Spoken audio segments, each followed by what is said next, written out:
Hello, good morning, happy Tuesday. How you all doing today? Let's see.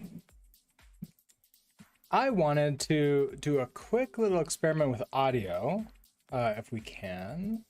So I noticed that the music sounds, the pretzel music, is showing up in the recordings that I can get out, and I don't know a way to remove that. And I heard that if I use a different channel, I might be able to extract it out that way, possibly. But I don't know. I think I'm using the same channel for both my voice and the desktop audio, which obviously is not the best. So want to figure that out. Albert and Juice, hello. How are you doing today?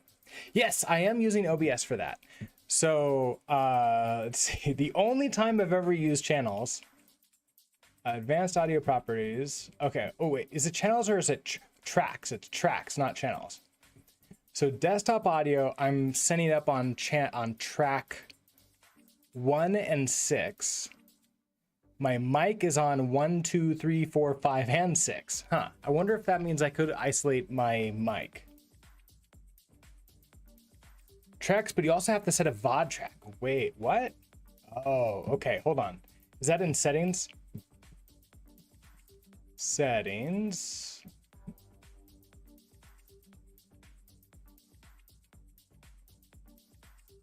Probably output or advanced. Oh, then you go to audio settings, advanced.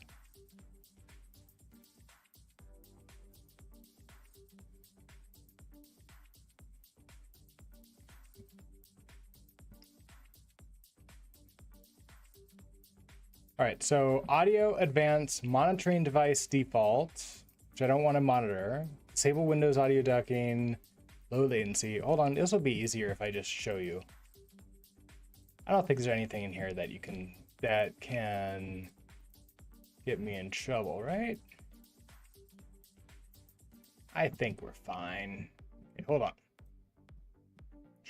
Where's my... Oh. Okay, hold on. I have to close you. Close you. Full screen OBS. No, that's a blank screen. That's not what I want.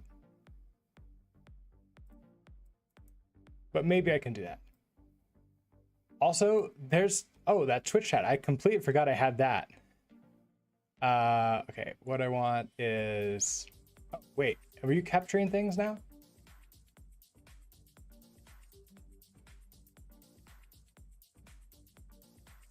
Yeah, you're capturing things now. Okay, settings. All right. Oh, and output.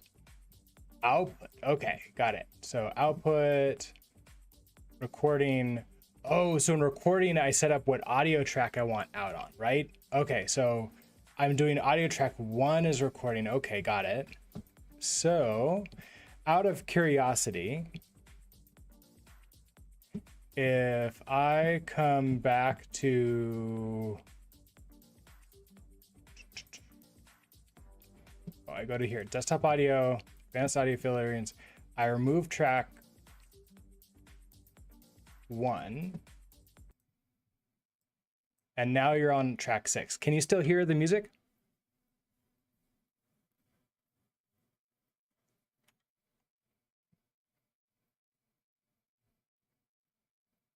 You can't hear the music. Okay, how about if I put that on 2? And my Yeti mic is on all of them.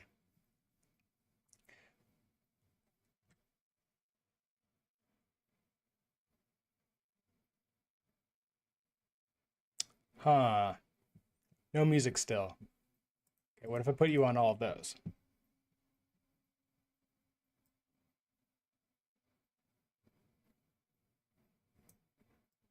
And I do see desktop audio is on here, so it's trying to send something out. Oh, I'm only outputting track 1? Okay, hold on. So settings, output. For streaming, I don't have that. For recording is track 1. I see here. For streaming, I don't know. I don't know how to like set it to what I'm sending out.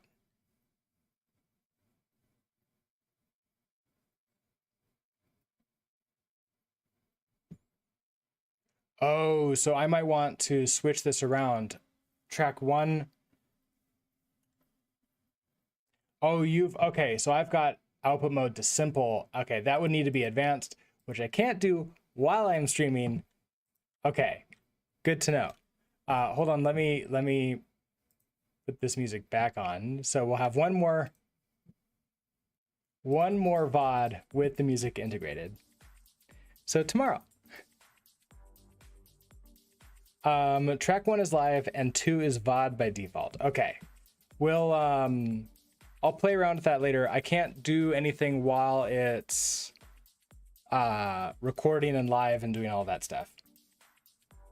Oh, so don't put it on track 2. Got it. Don't put it on track 2. Unfortunately, I think that it is on track 1 that it's recording. I don't know why.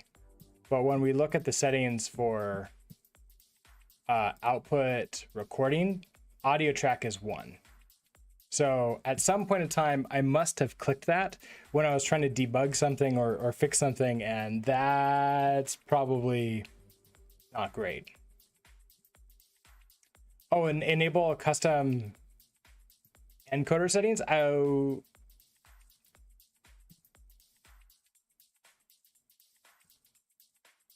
well, I mean, they're already they were enabled, but I didn't have anything in there. Okay. Oh, that was canceled. Okay, so that should be good. I don't know if that actually will affect anything for this stream because we're actually live while doing that, but next stream, definitely, that should have an effect. So tomorrow we can set it up. So I've got a bunch of streams, obviously, that have the music baked into them, but this one, we should be good now. So if we head back to our Mac, we are, I think we're good to go for today. Oh, and you joined the Discord. Well, thank you for that. Yeah, I'll definitely ask in the general channel if I run into any more issues or any questions about that. I figure it's going to be a lot of testing, playing around with it, trying things out, and then eventually we'll get it. That being said, I'm very slow with creating the actual videos from the VODs. I'm not very good at that yet, so those are very backlogged. I have a whole bunch of them to get through. I'm still trying to figure out what I want them to look like and be like too. I'm starting to like have an idea, but testing needs to be done. All right. That being said, we can now jump in on what we're doing here, which is continuing to create a course on Docker. So in the last episode, last time, we started on deving with Docker and got through all of these articles, which is great. So now today we're going to continue on. We're getting into some of the more interesting ones. So for example, running the container without root. That's actually something that I don't think most people, I think people who know do it all the time. People who don't know never do it and don't think about it. Gee, how are you doing today? I go back and forth on it because I know how to do it, but I get lazy and then I don't do it for a long time. Then I forget and have to relook up like, okay, how do I create a user again in Linux? How do I do all that stuff? It's like, okay, then I should really just I've always thought about this, creating my own like base images that have like custom users and everything else in them for it. So we're gonna have to do a little bit of research to figure this out first. So let's go ahead and do that. Let's open up a new window here. Or a script that sets it all up easy. Yeah, that would also be pretty good, is have a script that I could just copy in, add/copy in, and then I can just run that at launch. That would be a good idea. Again, I haven't done it. I just always do it manually, like in the Docker file when I do it. Okay, so perhaps this time we should create a script for it, because that might be a good idea. And then, if we put that on a GitHub, I could put it on my GitHub, and then we can use the add or copy. I forget which one. Is it add that also can grab it from GitHub and copy just from the local system? It's one or the other, and we'll use one of those. Publicity, yes, exactly. Okay, so what do I want to do for this one? I want to let's go ahead. Part of research. We're going to. Oh, and Zilby's here.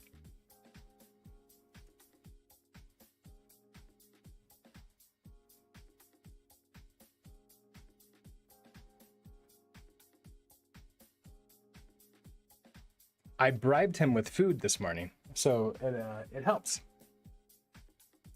Okay, so let's go ahead and set ourselves up. We'll just do this full screen here, and we will create a Docker container. We'll just use Ubuntu. It can be latest because this is basic Linux stuff. This stuff, I don't think the way to create a user has changed in like 20 years. It's been a long time. So we're going to do a Docker run, do IT. We'll go ahead and remove it. Oh, it's -IT, double for remove. I don't need anything else. We just want Ubuntu, and we'll run bin bash.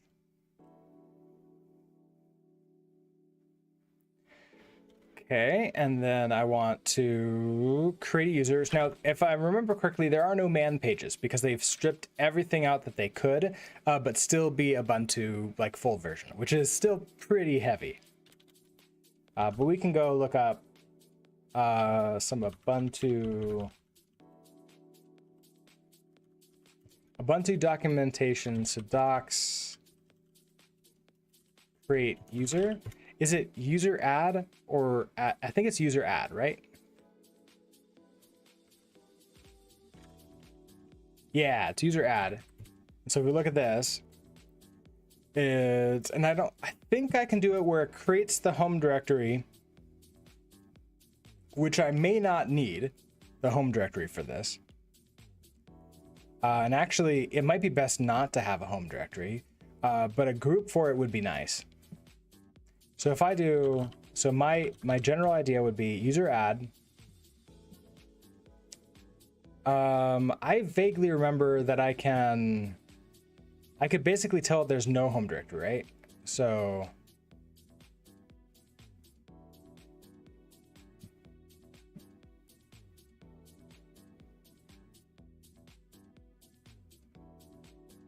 okay, so name or ID of the primary group or account. I actually want it to create its own group, which I think it can also do on its own, right?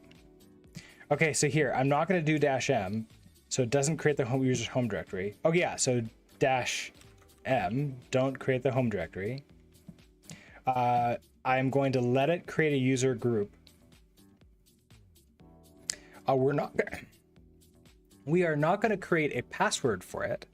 And then in Linux, if you don't have a password, that's actually ironically more secure than having a password, because you can't like SSH into a system that an account that doesn't have a password. You can only connect into it from root, essentially.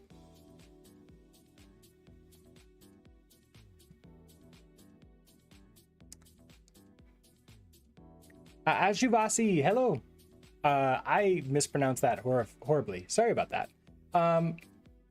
Let's see. How are you doing today? You recently got offered an intern. They are using Ruby on Rails and Angular, and I come from a MERN stack. So how difficult will it be, and what should my approach be, especially for Ruby on Rails? Okay, you know Python as well. So they're using Ruby, and you know Python, and you come from the Mongo Express React Node stack. Well, I mean, if you know Python, so Ruby and Python are fairly, Python people will hate me for saying this. They're fairly equivalent to each other. They came out relatively like at around the same time, you know, give or take a few years. They're competitors with each other, and Ruby would have died, just faded away to inexistence, except for Rails. That's it. Like, except for Rails, as far as I can tell, has kept Ruby alive forever. So basically, if you know Python, it's you generally will be perfectly fine with Ruby. Just remember, it's like syntax changes. Like, there's syntax changes and there's some minor little other things here and there. It's very object oriented. There's tons of documentation out for it because it's been around forever. I would, yeah, you probably won't have that big of a problem. And then for internships, I don't know about elsewhere in the world, but in the United States, internships are really considered like where you go to learn, right? Like, you're learning and improving. And so it's understood that you don't know everything, but it's also assumed that you're going to learn. You're there to learn and to improve, and then hopefully provide some value while doing so. So as long as you're going in, like, not with any negative ideas about like languages or frameworks or anything else, you'll be fine. I'm always big on like bringing people in regardless if they know the technology or not. Does that help? Yeah, Ruby is fairly easy to learn, feels very intuitive. JS and Python mix somewhat give you Ruby. Okay, that's good. That's good to know. I've done like a teeny tiny bit of Ruby, but it was only like within the Rails ecosystem. So it was mostly Rails stuff rather than Ruby, and it just felt like code. Like, it was just good old code. Who writes? There's an author, and she wrote a object-oriented programming book.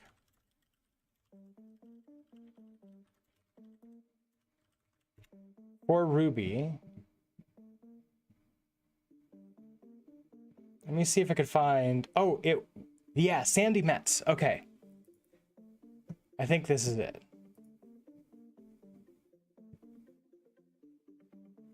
No, this is an Agile primer. It's, okay, so I need to go find Sandy Metz's stuff.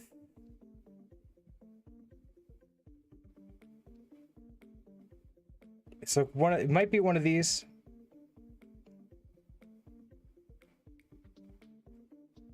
I don't know. It's one of these books. It might be the Practical Object-Oriented Design in Ruby. I didn't realize there was an Agile primer book too. But yeah, Sandy Metz is an amazing developer.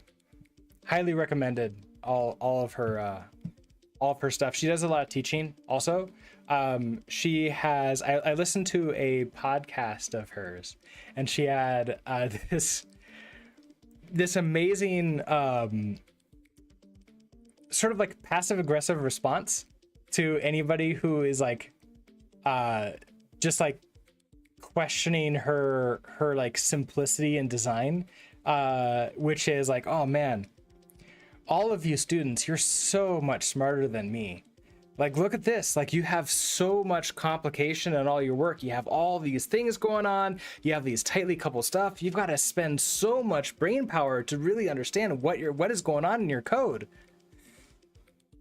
For me, I'm not that smart. I just have to just keep it really simple, and not have to remember all that stuff. That was in a podcast, very, very, very what is it called? Paraphrased, but that just made me love her instantly.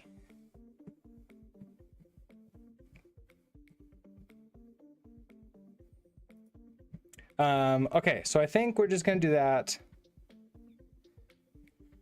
Okay, so if I create this user and we're gonna call it Okay, I think my main reason for not creating users is I never know what to call them. what should my user be called? Docker user? It's like so long. Vivax, hello.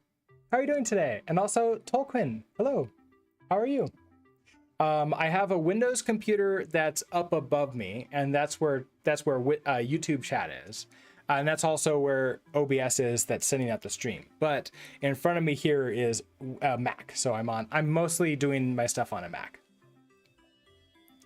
Abstractions, you don't need to understand the whole system if you got good abstractions, and of course docs for them. Yeah, exactly.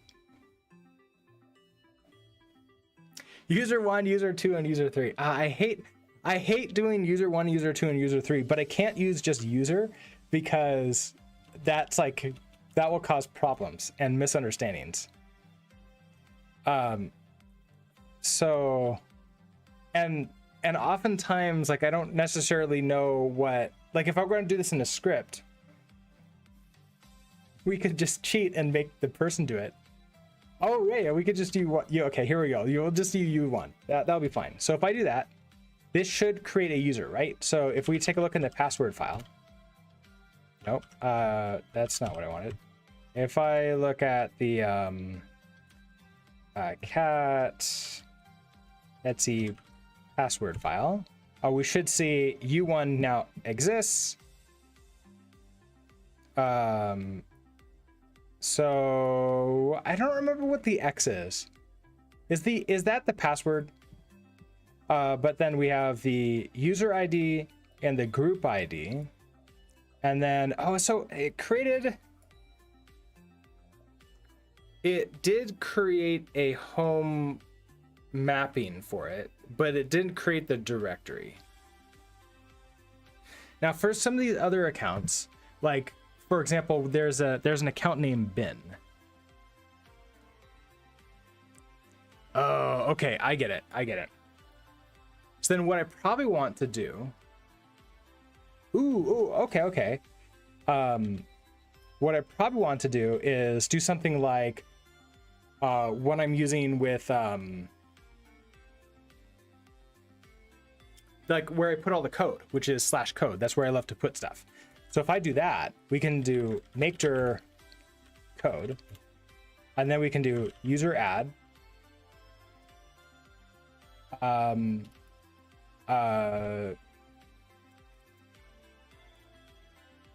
User add, I want the baster. So the baster is going to be code.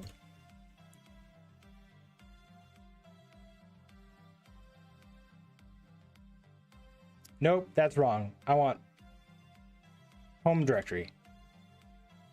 Oh, is it like, is it D code?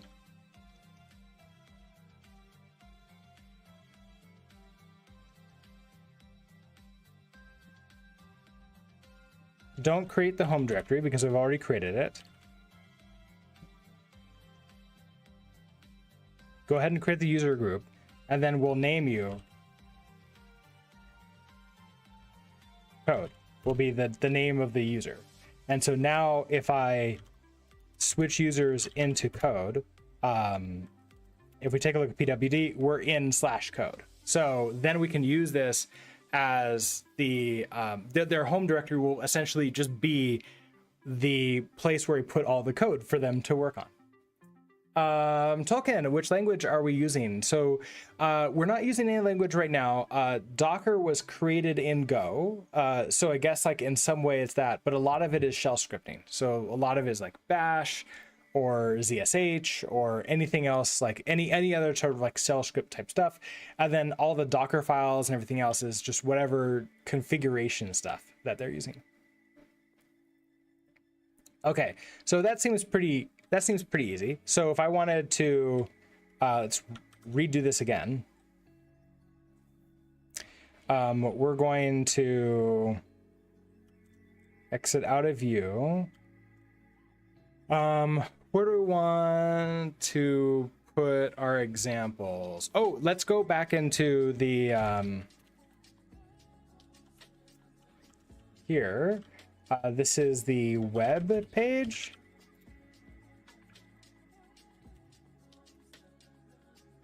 We have a Node.js, Express CRUD.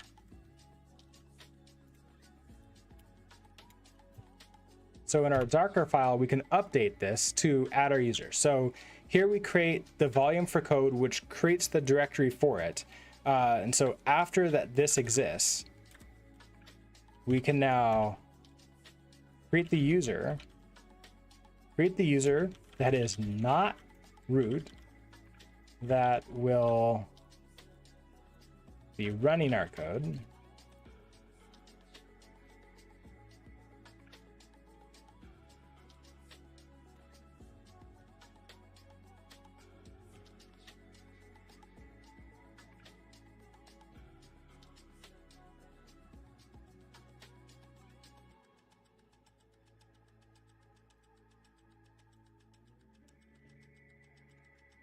Okay, so then we'll give that home directory that we've already created this. So in this case, we're going to do our run command, and we want to user add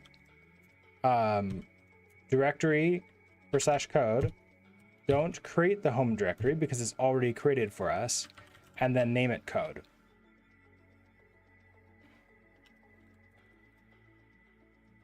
Okay, so then we switch over to using code, and then we have our health check, we have our command.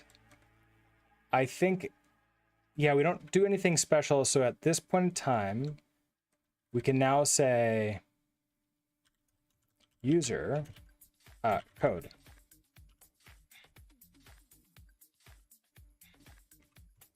So I should be able to now recreate this. So we're going to do docker build express CRUD latest. I can also do express CRUD image with user.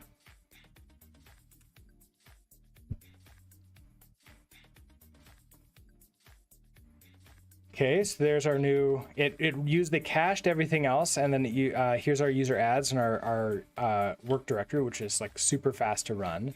If we do a docker RMI, no, docker images for removing. There it is, express CRUD image with user. So now docker ps, we have nothing running. So I want to do a docker run. Okay, so we're going to run background express CRUD. Now I have this already created, so I'm going to do this with the user, right?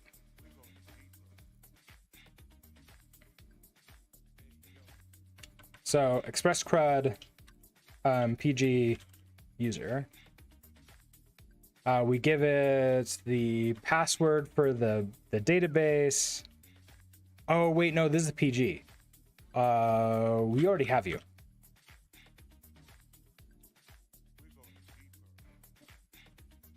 Okay, so here, this one. Sebastian, hello. How are you doing today? If I hold control, I cannot move faster because I don't have that set up in my terminal. Or otherwise, wait a second. Maybe I do. Hold on, let me lock. Nope, still doesn't work.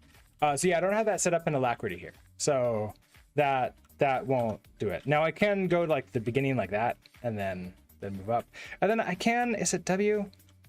No, that deletes them. Well, now, okay.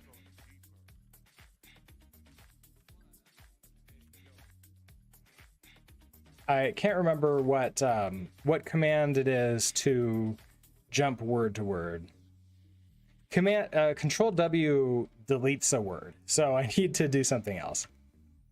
And then I should probably also figure out what the keyboard combination to go into Vim mode for Alacrity, because that would kind of fix it all.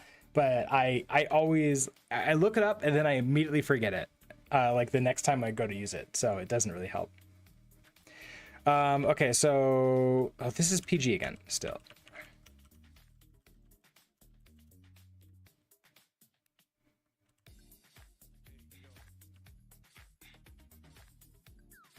So this is, okay, this is the Express CRUD. Oh, I forgot to give it a name. So we can give you a name. The name is going to be Express CRUD, maybe. Express CRUD name. Let's give it a different port because I think the other one is alive on that.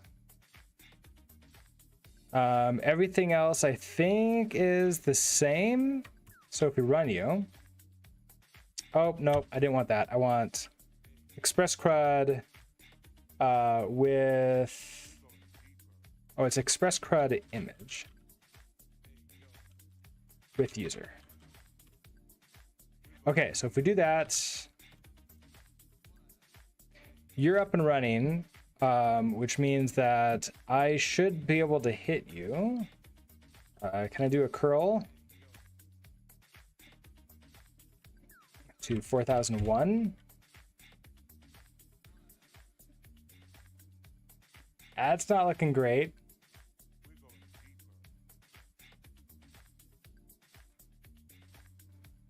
Oh, I need to start. Okay. Docker PS a Docker start Express CRUD PG.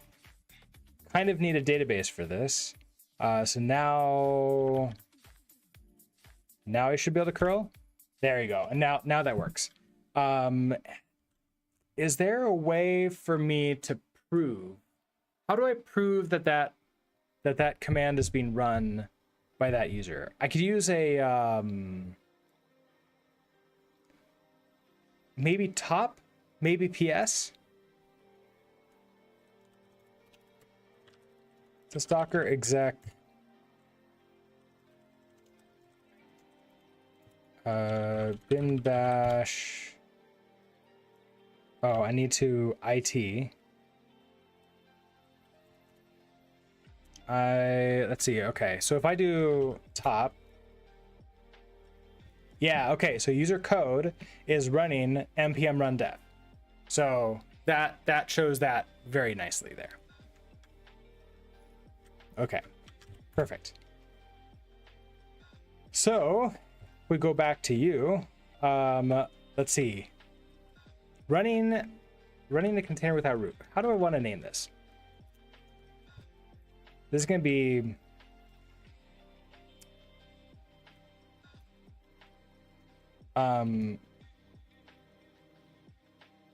not root in Docker. You could ask them nicely. Well, I could try. Let's see. Running as Docker.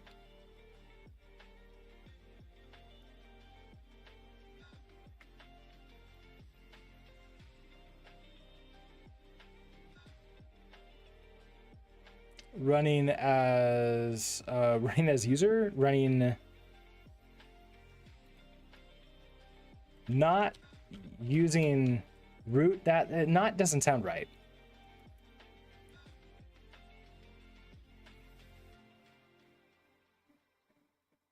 Custom, I guess, like custom user in Docker images. Custom user in Docker. Custom users in Docker.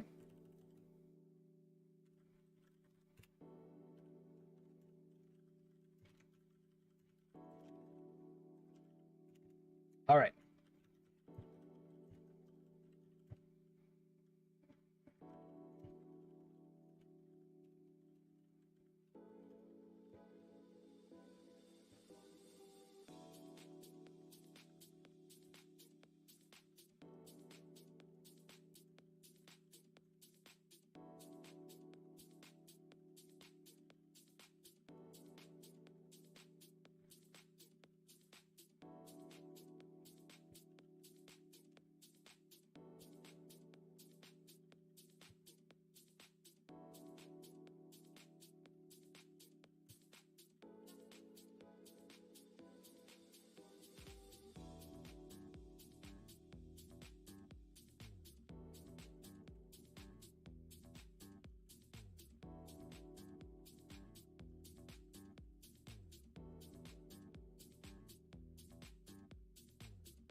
Okay, so we're going to create a new user in the Docker file.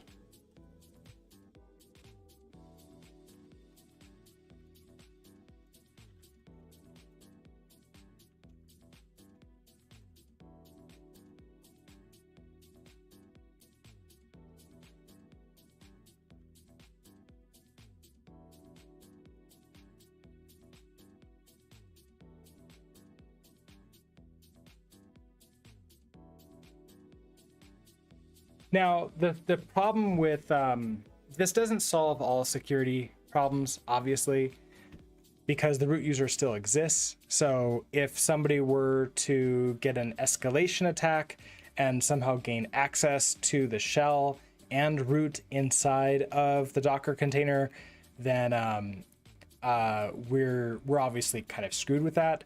Now, we didn't give this user a password, so, and there's no SSH set up, so they can't SSH in, you know, through either of those systems. We're only opening up the one port that we're listening on, and it's not one of the main ports, so that should be okay. And we're listening to it with our thing, but heck, there still could be issues, obviously. So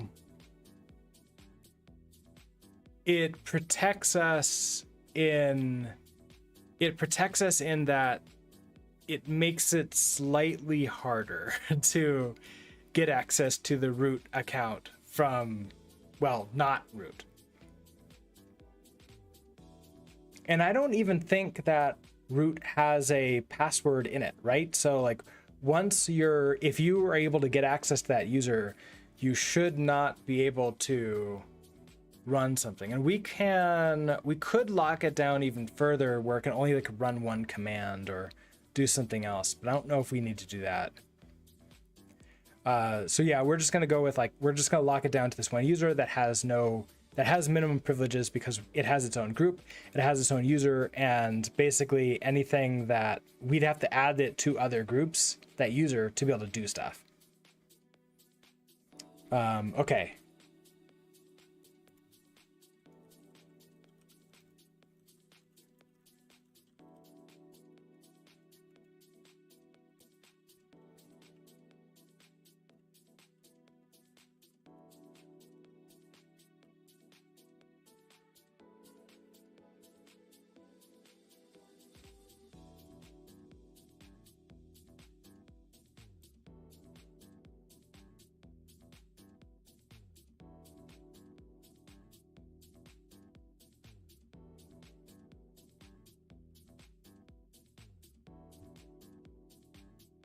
Okay, so here's where we can come back over here. Let's go ahead and exit.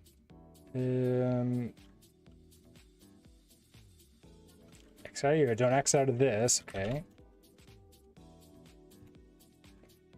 So we're putting you in here.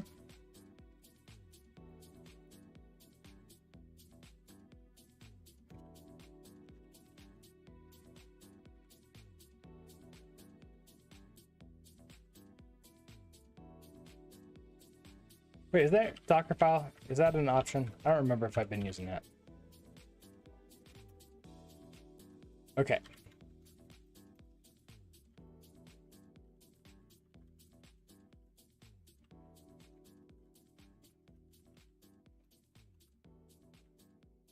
Is it volume or volumes? It's volume.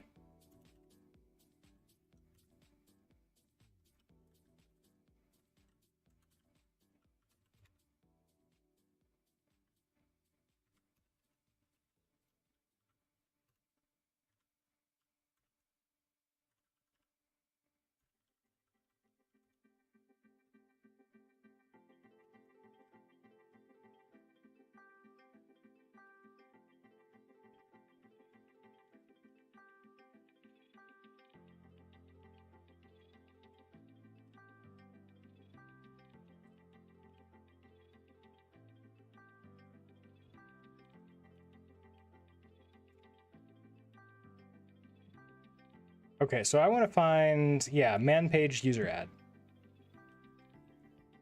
This is fine. I'm sort of going over what this is anyways, so that'll be okay.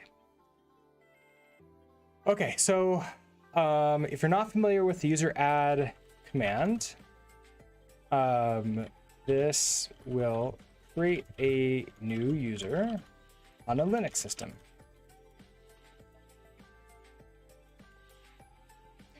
We're using Ubuntu.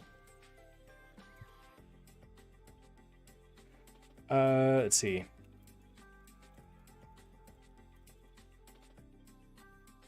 The Node.js image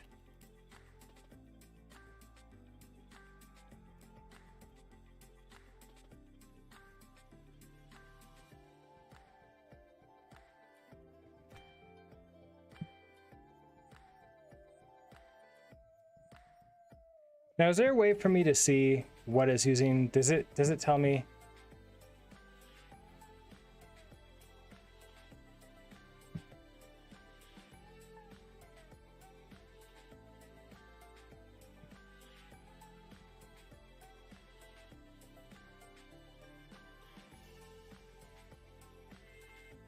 Not in there, but they have their official images.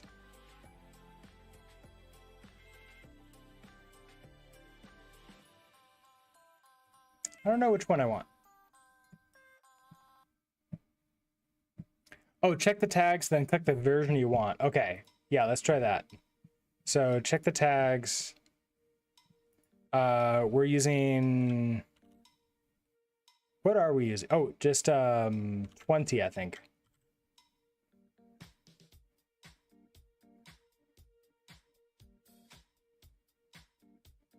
And then that's the operating system. Oh, but then there's those. Okay, so let's go into you. Oh, they're starting from Debian. Is that right?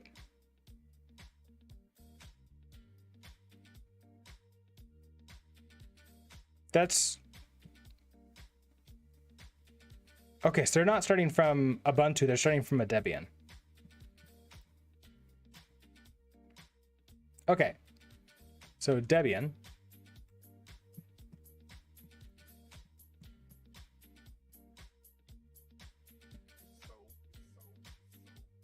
Let's see. The Node.js image is okay, hold on. I went too far. So I want. Oh no. Okay. So hold on. Okay, the Node.js image is based on Debian.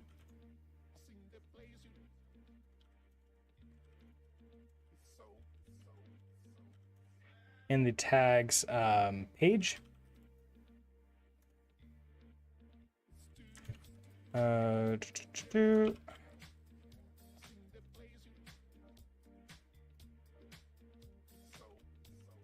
So, okay, so I'm creating a user in the Linux system. The Node.js image is based on Debian, as we can see in the tags page.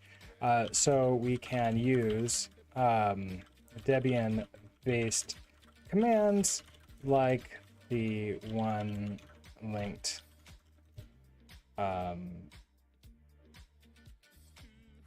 okay, so we can use user add meant for Debian, Ubuntu, or any it's basically just like the core, because I think is user add slightly different for Red Hat based? I don't remember.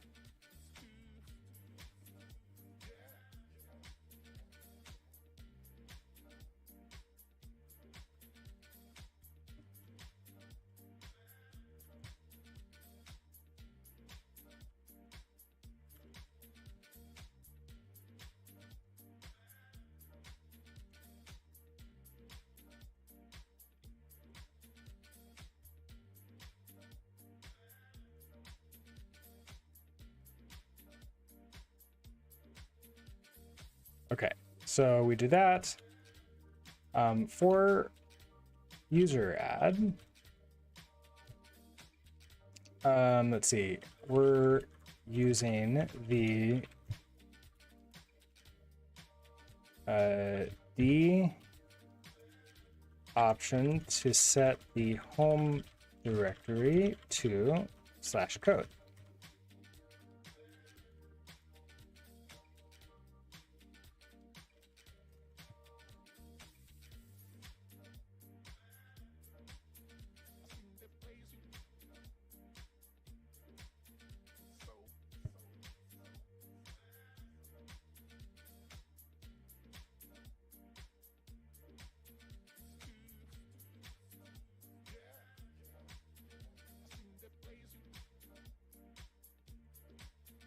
Okay, so we're doing this since we're already using that directory for where the what am I thinking? For where the something is going.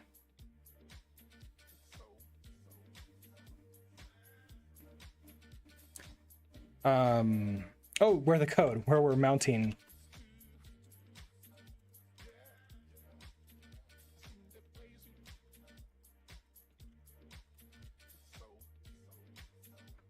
Okay, so there's that.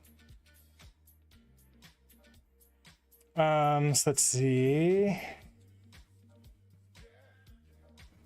Then the -m.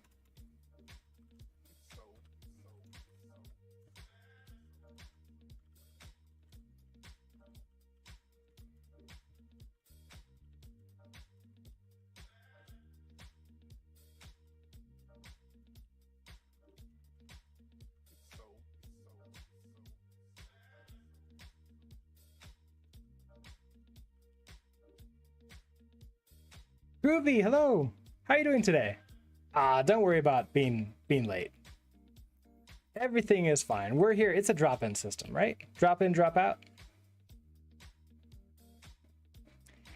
Okay, so the -m option tells user add to not create the home directory. This is important since we've already created it. And then finally,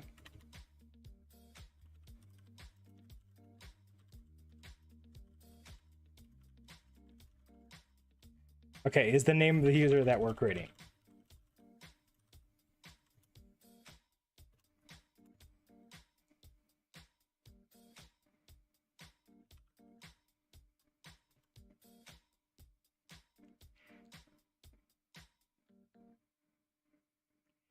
Okay, so what we can do then, let's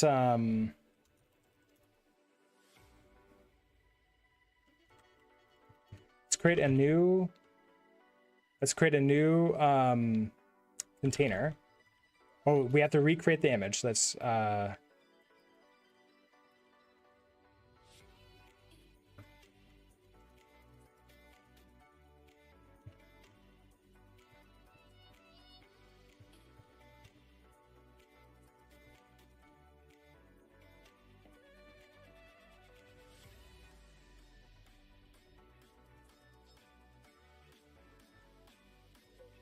okay, so the previous image that we had won't include this new change.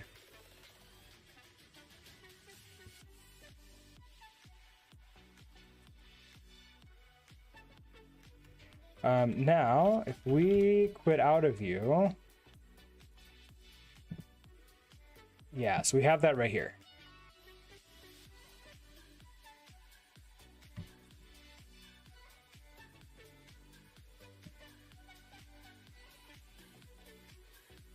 Oh, gross.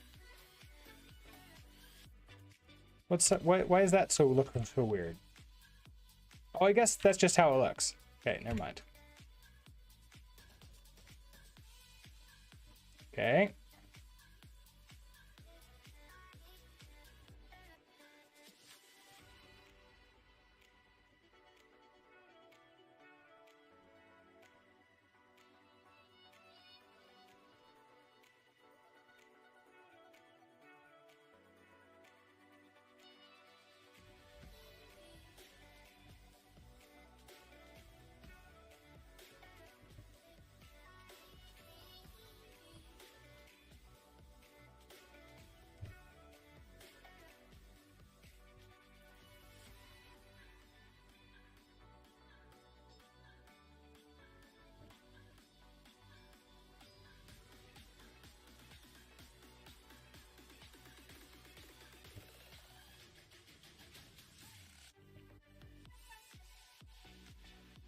Okay, so then I did Docker images.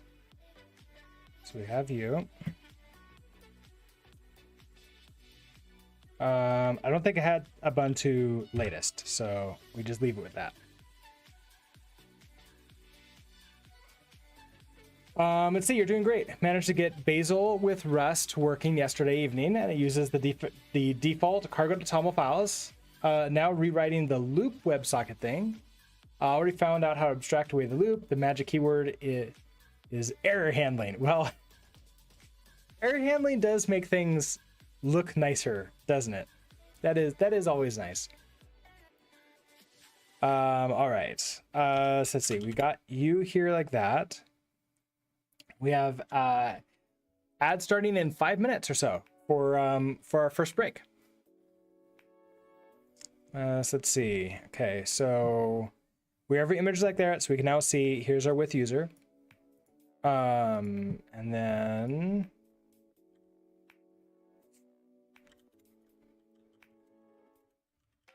okay, so we can create our new container.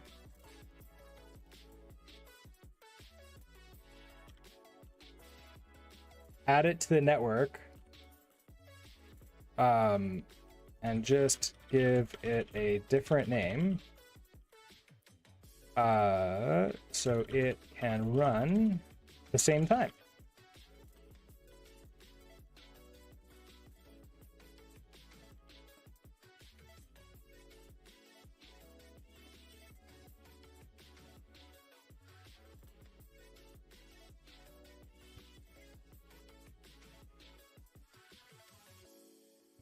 I almost put Rust in there. That's not what I want. Okay, so we have this one right here. So launch you.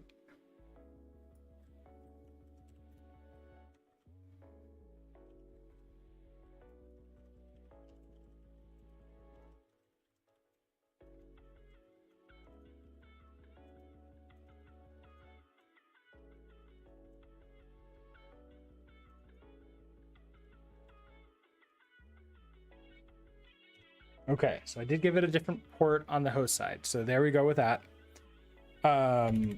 We can now connect to the container to verify that okay, so we can now connect to the container to verify that the application is being run by our new code user. All right, so this is now two things. So first we'll do the top, right?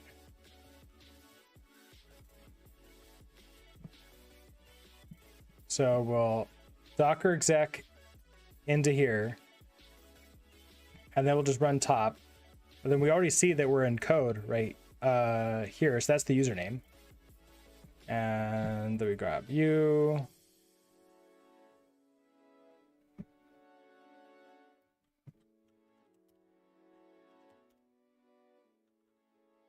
Okay, so we have top. Okay, so here's our top. And so we can see user code is running all the things for us, which is perfect.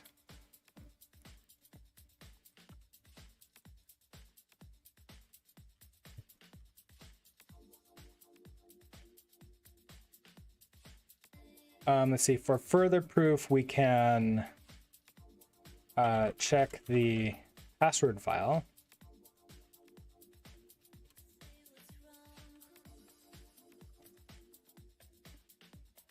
It's passed up, yeah, password would be file to see the user information for code.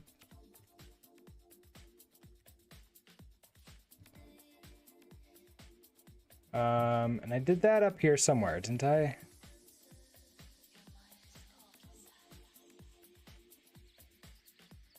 Oh, I didn't do that in this one. Okay, so let's do that.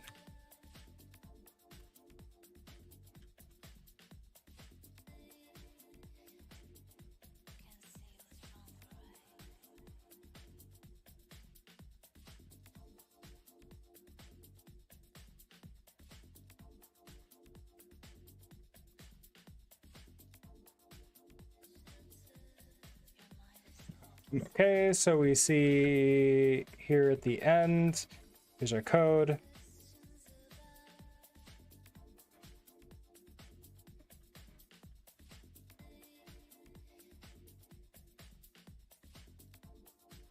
Let's see. Okay, so we're good to go with that one.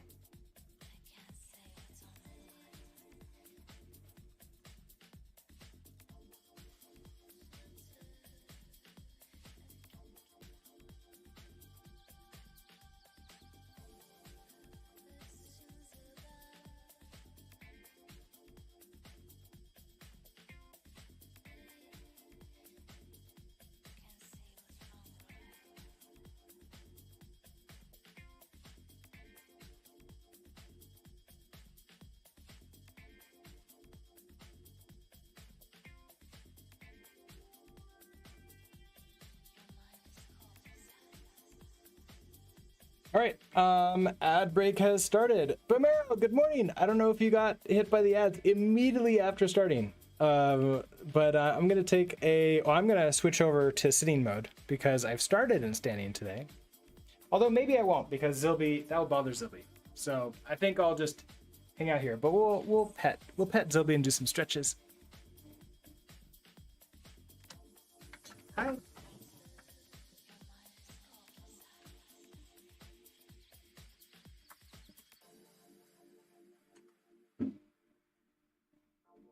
Oh, your team pet the cat. We can do that. Pet the cat time. Cat large. Hey. Okay. Well, now we're back to this.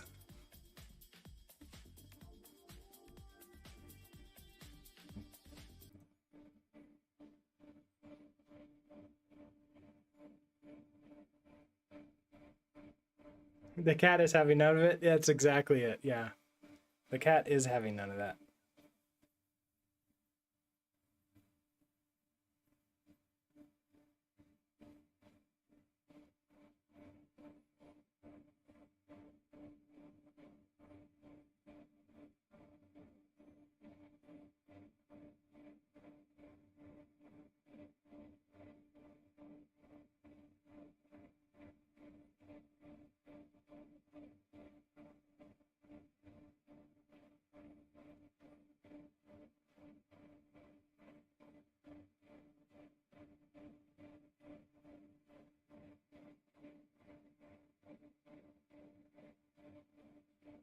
Oh, and he's purring too.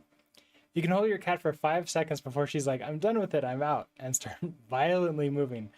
That happens every once in a while with Zilby, but when he wants to be held, he wants to be held for like a little while. I can tell now he's starting to get the idea that he might want to move. But he's tired right now, and so like being held is like easier.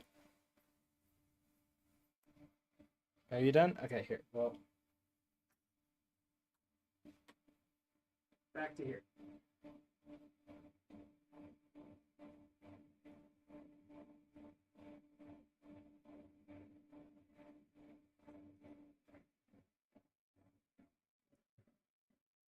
She was a street cat, so she's not used to any petty. Oh yeah. Feral cats. Street cat abandoned. Yeah. Any cat that like grew up on the streets, like, yeah. I can imagine that. I remember going to one of the, what is it called?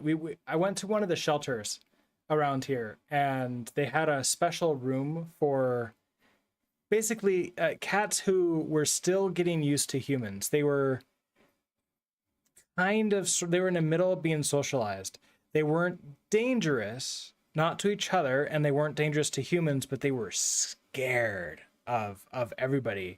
And so they actually they actually basically said like, hey, if you want to just come in here, they need to be near humans that won't abuse them, just to get used to the idea that humans aren't all bad and terrible. And so we went in there and just sat down at the edge, on the floor, and just didn't pay attention to them. There was like 3 or 4 of them in there, and they were so cute and so young, and it was so sad to like see cats that like had just basically lost, like they were either had been feral and like never knew humans, or had lost their trust of humans, which sucks. But hey, you now have that cat living with you, right? So that means that they're living a much better life than they were living before, and they most likely understand and know that. Yeah, she still gets scared very easily, although she's already 13 years old now and living. I mean, everything can remind us, like, right? Like trauma is so hard already in us humans, and we can speak to each other, and we can go to psychologists, and we can get help. Cats, that's much harder. Like they can't really tell us what's going on, and we can't like have them do great introspection to like learn how to get better. Do you want to go onto my chair? I'll move my chair over for him so he can hang out there, since he does like to. No, okay, here, I won't. Here, try it again. Sophie, you can try it again.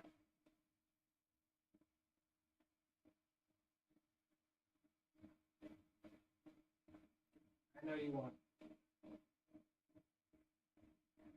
There, it won't. It turned when he started to go on it because he didn't go straight onto it, and so it freaked him out a little bit. But he's good now. Let's jump back into this. And I guess, hold on, let me try.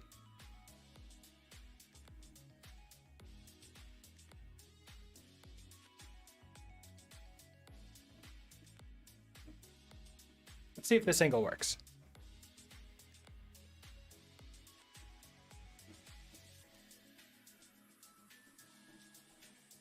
All right, so okay, so we have our account. So in its home directory is /code.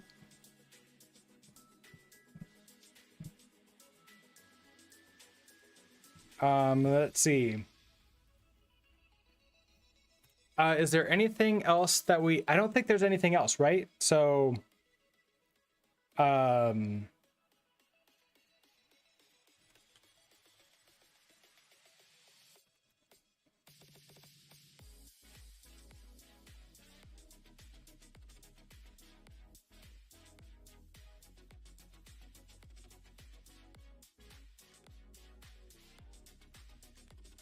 I don't think I need to give like even a summary for this. It's like it's done.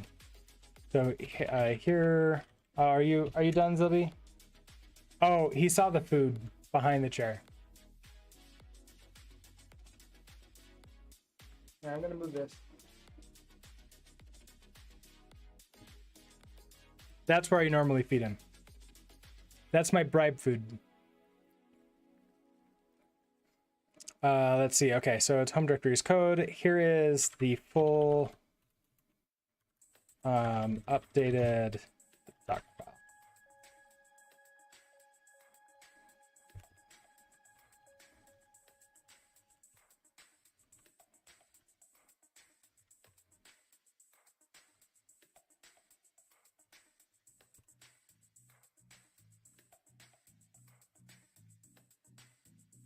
Okay, I think we decided that we wanted to remove everything that starts with a hash, which I think is fine. So we're going to remove all the comments from this.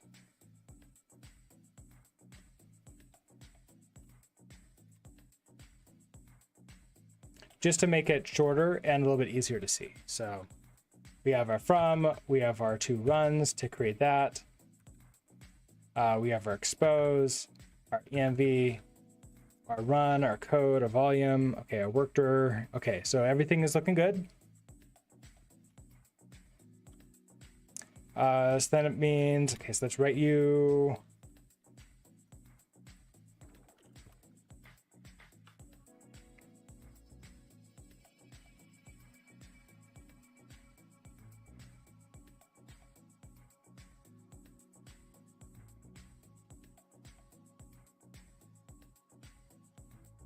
Oh, Zilby's heading out? Okay. You can't get him to stay for very long.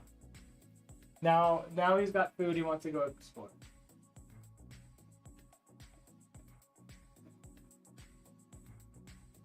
There was some construction outside, and it was causing some of the squirrels to like come out and look at it, and so he was really interested in them outside. So he might want to go back up to watch some cat TV out the windows.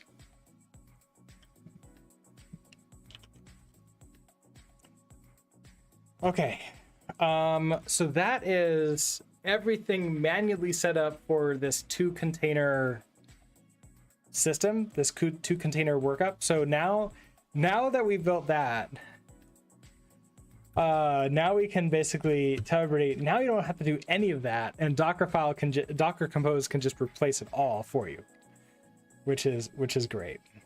All right, so let's create a new file for this. This is, I guess we'll do a Docker Compose.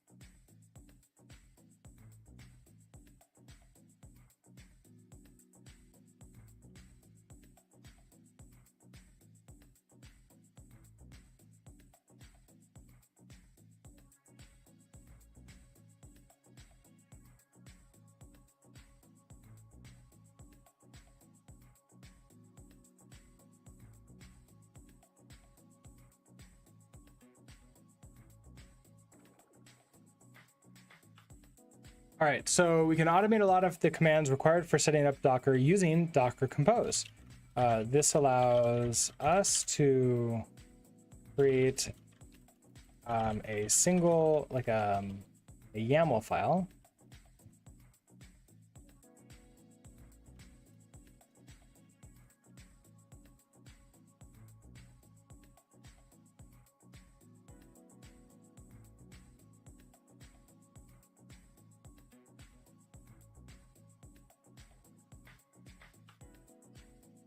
Okay, so over the years, let's see, called compose dot, is it YAML or I think it doesn't matter, right? I don't think it matters if it's YAML or YAML.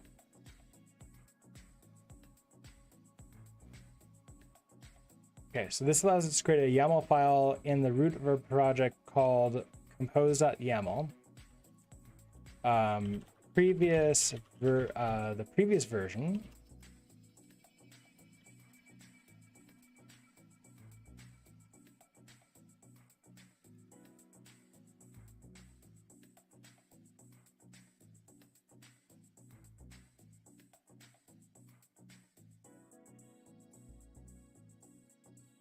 it was Docker Compose, right? It was Docker Compose .yaml.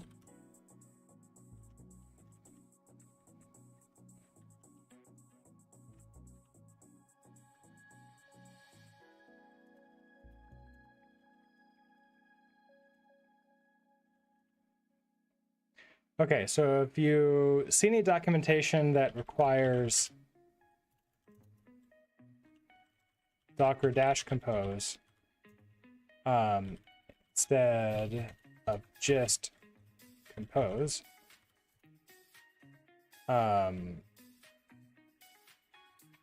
be aware that it's for a previous version.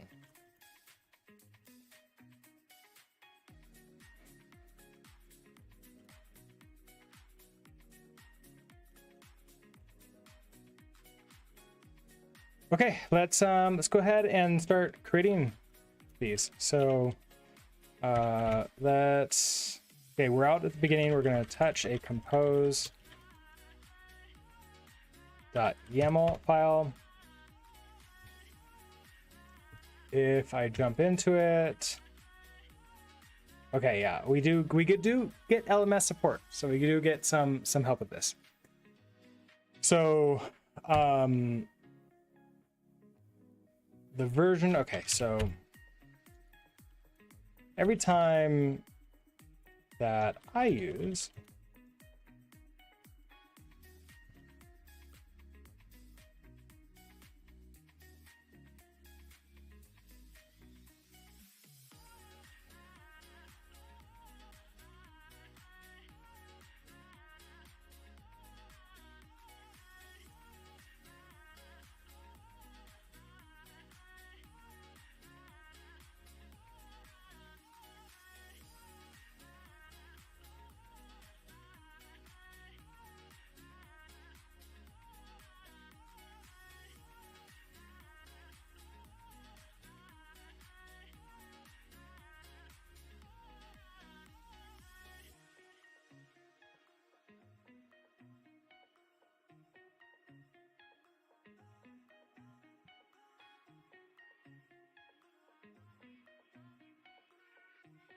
where is the actual reference?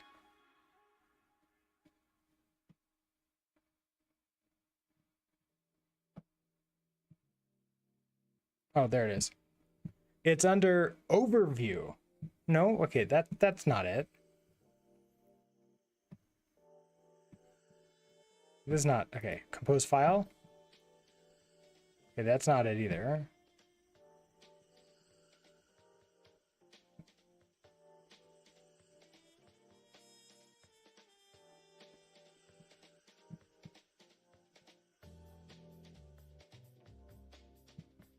Why did they make this so hard to find?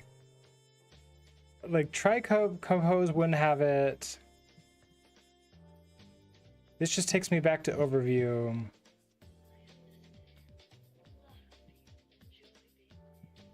That's multiple Docker Compose files. I'm not caring about that.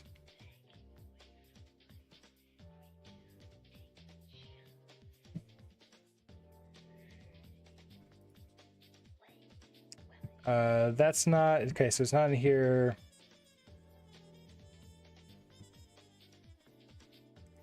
Oh my gosh, why do you have to, oh wait, reference?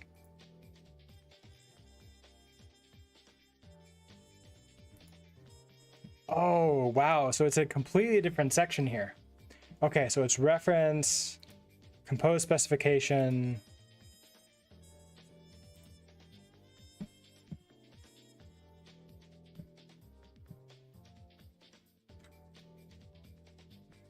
Oh, wow, okay.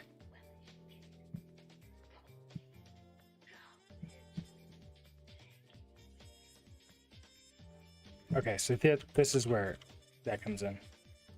Every time I write a Docker Compose file, I keep the reference documentation up on a second window. Second window. It's not really necessary, or I guess like second window. I don't bother remembering, memorizing.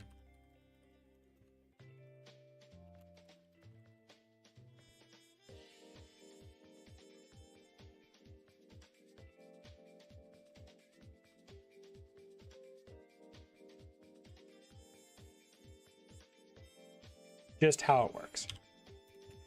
Okay, so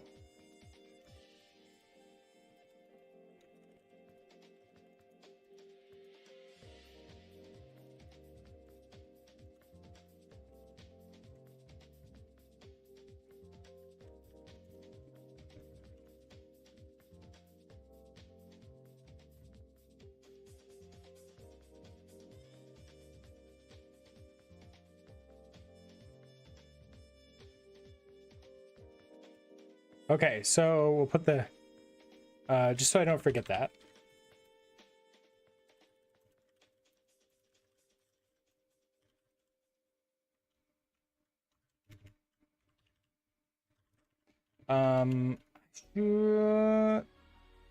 Don't know if it would be like Docker Compose. I might just have to call this like YAML.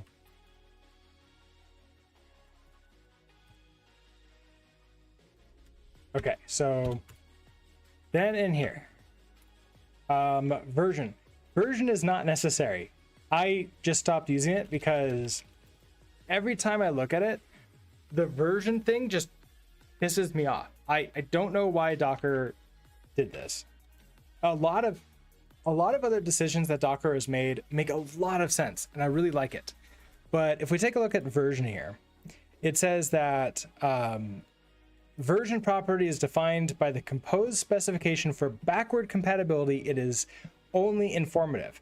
The problem that I have with this is now I feel like they can't make any breaking changes anymore to the Docker compose document or the specification in the case that like something comes up in the future, because there's literally no version that they can like lock it to anymore. So it's just there for backwards compatibility, so I can say something like 1.2 or 1.1 or 0.7 or whatever previous version of Docker Compose that we were using. So we don't use it at all. The name property is for the name. If we don't care about everything else, but we are using otherwise it takes the name of the file that we're in, I think, or the folder. I'm pretty sure. Like it's pretty smart about figuring out what the name should be. So I generally don't use the name either. Okay, services. Services is important. We need that. So services property, and so inside of here, oh, did you decide you're not? Oh, cool. Oh, right, services. So these are our services. So what we're gonna put in. So we have two services, right? We have our Express, and we have our let's do it in that order. So we have our Express CRUD app, but then we also have our database.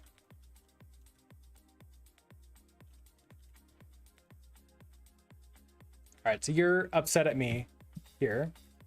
Will you tell me what's wrong? Yeah, incorrect type. So basically, I'm missing things from inside of here. So let's see. We have the develop property. I don't think I've ever used the develop property.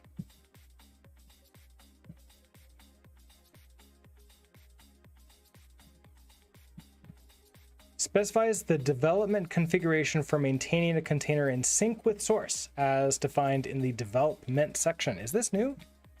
I don't remember this.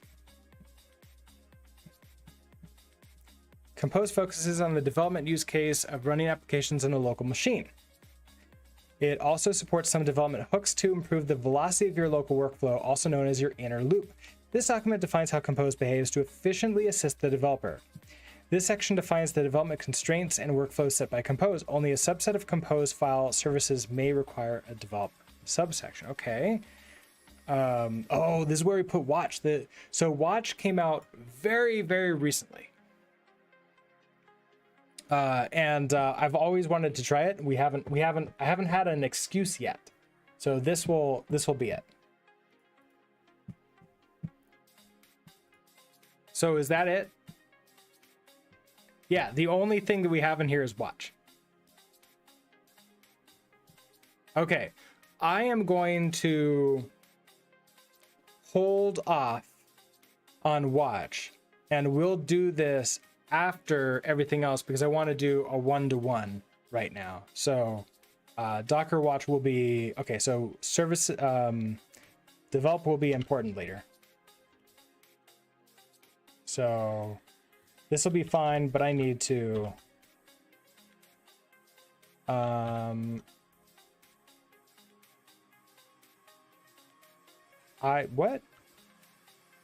that search. Did I just forget how to comment, how to put the comment thing in? I think I did. Okay. Your comment is hash, right? Yeah. Okay, what else do we have in here? So we have deploy. I've not used deploy, but this is on deploy or how to deploy. We don't need this. And I'm not going to go over deploying through Docker Compose, so we're going to be fine. Annotations, I don't ever use annotations really. Attach. What's attach for again? Attach is...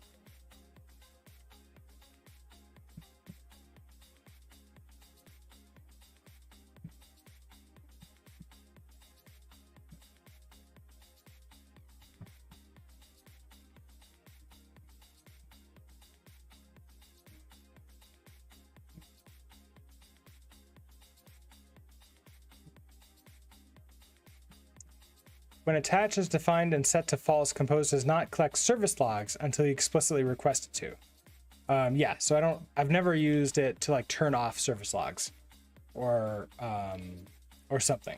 It's always just been let to be default. Let's see, build. Okay, so this is gonna be building a container. So we do have a container for this one. So I want to do build. And then it's gonna be Docker file, and then I think this is the location of it, so that's gonna be dot.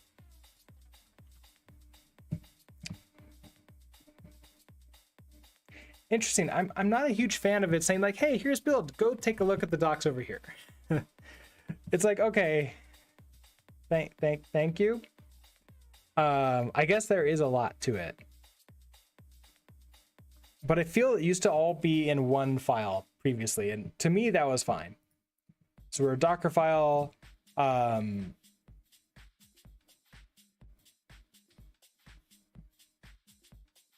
Okay, so we need the context and then a dot, right? So Docker file sets an alternative Docker file, so I don't need that. I think I just need... Do I even need this at all? I might just be able to do build and then tell it where it is. That's all I think all I need.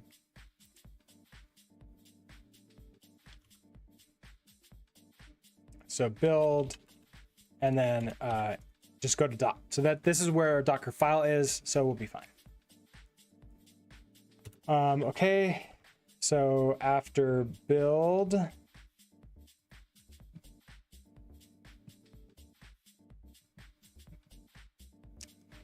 and then we're not going to do build for the other one, right? Because the other one is an image that's coming directly from, what's it called? Docker Hub. I'm not, okay, so the CPU stuff allows us to lock things down and say like, hey, you're only allowed this much CPU. For development purposes, I want it to be like multiple of them. Oh, it might be worth mentioning how it works with multiple Docker files. Oh yeah, like if we have multiple Docker files there, yeah, that might be a good idea, good thing to put in there. So I'm thinking that what I can do is we'll go through one at a time. We'll say like, hey, we only have one Docker file in here, so we're just going to do the build, the simple build one. But in the documentation, build also has like a Docker file where we can tell it which Docker file to use, and then context where it is. So that's a good idea. Catch, hello. How are you doing today? You have a question. Let's say when you do npm run dev, your app runs on localhost 8000. Now, when you run your Docker file, how exactly does routing work, like port and domain? So I have an example of that working right now. And new. There. Okay, so we have Docker PS. Okay, so I have inside of this top one here. Let me full screen this. So express crud name, that is an express. So it's basically it's a backend app that's running on localhost port 3000. So very similar to yours, instead of 8000, 3000. And so what I'm doing over here on this side is when I do Docker Compose, when I do Docker run, I then say I want -p for port 4001:3000. And now from the host system, I can access the inner port 3000 through 4001 on my local system. So that's the local side, right? On this side, we have a Docker Postgres container, and that is exposing port 5432, but I'm not actually listening to it from my host system. So it's only accessible through other Docker containers. And so express CRUD name, this container, because it's on the same network, essentially, and I used the -- network equals and then gave it the same network for both of them, then it's able to connect to Express CRUD PG through the hostname Express CRUD PG port 5432. Does that answer your question, Catch?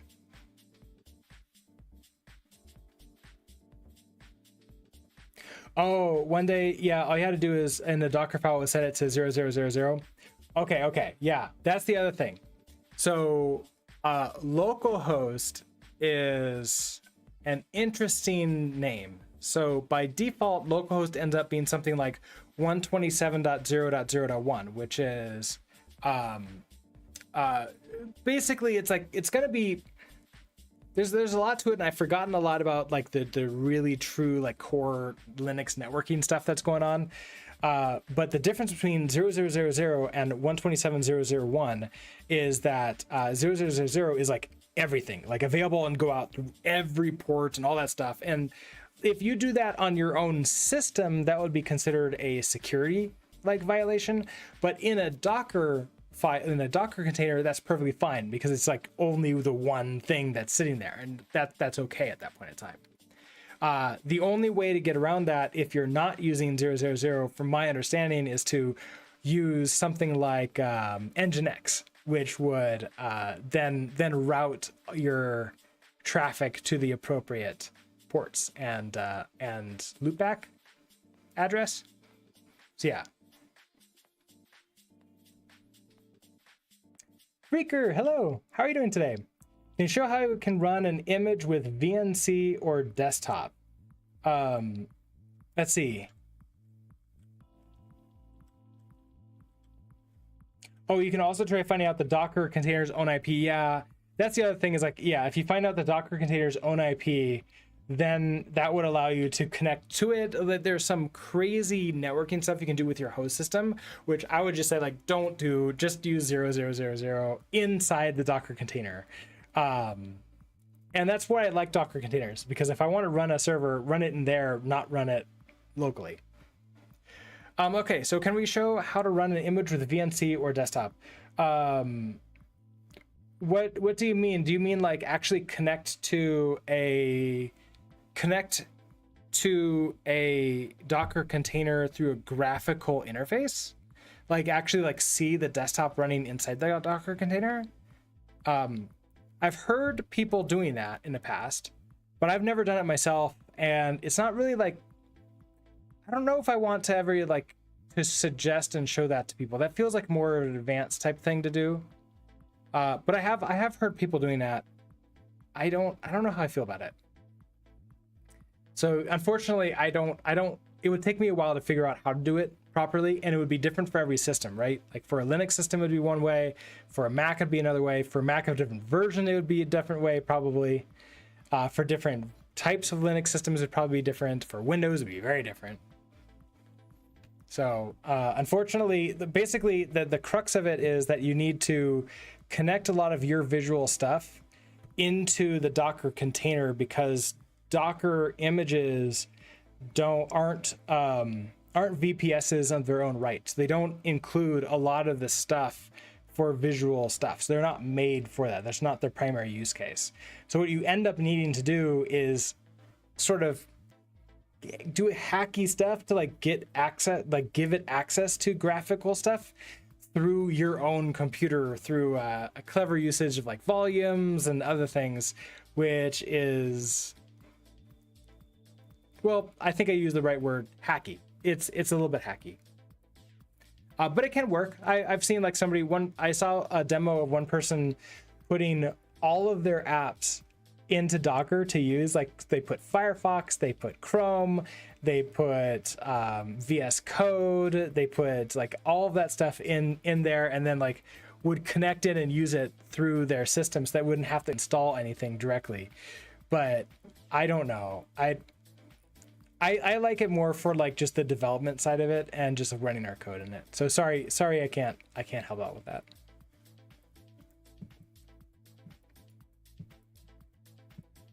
Okay, so we have you. This is all good. Okay, so we have our build. So okay, let's do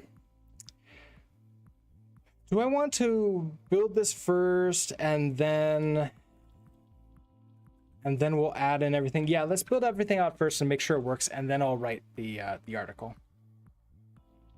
I think that makes more sense, because then we make sure it actually is working the way we expect it to. All right, so we have our build.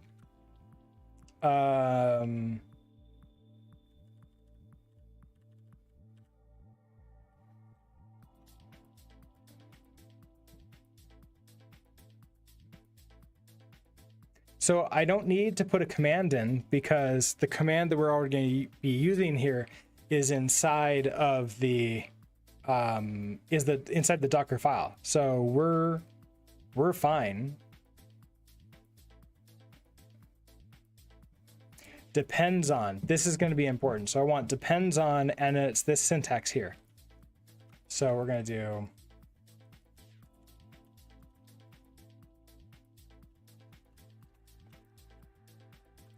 depends on database. Oh, but we need to tell it the long syntax. So let's see, long syntax depends on condition service started. Yeah, okay, so depends on database condition service healthy.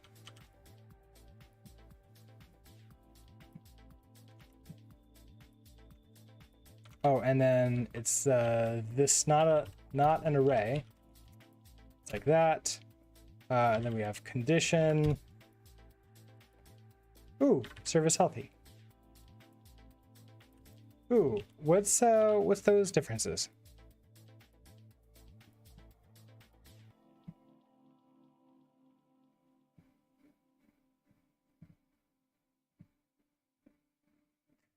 Yeah, okay, so this service healthy is like the health check is passing, and then service completed successfully is that it's run to successful completion.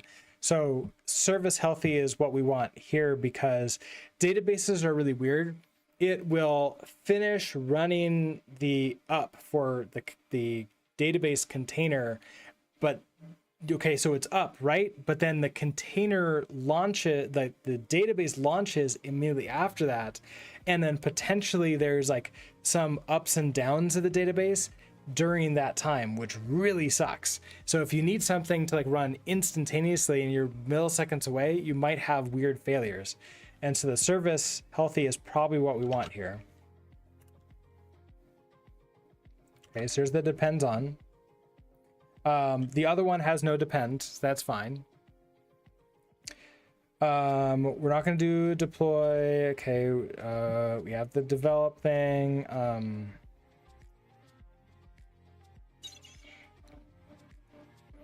We don't need an entry point. Okay, env file. So we have a choice of doing environment ourselves or using an env file. We'll probably talk about the env file.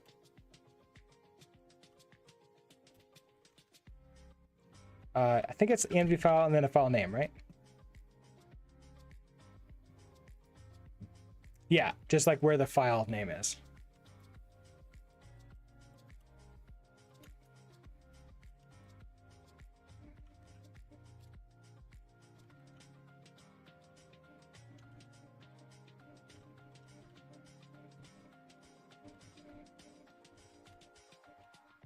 Now from here, we need to re-look at all of our environments that we're using. So let's take a look at Docker run. Okay, so for our CRUD network, we have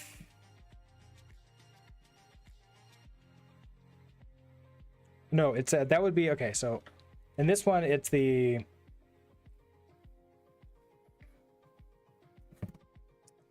let's see, this is okay, the Postgres one. So we have this Postgres password. So if I remember you, it's like that, and then keyboard cat. Are you not happy? Is that not how it works? Okay, no, that's how it works. Nothing else in here for that. Which means that over here we can go. Oh, and this is wrong. I want you down there.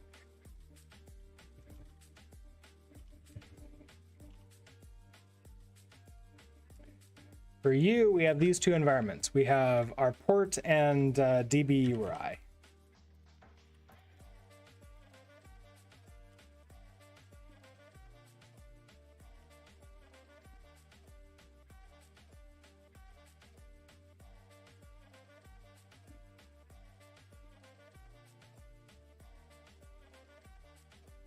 Okay, so we tell it basically our environment port is going to be on 3000. We also tell it where the DB URI is going to be.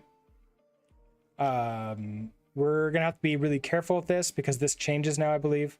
So at Postgres, so username Postgres, keyboard cat is the password.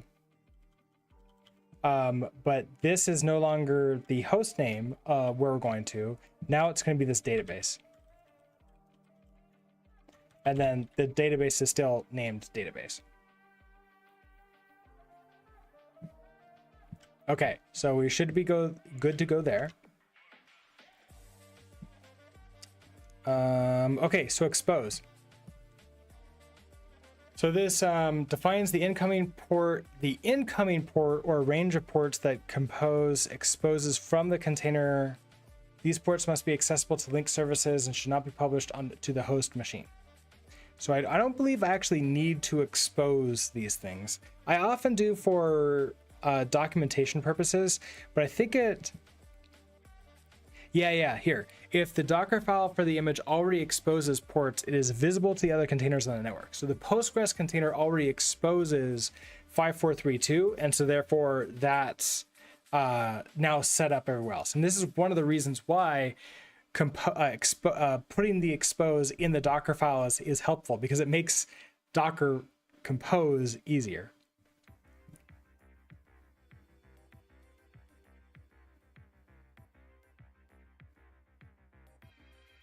Health check. Okay, so now we want to set the health check for both systems. So I'm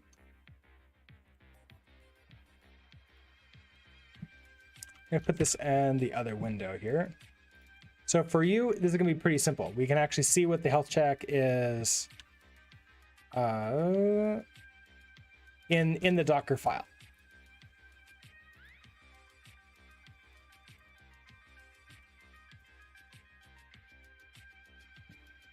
Yes, this is what we have over here, which is slightly behind me, but that's okay. I'm gonna put it over here.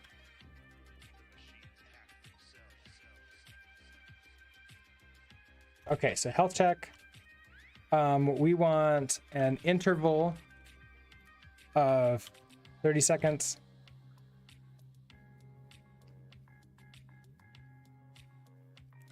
Vivex, you're having your first fight with the borrow checker this year. You made it this far without making it angry. Oh, nice! Congratulations. I feel that like having a first real fight with a borrow checker means that like you're running into that learning, like that area where learning is about to happen, that's always good, right? Cannot borrow self as mutable more than once at a time. And you know why? Okay. With that dereference in there.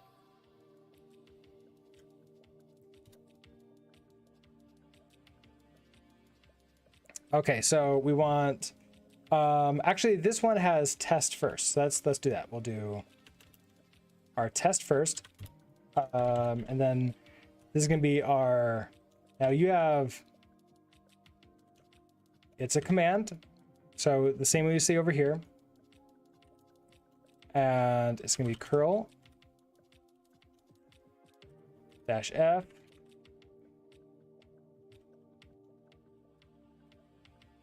localhost port 3000 health check. Now what's interesting is that this doesn't have the or exit 1, but I think that'll actually work. We'll find out. Okay, so then we have our interval. Our interval over here is 30 seconds. We have our timeout.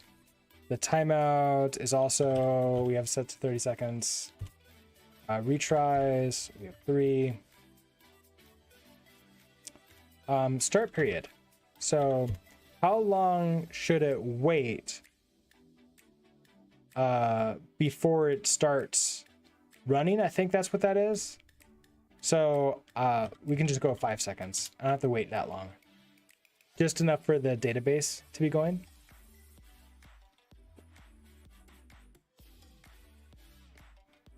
Oh, but if you fix it, you run into another issue. Yeah, restructuring time. This is oh, so this is what my mentor says. Like whenever I mention something about, oh, you fixed it, excellent, great. Whenever I mention something like oh, what is it called?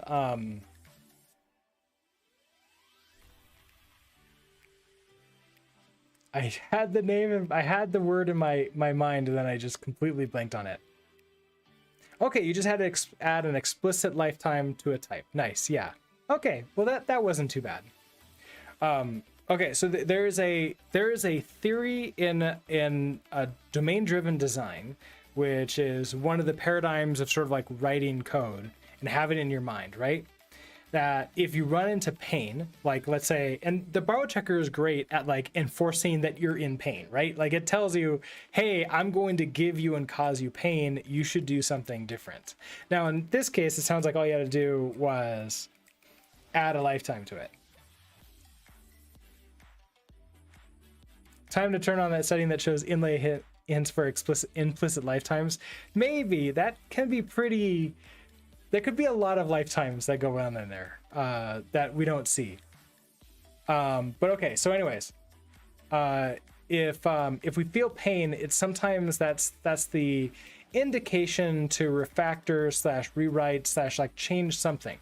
And then once we no longer feel pain, that means that we have the best possible design for the current moment in time for our code. Now there might be multiple best possible designs. And so like, but we don't know which one is the best one, right? We know that later, the closer to the end we have. And so just choose one at random, which is usually the first one you think of, and then just go with it until pain and then change it around. And the more senior you are, the more you can sort of foresee which pain happens, and then you'll be able to avoid quite as many rewrites.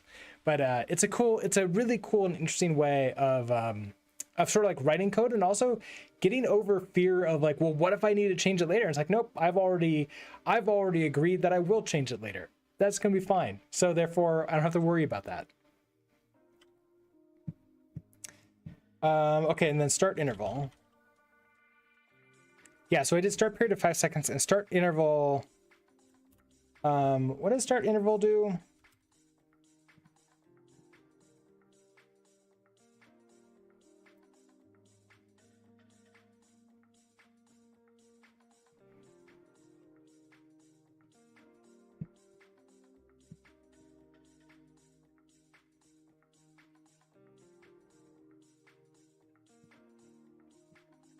Okay, so it's a we have the first wait, and then start interval is like after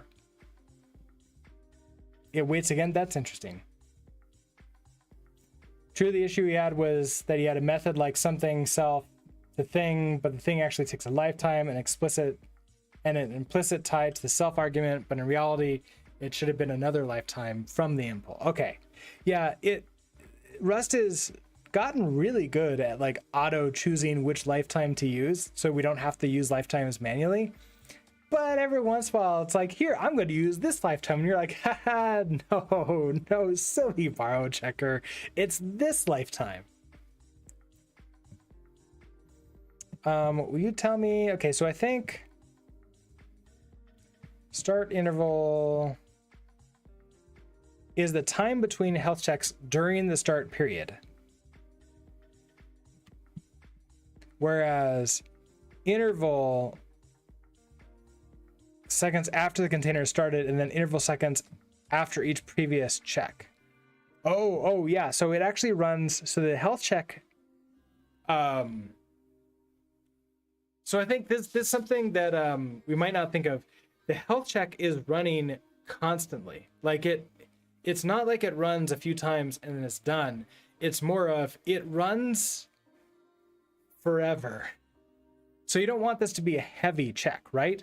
So start interval is just saying, I want you to wait 5 seconds and then start checking. And then if you fail within those, wait, I think is that what it is? Time between health checks during the start period. So during the start period, so during start period, we're still doing start interval checking. So I might want to say something like, wait for 30 seconds or something like that. So if you try once within here, go ahead and wait for another 30 seconds, then try, and then we're in normal mode. We'll need to do this over here now. And I believe that we can see...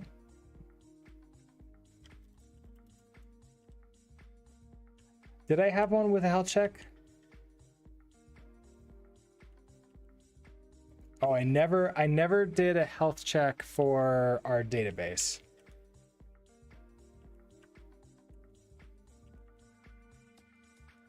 Okay. Is that okay? So what should we do then?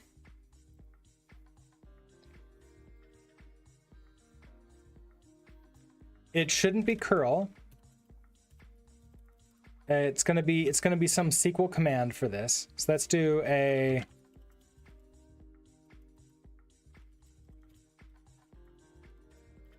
let's exec into our express grub pg.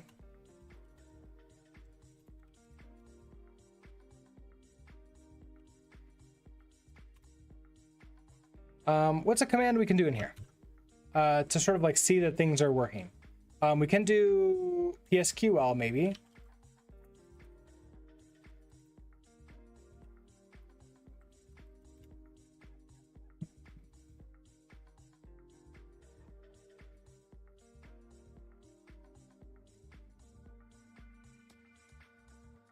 Yeah, okay, so we can just run a single command and exit. So that's probably what we want to do.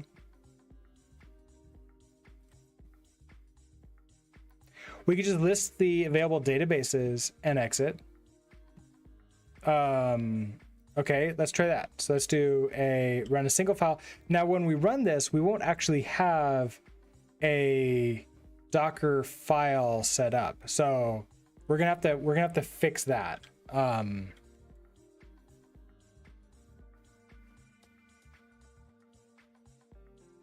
That'll be interesting. Okay, so let's do psql single command.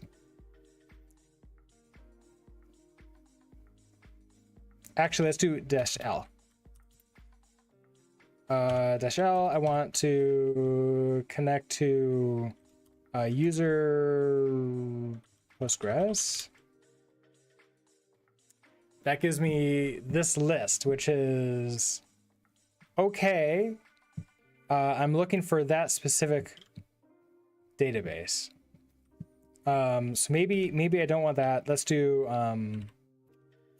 command. The command should be maybe select star from tests. Okay, So that gives me these. Now there's nothing in here, but this should mean that our exit condition was 0. If I told it to run from something that doesn't exist, it would be a 1 error code. So that would be, this might be fine. So let's do this. So our command is going to be psql -c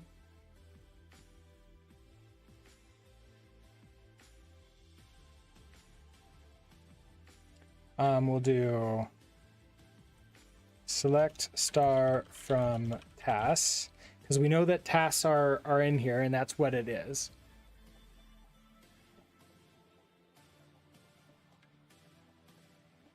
Okay, that's good. Let's see then. Okay, our interval. So our start period, this could take a while. So let's say that our I think I can do something like we have 5 minutes. No, it's gonna be less than that. 1 minute as our start period. Our start interval is every maybe 10 seconds. During that time, we'll do 3 retries in case you fail. We'll do a timeout of 30 seconds for each command, but it should like be pretty fast. We can probably do something like 5 seconds for a timeout. For the interval between tests, we'll do a 1 minute, like 1 minute between each interval, and that should be like test every 1 minute. So if we do this, the idea is that this will stay failed up until the tasks table exists in the database, which obviously is not going to happen until we run the migration. So we're going to have to figure out something to do with that, which we'll get to. That there's a strategy for that.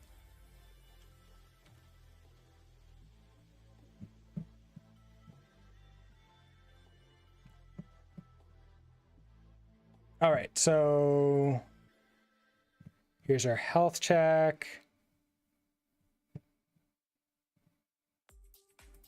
Okay, image. Image is nice. Image specifies the image to start the container from. Image must follow the open container specifications. This is actually pretty simple. And the only one, instead of build, we have an image down here.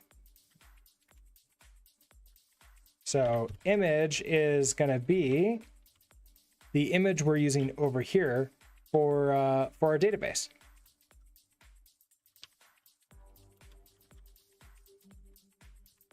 And so we can see our image is just Postgres. Postgres latest is what we're using.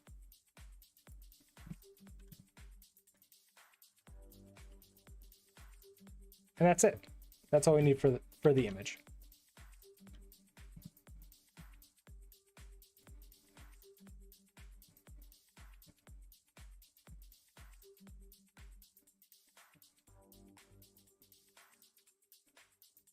Okay, so in Docker Compose, a default network will be created, and then everything inside of it is then added to that default network. So we don't need to set up any networking stuff ourselves unless we're doing shenanigans. So if you want to create a really complex system with multiple networks sort of talking together, that's where we're going to need to touch networks. So we don't need to touch this at all. It's going to do everything we need for us.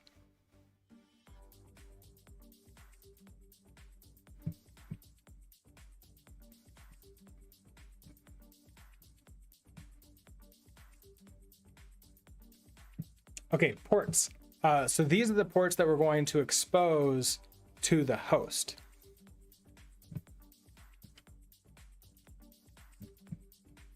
So again, database, I don't want to expose anything.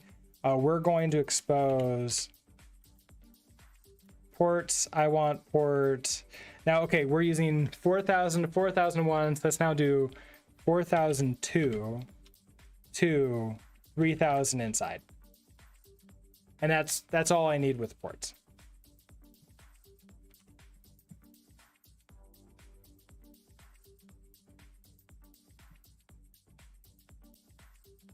Profiles is interesting. Profiles, I've used in the past. I go back and forth on the usefulness of profiles. The problem I always run into is I forget what the profiles are, and that sucks. All right, but we're gonna take a quick break. I see that ads are starting in like 10 seconds or so. So I'm gonna go ahead and let those run. I'm gonna walk upstairs, go grab a drink. We'll probably switch over to sitting mode afterwards because Zilby abandoned us. Maybe I'll see if I can find Zilby too. So I will be right back.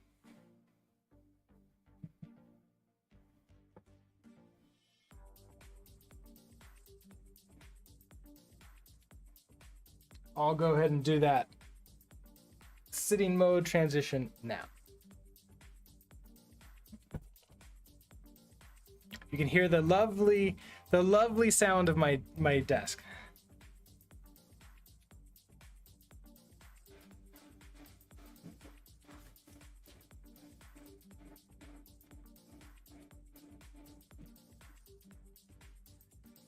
Huh, it still says ad starting soon. It hasn't started yet.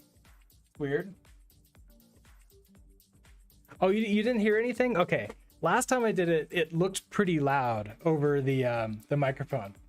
So maybe this time it got filtered out.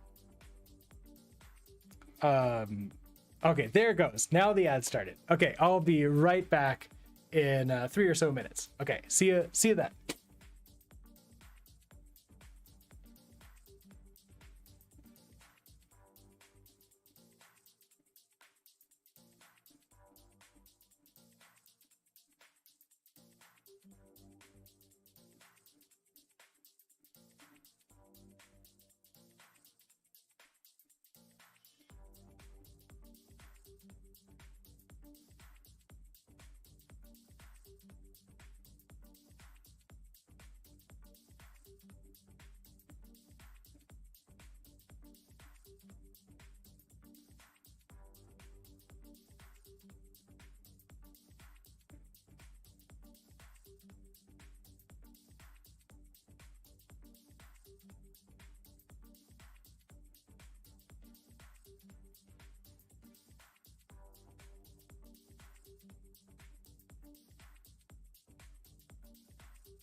All right, I went up to look for Zilby, and he is in his nest, in his little bed. He looks super comfortable, and I didn't want to grab him and pull him out, so he's gonna stay up there.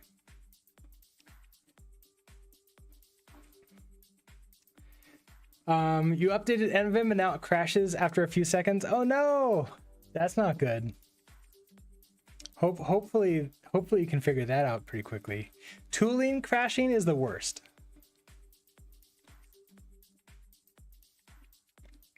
Like if there's going to be something that crashes, it should be our own code, right? Okay, so profiles, I should talk about profiles. But I don't like to use them.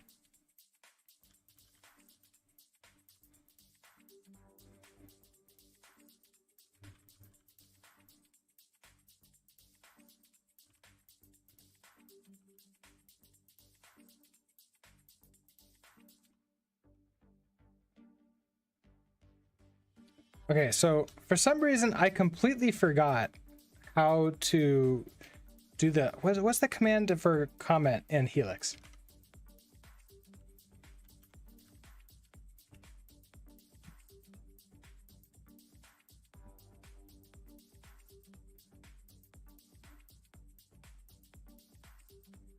That's what you get for using nightly. Oh, yeah, nightly is gonna that's gonna make it much harder.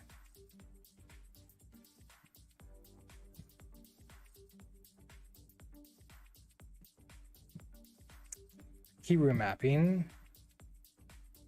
Okay. There's no comment on here?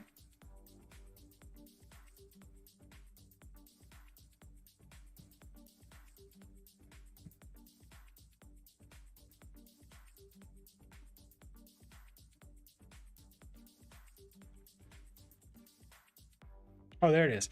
Oh, Control C. That's what it is. I was doing Control Slash. There you go. I did forget how to do it in Helix. Oh, and Coffee, you're using Vanilla Vim without any plugins. Yeah, I all throughout my sysadmin time, I was using Vanilla Vim. Like, I was using VI for the most part of that, and then somebody showed me Vim, and I thought it was like the best thing ever because now I can get more than one line of undo. And that was it. Like, I didn't even think about plugins. Like, nobody told me that plugins were even existed at that point in time. You got an easy solution. Just roll back to your latest version. Power of NixOS. I've heard of NixOS, and I've heard of Nix and lots of other things. I just never really do much with it.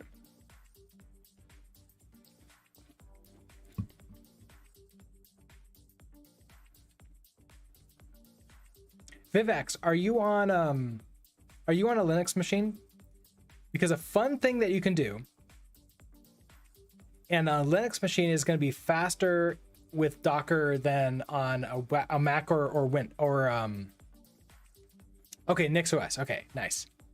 Oh yeah, and you just said that too. Okay, so I don't know about NixOS. I'm guessing that it runs Docker natively, unlike Windows and Mac.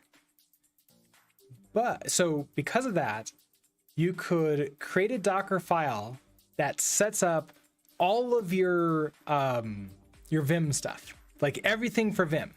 And then you can run a Docker container for each project, and then just like do the, I guess either this watch thing in here with a Docker compose file, or with a, whatever it's called, with just a volume to pass it in there. And you shouldn't get any, like too much, negative performance repercussions.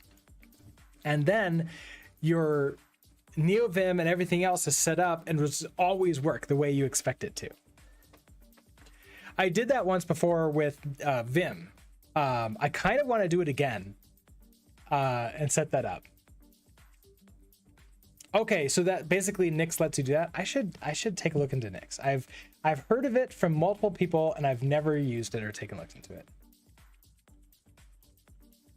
Investigate Nix for, I guess, like locking down everything version wise.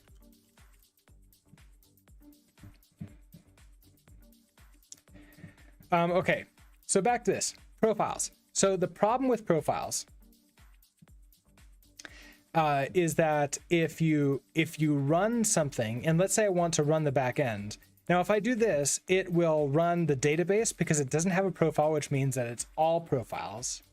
And if I have this profiles here with the back end, if I run this, only the database would run and not the back end. And so if I run if I run the back end profile, then it would run the database and the back end. So this is really only important when you want to run like multiple different things, but only some of your stuff at the same time. Which I've once now only had that, which was when I created the full stack Rust course. We had a single compose file that did both, like did JavaScript backend, Rust backend, and sort of all sorts of other stuff. And I used profiles for that. Then I consistently forget to put the profiles in, and there's no good way of listing what the profiles available are, and that kind of, it just sucks. So I don't like profiles, but mostly because there's no good tooling for it. And going in and looking at documentation is not an answer to that, as far as I'm concerned. Like there should be a way for me to see what the profiles are. Like maybe like a command like else profiles, or, you know, Docker compose profiles or something like that.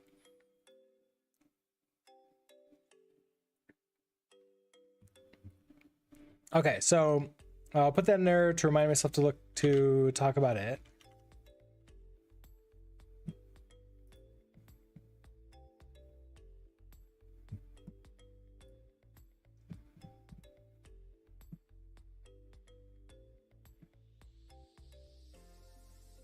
Restart is interesting. So do we want to restart this container if it's if it terminates for some reason?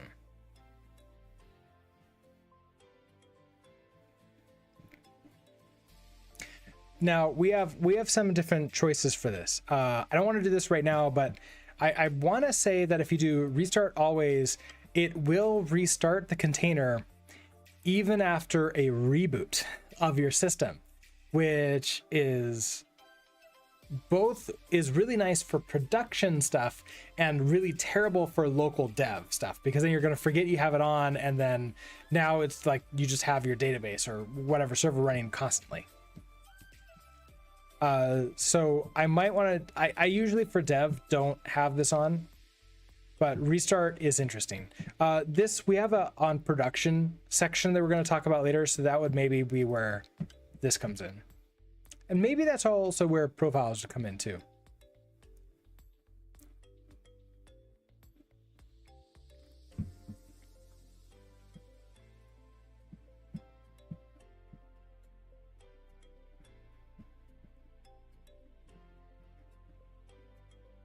I think I need runtime ever.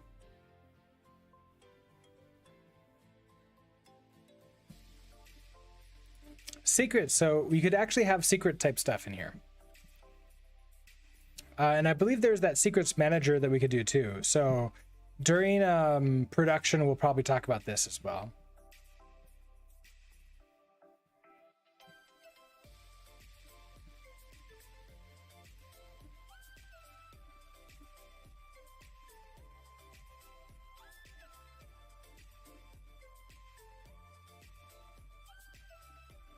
Volumes. Okay, so now here's where we can set like what the volumes we want to do. And so we want to do volume.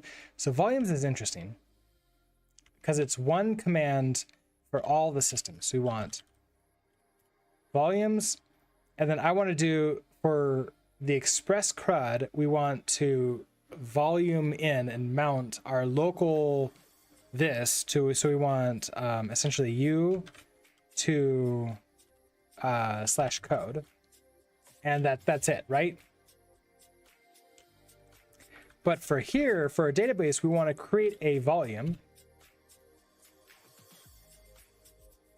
And this is going to be our database volume, which I don't need to set any configuration up. The defaults are perfectly fine, but it is an object, so I have to give the colon there to tell it that it's an object. And then we're going to do volumes, and this is going to be database volumes, database volume 2, and then we have to remember where exactly this goes, and that is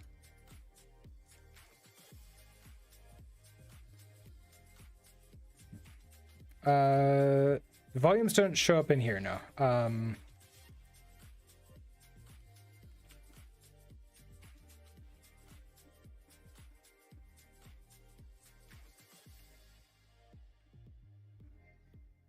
Yeah, here it is. Okay, so this is /var lib PostgreSQL data.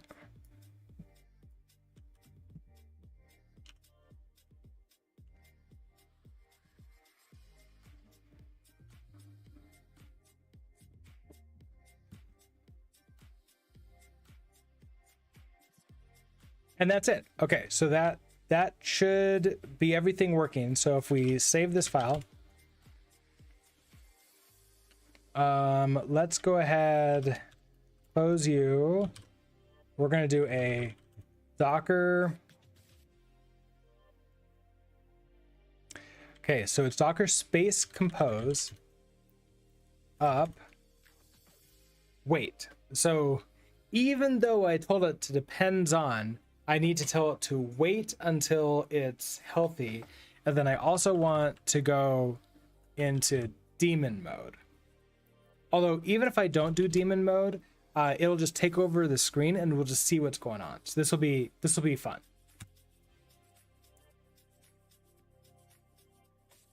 Oh, interesting. Okay, so validating services database health check additional property start interval is not allowed.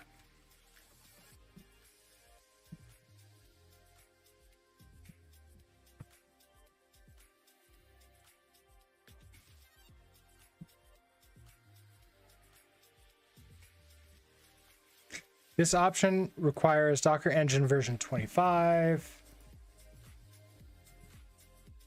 Apparently I have an update.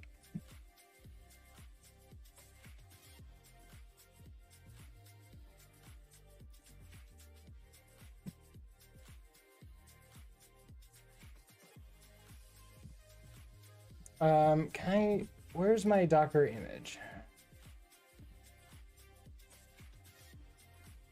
Docker Engine. Ooh, I have 23. Okay. So yeah, that's a problem. Software update.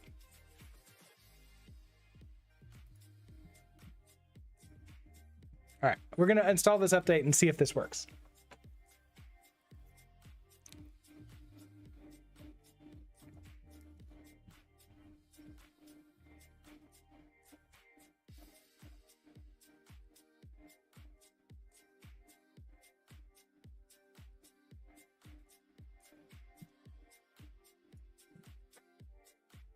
Oh, and of course it takes forever.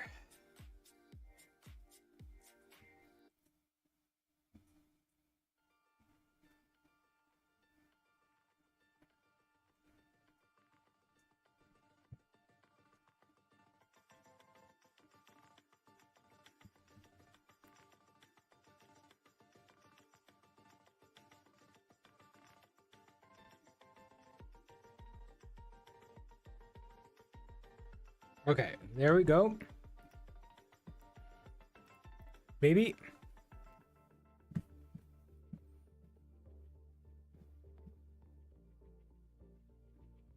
It's thinking.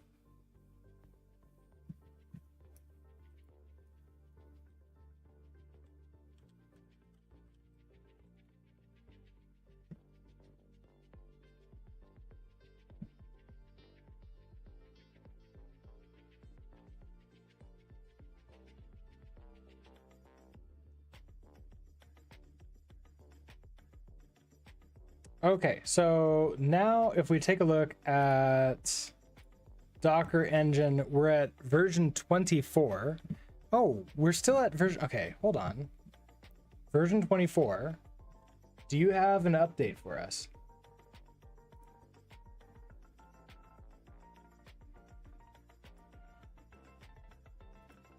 Can I make you version more?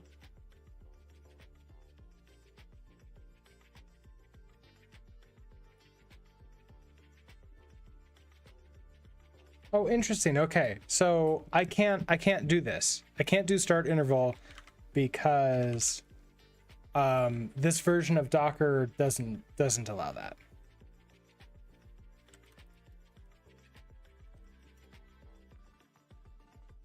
So we're gonna have to do start interval and remove that for both of these. Okay, let's try this again.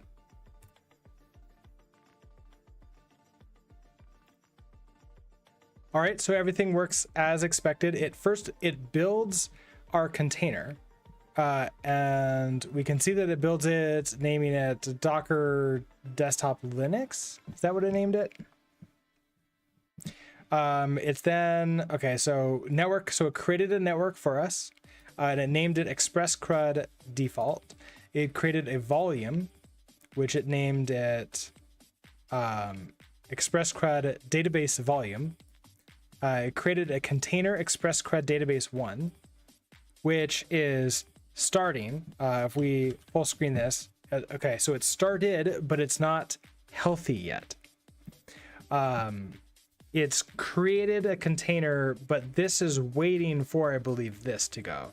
And so this is probably going to fail because we don't have that database comes in, the volume is brand new, and there's nothing in it to then run, right? So we have a problem here. We have a cat and mouse? No, we have a chicken and egg problem. What? How did I go to cat and mouse in my brain? That was weird. So this should fail soon. But it is trying to wait until things are working. If we go over here to the right, we can do a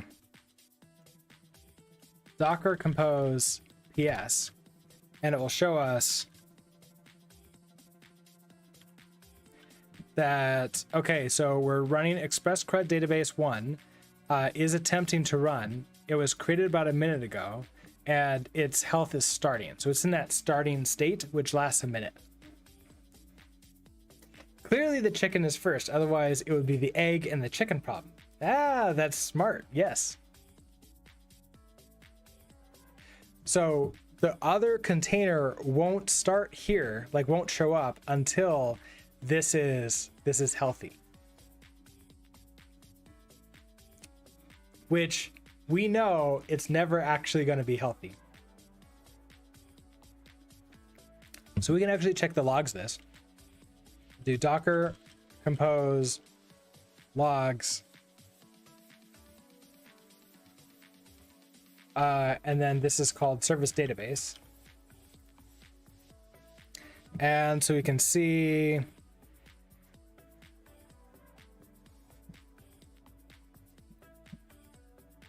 okay, so the database started up. So the container started.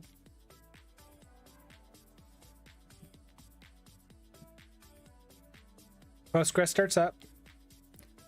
Database is listening here. Database is shut down. This is what I mean by databases up, down, up, down, up, down. It's it goes up now, and then it's back up again, and now ready to accept connections, and then it's good to go at this point in time. The problem obviously being that if we look to the left, is that this isn't healthy. This errored out because it our health check is saying I want to look for this table to exist, and clearly there's a problem there. That table cannot exist, which sucks.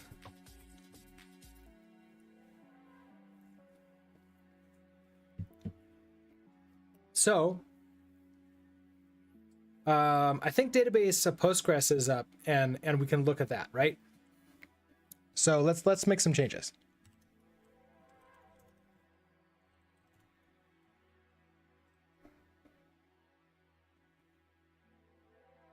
In the actual lesson, I think we're just going to go straight to the solution. I don't think that it's helpful to say, and here's how not to do it. I've always hated tutorials that like tell you that.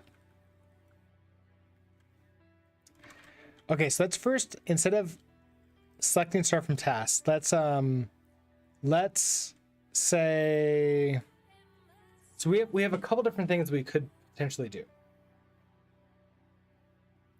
If the data, okay, so if our database is up and running, I kind of like this. Okay, so our database is up and running, and we're going to select star from Postgres, which is a container, which is the database that we're connecting to anyways.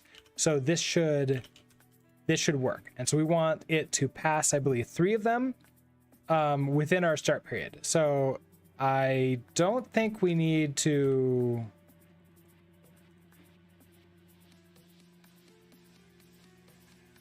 Let's bring this back to like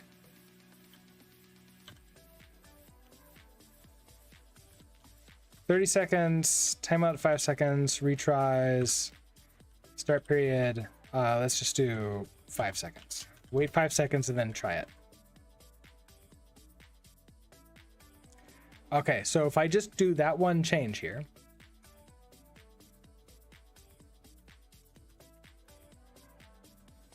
Oh, and if we come back over here now, not that command, I want this command.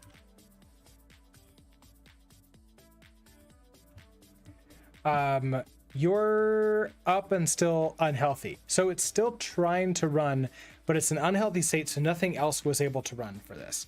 And if I want to rerun the Docker, if I want to rerun and like, because I made a change to Docker compose file, we're going to have to Docker compose down first to remove it and reset. It does not remove the volumes, so that's something to be aware of, unless you tell it to. And then we'll do another up. Oh, I didn't want to do that. I want to do up with wait.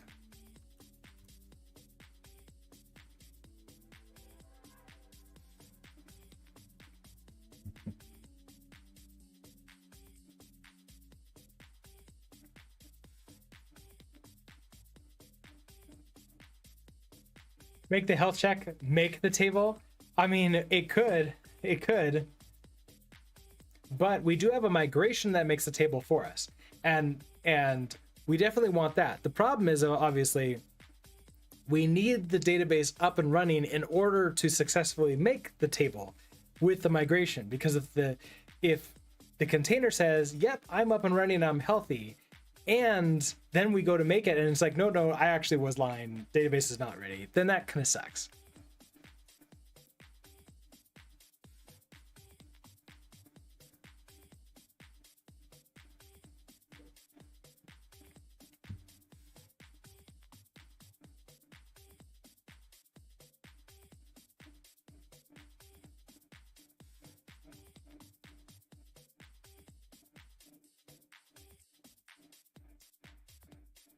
I did not tell it that it had to wait a minute, right? Like I told it it was like 5 seconds, then start, and 30 seconds between that.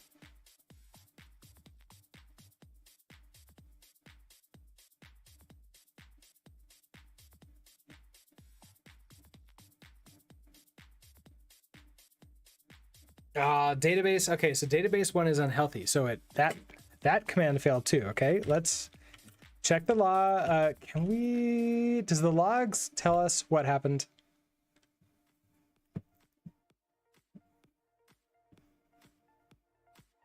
Not really. That kind of sucks. Let's see. If I do a Docker compose exec database, and then we do the same command we were going to do before. So that's what? PSQL dash command.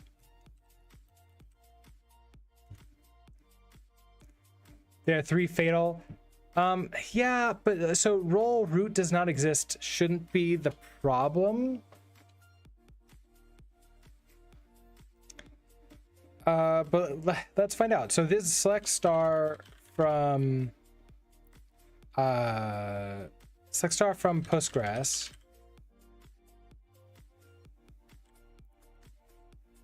And then I want to do, okay, so exec database PSQL -u Postgres. Oh, Postgres does not exist. Well, okay, well, there you go. That's a problem.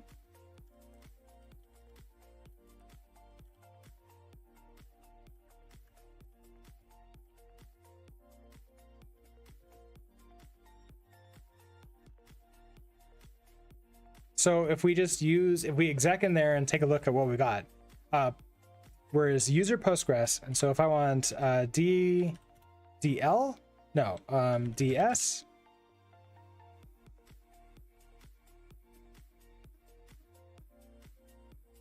Oh, there's no tables whatsoever. Oh, that's the problem. Okay. The problem is that there's no tables whatsoever. That there's a database named Postgres. Oh, okay. It was like connect or something. Yeah, okay. So there's a database Postgres.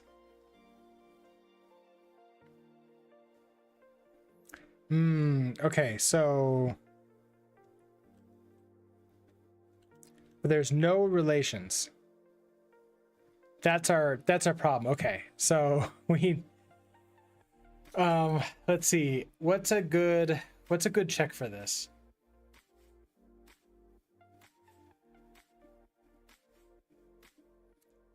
I don't necessarily want to make a table for this.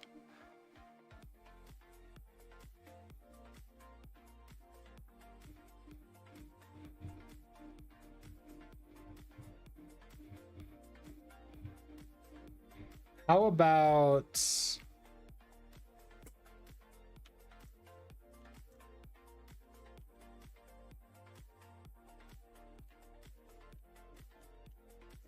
okay, so if we just connect in here, PSQL. Okay, what can we do? We can do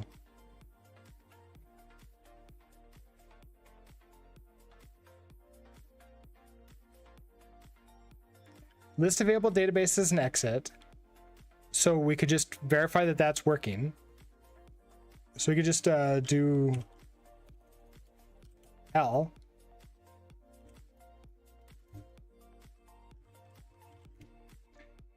And that just lists these and then exits out. Maybe we just do that. Can you use the internal tables of Postgres for a query? I'm sure I can. There's these template tables. Sorry. There's the template databases. So the Postgres database doesn't have anything in it. These ones have, let's see. So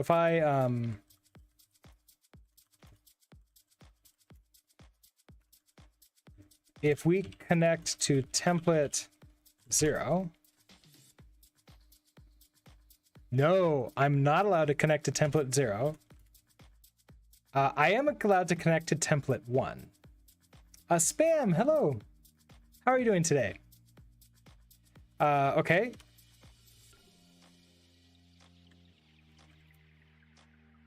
Ooh, but there's no tables in here.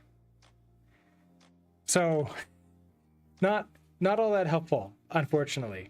So I think what we're going to do is we're just going to list the databases with the -l command. Okay, so we're going to do that. Why learning Dockers is so important. Learning Docker is important because it allows us to run our code inside of what we call containers, which are isolated little logical things that basically mostly separate them from the rest of our system. So if you want to play around with a new technology, like have a database running, or run 15 different versions of your service locally, you can do that without installing all the stuff, all the crap on your own computer. So for development purposes, Docker is extremely useful for basically keeping things clean and easy to work with. On the production, well, I guess on the other side of development, on the other side of the development part of Docker, it allows you to set up these scripts like this Docker file here, where all of your team members will now have exactly the same system setup, configuration, environment that all of your other teammates have working on the project. If you've ever run into a problem where one person is running with Postgres 13, one person is running with Postgres 16, and one person somehow has Postgres 12, and there's some weird problem, and it works on my machine but doesn't work on somebody else's, Docker basically is a way to say, no, everybody's running on the same exact thing and it looks like production. And that's the key, looks like production. Now, if you run Docker in production, it goes from looks like production to it is the same as production, which is huge. And a lot of people will sort of like poo-poo on Docker in production because it is another thing on top of your code, right? It's basically adding in something that has to run that slows your code down. But there's some benefits to it, which is that consistency. You know exactly what you're going to get. It has some things that makes it a little bit easier. It has those health checks added into it. And so you can sacrifice a little tiny bit of runtime speed for a lot of benefits. Have you considered Nix instead? I like to describe it like Docker without containers. I've heard of Nix, but I've not. Well, I mentioned before I haven't used it myself. I've never been on a team that used it. We always use Docker, so it's I put it on my system to look into. So eventually I'll get to it and take a look at it. But yeah, if you use something like AWS ECS, which is Elastic Container System, then you're basically running Docker in production.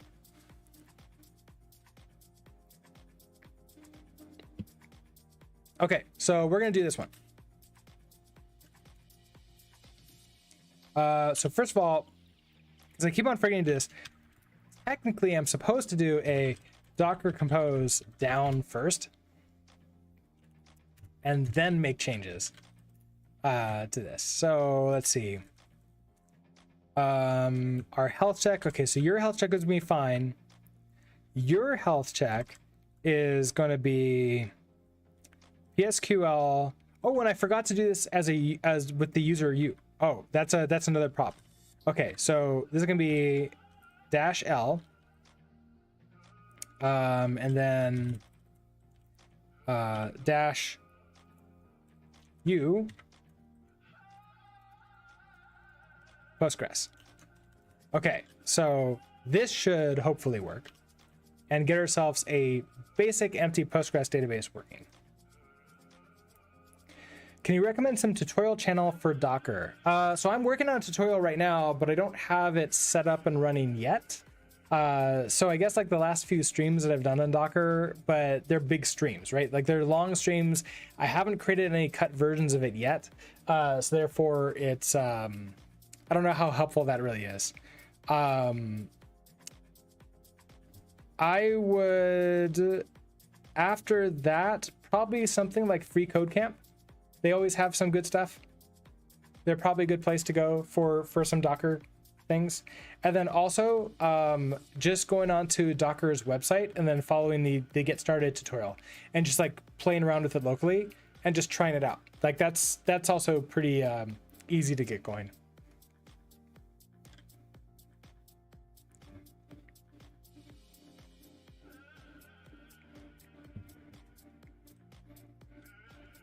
Okay, so let's do our Docker compose up. We'll wait for it again. Let's try it again.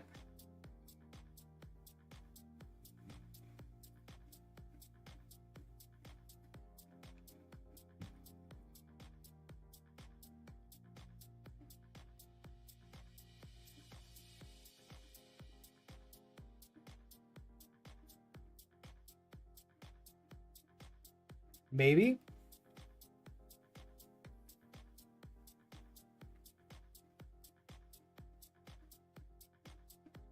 Hey, there we go. Okay, so our database switched to healthy, and so then it switched over. Okay, now it started up our Express CRUD, and then this should switch over to healthy pretty soon too, and then everything will be running, right? So you notice that it switched this from, it was starting, and then this was created. Now that it's healthy, now this can truly start up.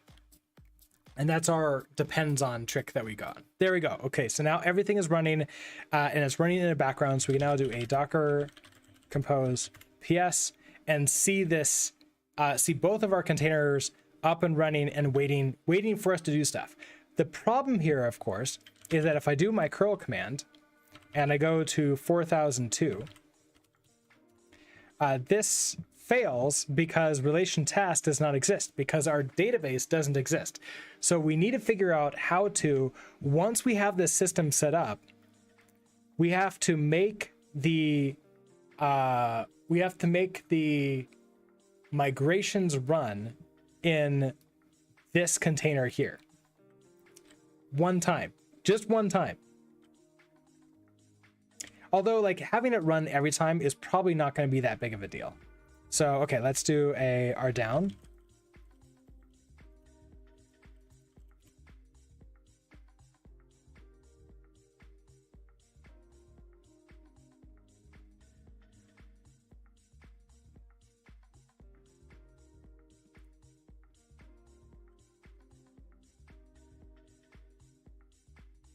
Now, if I remember correctly, there is something we can do in our Docker, not Docker file, in our compose file.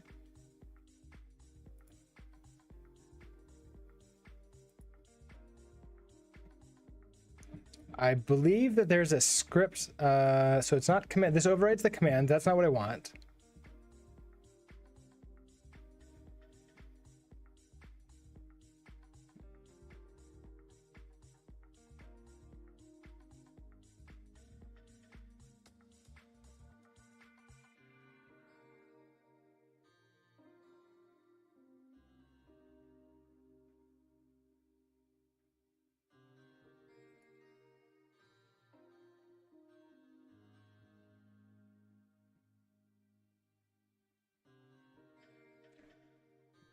I thought there was something that we can run, like run a script of some kind.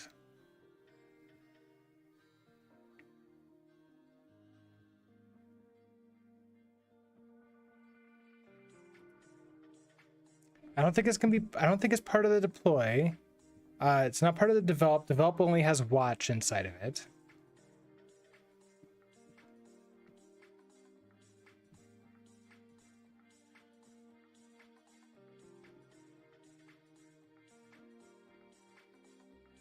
I don't think it's part of environment is just the environment variables.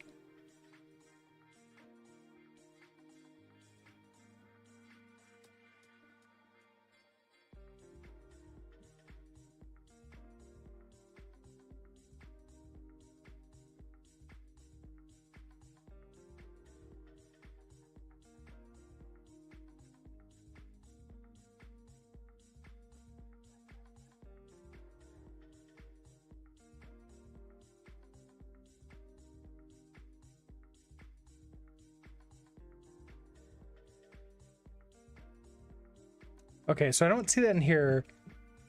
Is there anything else in here for us to work with?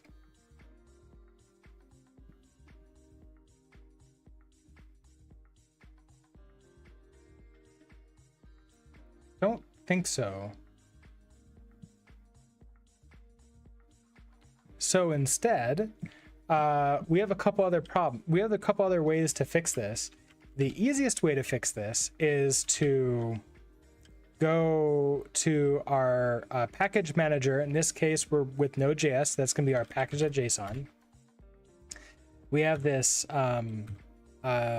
scripts dev. Now, if we look at our Docker file, the command we're running is npm run dev.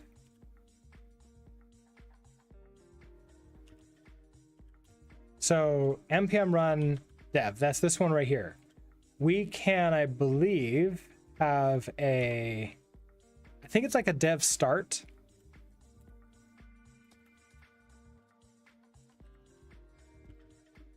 Like a pre-dev. I don't remember if it's pre-dev.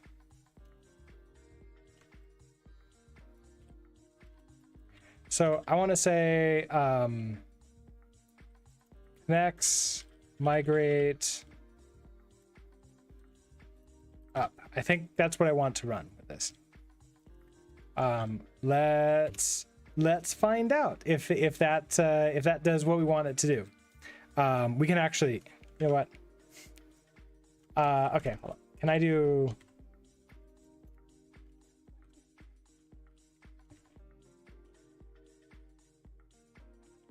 This won't tell me. Okay, so my LSP doesn't know anything about the package.json file. That would have been nice. So I want package.json npm specifically. I want the script section.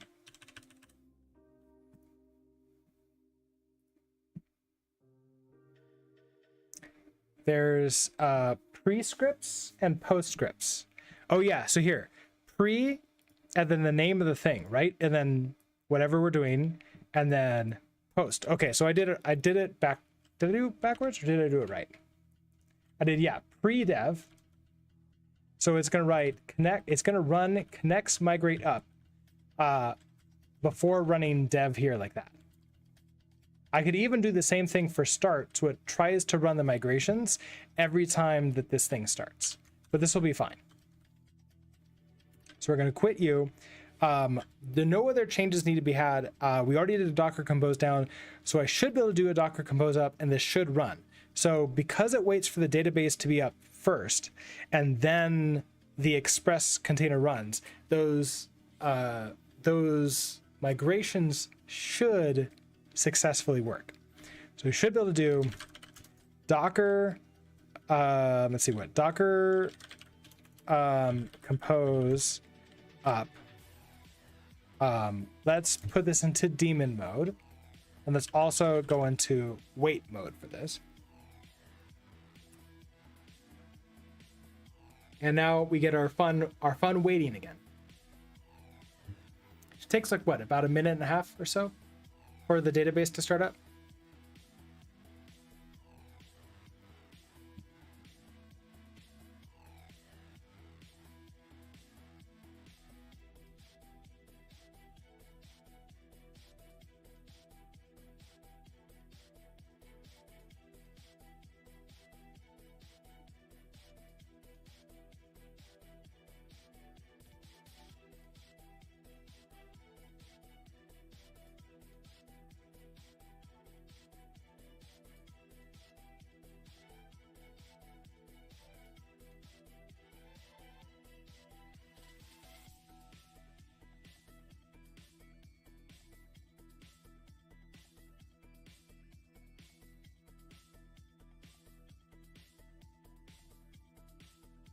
Okay, there we go. So everything is started up and running.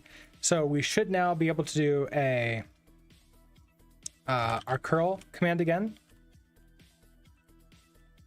And I want to go to 4002 to task because that's what we set it for. And there we go, task work. So our migrate worked the way we expected it to. So everything is now what we want. So if I were to curl Did I use curl data? What are my different curls that I have had? Okay, yeah, so here's curl. Let's go to 4002. So I'm going to send a new task named task 3 to our system here. And if we hit that, now I want to do our curl again. And there's our new task that we created. And if we do Docker compose down again,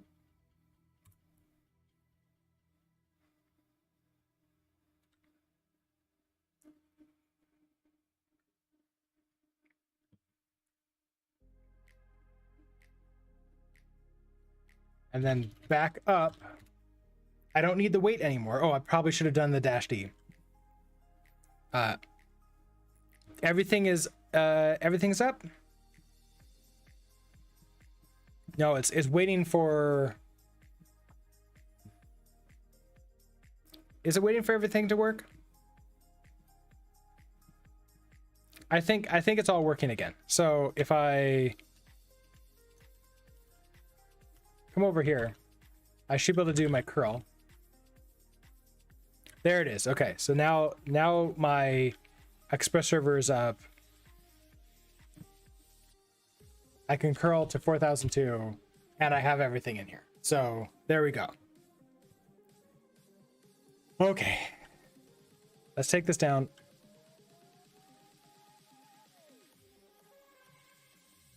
Now it's time to write this.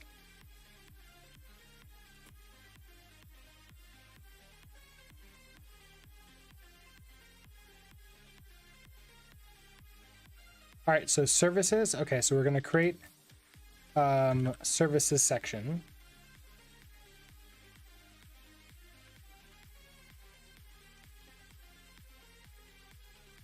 All right, so let's open up the compose YAML file that we created and begin adding lines.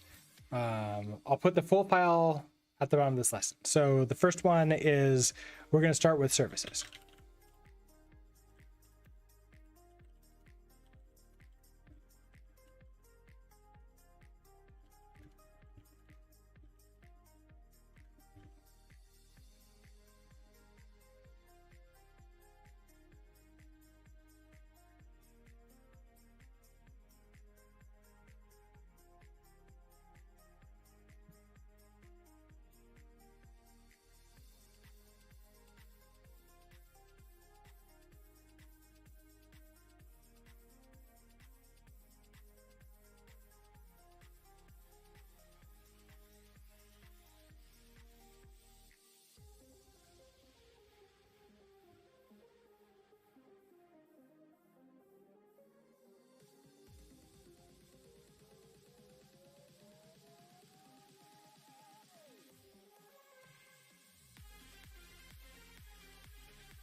Okay, there you go for that.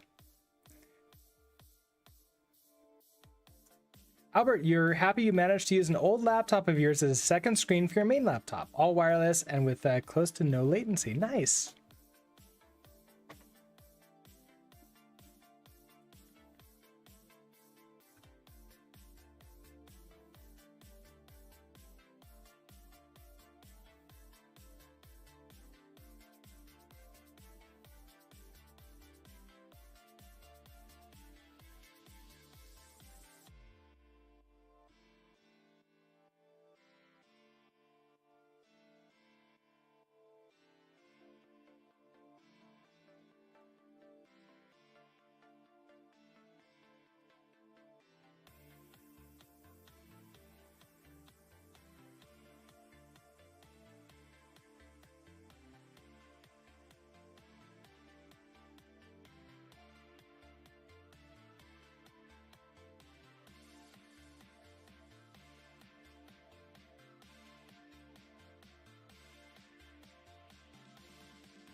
Oh, it involves random software on the internet.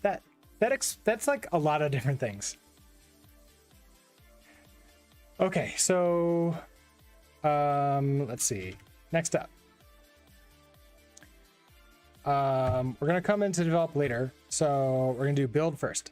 So there's no build on the database one, so this is just its own one.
You know what? Since I have everything already,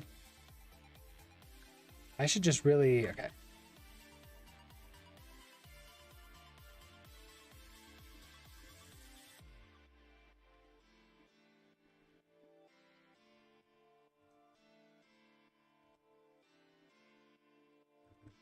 I thought I copied that though.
Okay, let's just grab this entire thing.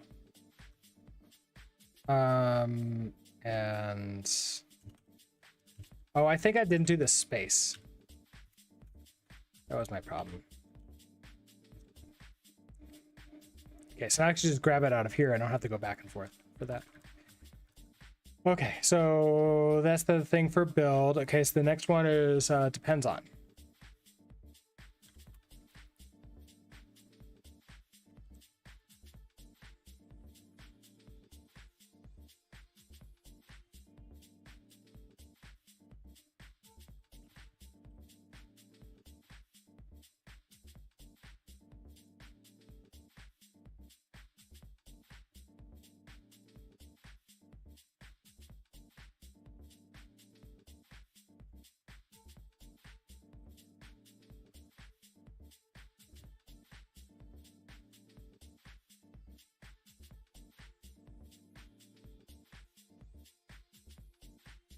Okay, so however, we need to have the database running before we attempt to launch the Express app.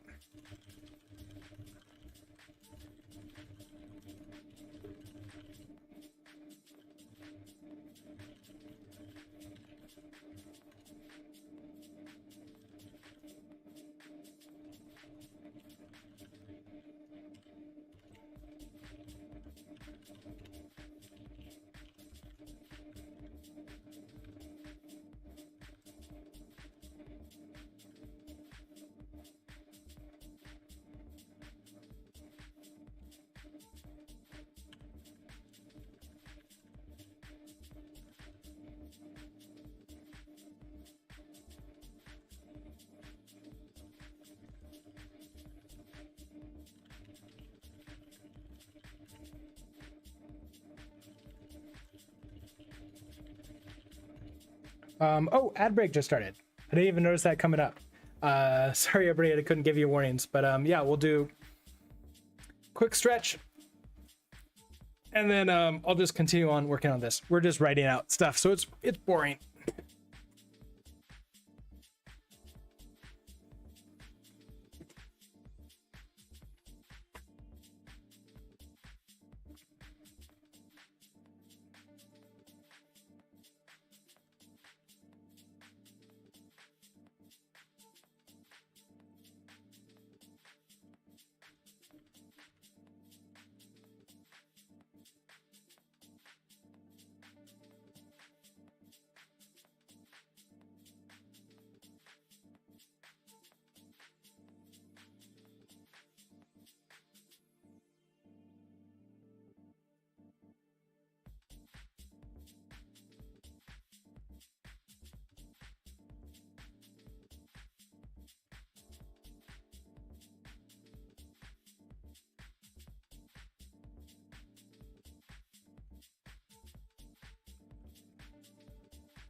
Ooh, guarantee.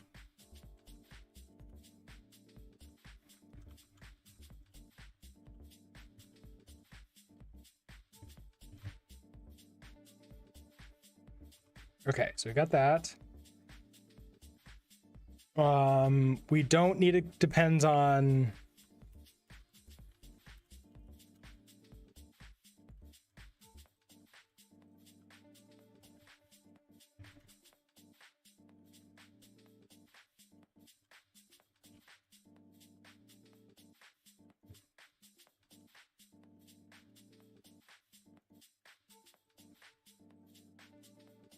Okay, so we have that.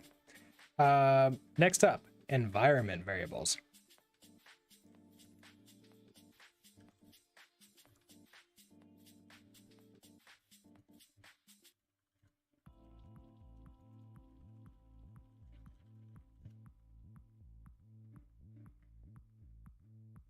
Okay, so next we're going to set up environment variables for the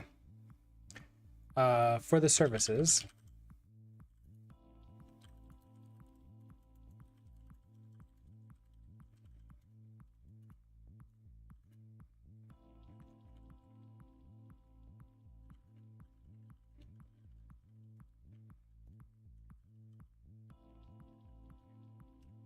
All right, welcome back, everybody. All right, so here we're using the environment.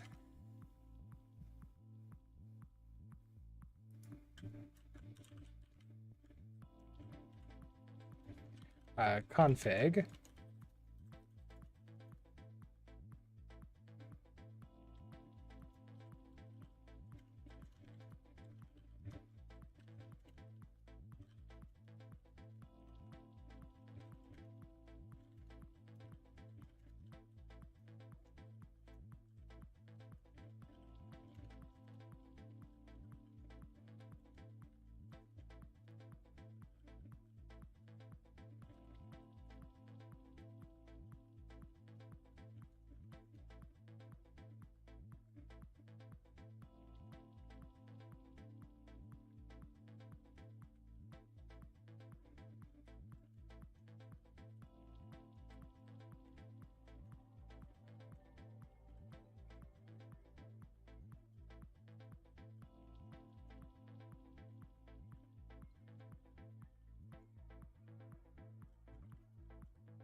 Okay.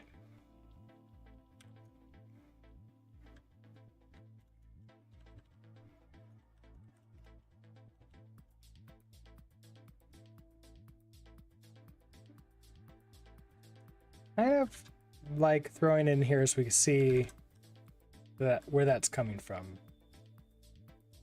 So we're gonna have, in your case, we have here's the environment stuff.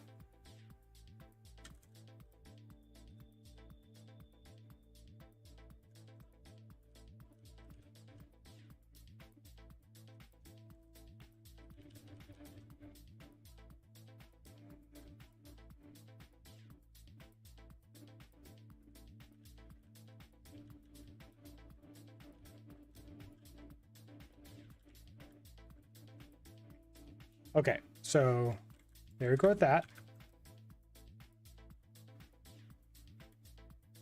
What's next? Health check is next.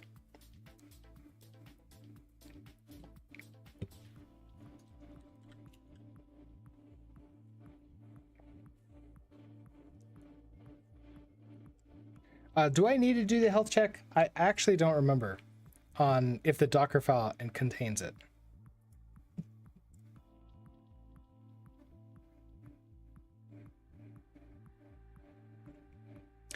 Your compose file can override the values set in the Docker file. Okay, so it's actually, I don't need to do that.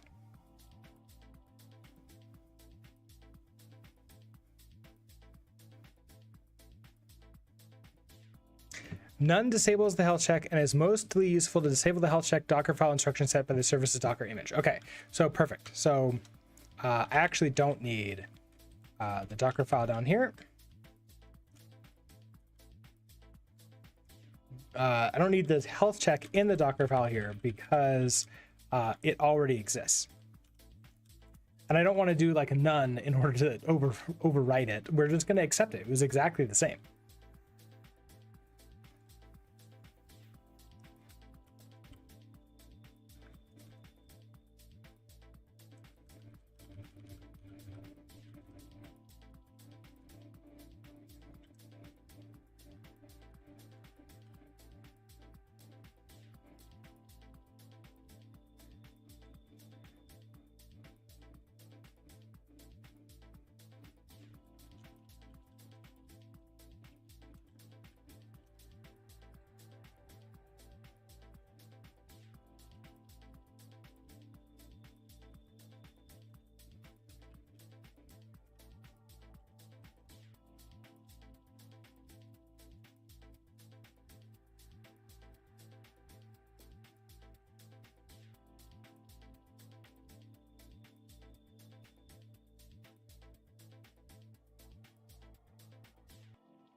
Okay, ports is next.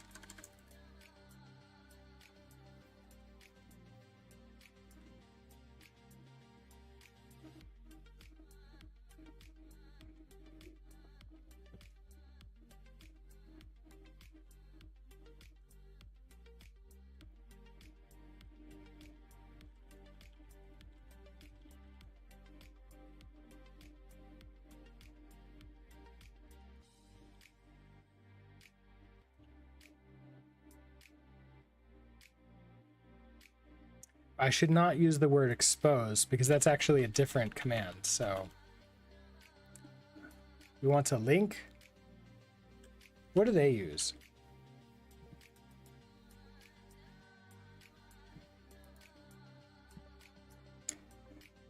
Of course they do. Of course they use expose.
Oh, Fedora is having a little bit of trouble right now. Well, that's not good. Is it all Fedora or is it all of the Red Hat stuff too? Because if it's all of Red Hat stuff, that would also take out Red Hat Enterprise and oh, what's the really minimal version of Red Hat that's sort of like the open source version of Red Hat? I used to use it. I don't remember what it's called anymore.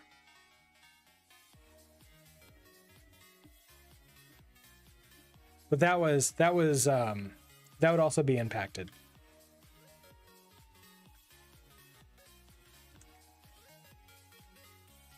Profiles, okay. CentOS, that's what it is called. Yeah, CentOS. Okay. Yeah, so CentOS is the really basic, like think of it as the open source version of Red Hat Enterprise. Really pared down, really basic, almost nothing installed on it. You have to do a lot yourself.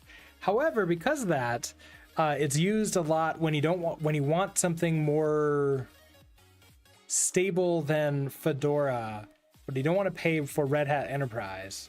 CentOS is the way to go if you want to be in that ecosystem. However, I just got so tired of having to recompile everything to use it, because that's what you end up having to do with CentOS. Unless you want to just use ancient versions of every technology, because it takes forever for Red Hat to add packages, their package library. Okay, volumes are next. Or no, profiles. Okay. You know what? I changed my mind. I don't even want to talk about profiles. I don't think it's helpful. It's not really necessary for it's not necessary at all for just getting started and getting going with Docker. Like, maybe I'll do another lesson and could add it to the course later with it, like if there's a demand for it. Okay, so volumes are next.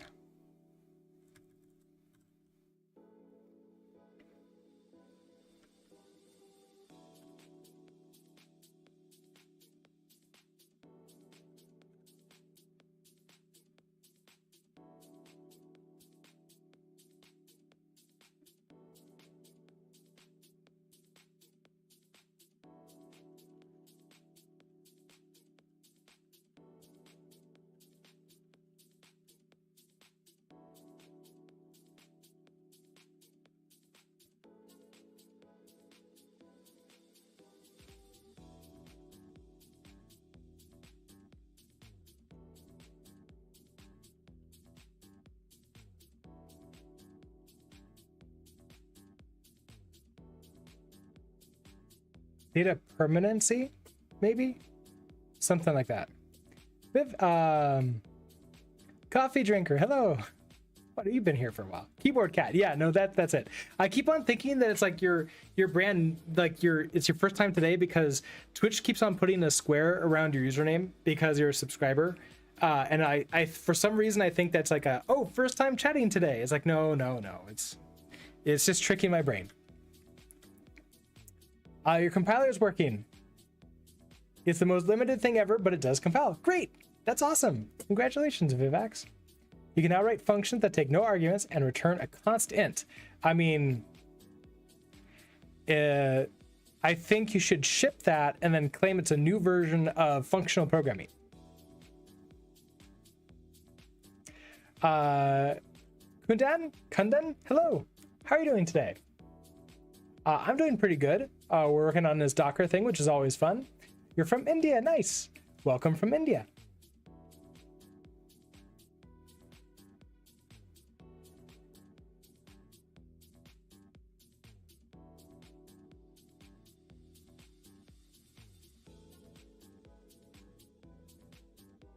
I mean, what more do you need than expose main U8 return 0? Exactly. See, you're done already. And then all of the applications that you want to write are just that.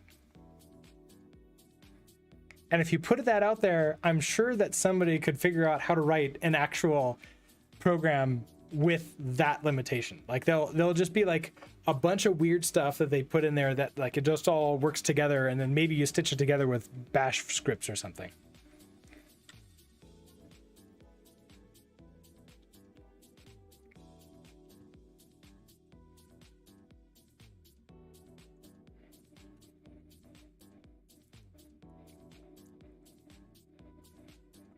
Okay, so we want to map some of the volumes and containers so we have access to our code, express script servers, and allow data permanency. Is that even a word? Permanency. That does not look right at all. Data persistence.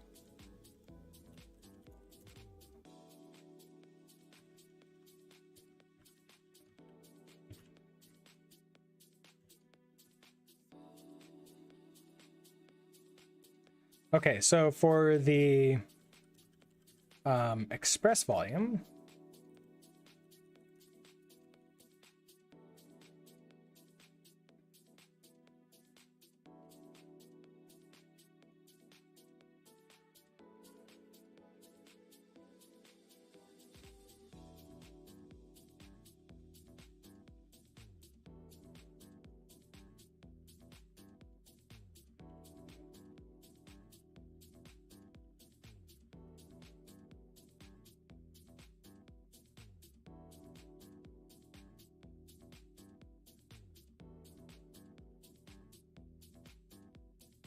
It's not really however.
Maybe the most generic way would be to build a message passing framework.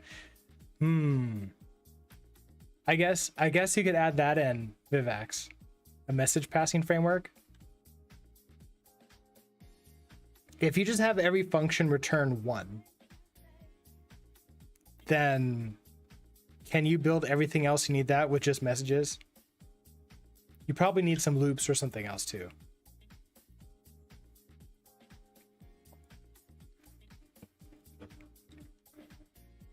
Then you're on your way to like building the equivalent of like JS fuck, which is, or brain fuck? I can't remember, one of those two.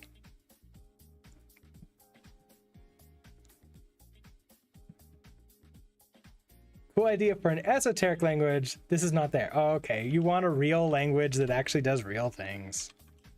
Fine. Actually meant to be useful. Okay.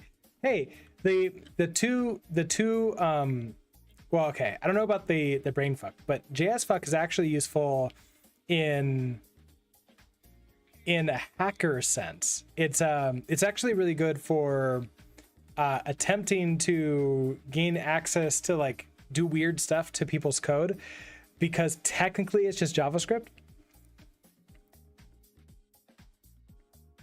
Oh, Twitch ate one of your messages. It didn't show up in the auto mod queue, so I don't know where it went.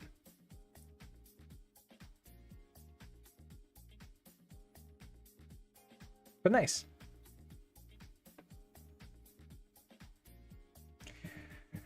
Okay, so let's see, we got our volumes, and then is there anything in here? Oh, image.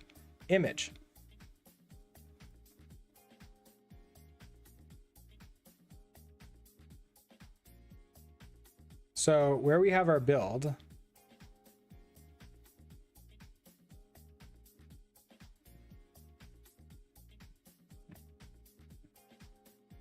let's put this up here.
All right. Well, thanks for hanging out, Vivex. Have a great rest of your night. Denise, hello. How are you doing today? It's interesting to see how YouTube reacts on you watching at 1.1x. Oh, so I'm guessing that you're slightly behind. Because I would imagine that when you catch up, it's gonna just drop you back into 1.0. That's always what's happened to me when I try to like run at like 2.0 or 1.5 and then I catch up. But yeah, let us know how it goes.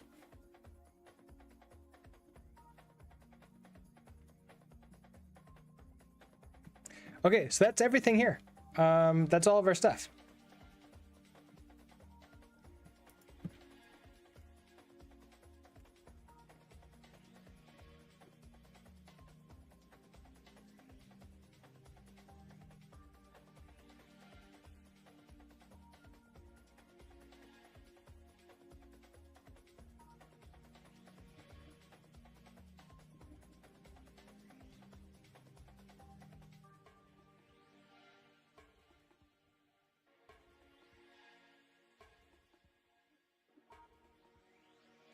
Oh no,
oh, interesting. There's some artifacting in the mic, like a background noise.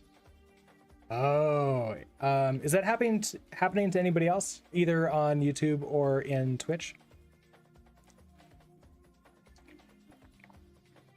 I'm not seeing anything weird in my OBS.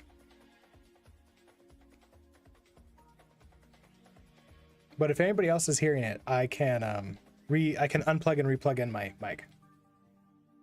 Oh, it also happens on Twitch. Okay, let me try resetting my mic.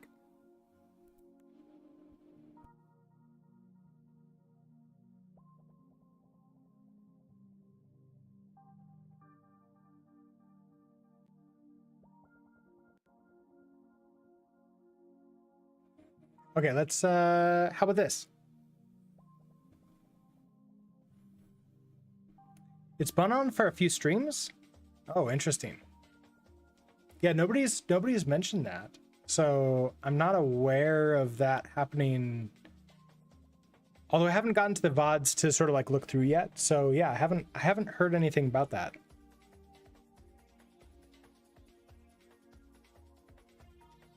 Especially when it's quite calm. That's interesting.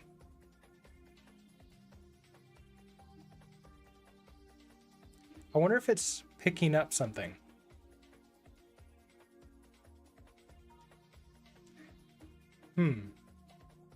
Yeah, I don't know. Yeah, that's a little bit disconcerting though. I wouldn't be happy with that. I do have another mic and I just haven't had a chance to set it up yet. So like someday I'll be able to get to my backlog of stuff that I want to do.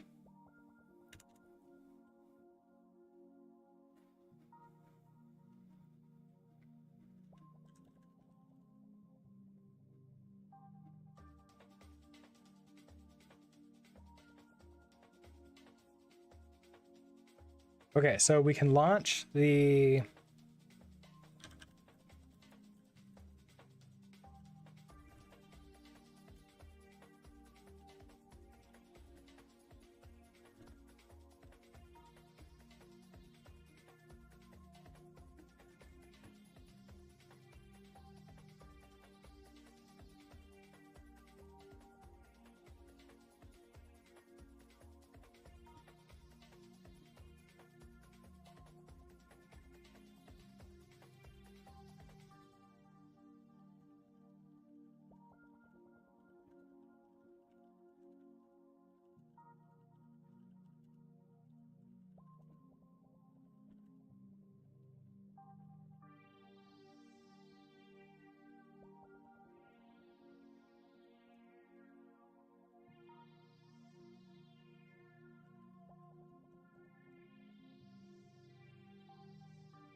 Okay, so unfortunately the depends on config that we set up won't work unless we add this option. This is one of the really unfortunate things about Docker Compose. I have no idea why they chose to do this. I would rather have had the opposite of a no wait, because it hits me a lot. I think it's hit a few of you all too. With the, okay, let's like wait until this condition is healthy, but then it just ignores that unless you put in a -- wait, which is like, what? But I told you.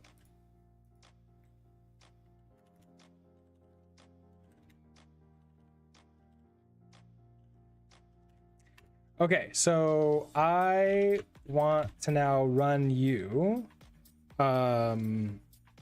Okay, so there's a... What was our very last command? We did docker compose up. Okay, so... But I want to remove everything. So we want to go down. Let's RMI all. So like remove all the images too.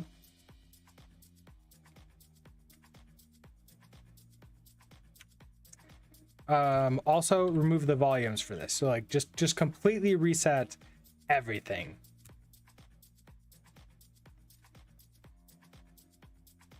Oh, is resource still being used? Oh, resource is still being used. Okay, hold on. We can...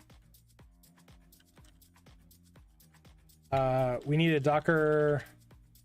docker remove...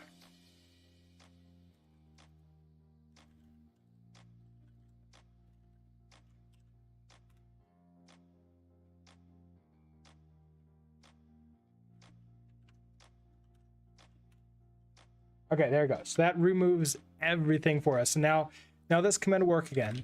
And then the other thing that I was just thinking about is let's remove this predev from this. I kind of want to, instead of predev, we're going to add in a new command for us to run on. So we're going to have maybe like dev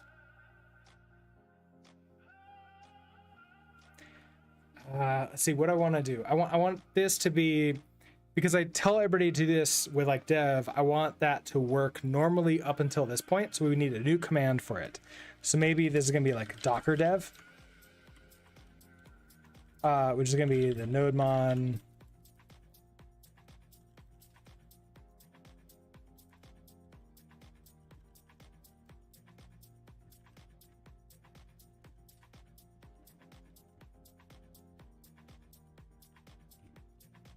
Okay, so then we could do docker dev later when we get to that point.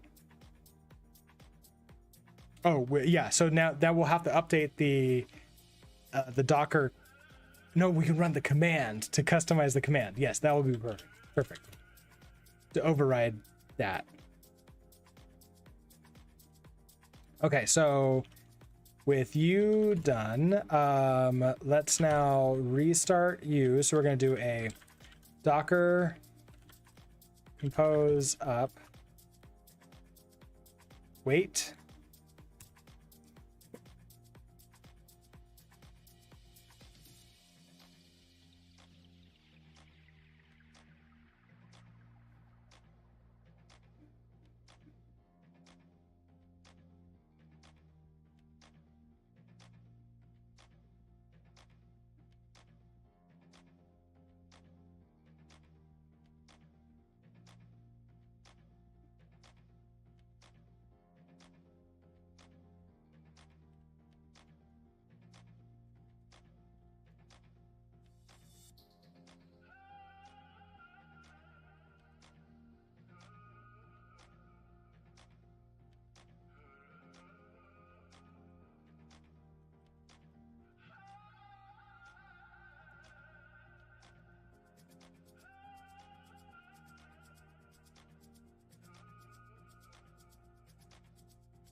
When we try to run the app and get the tasks, the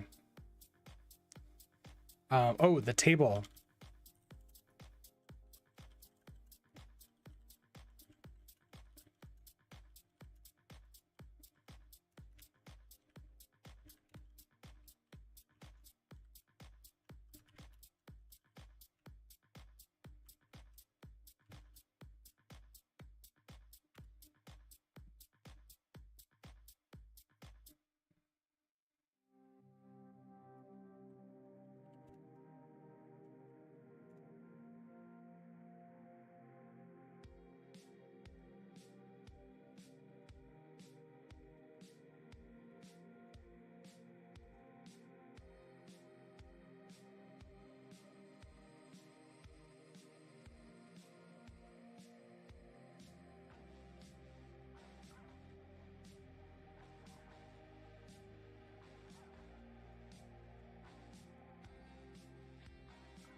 Did I already do that?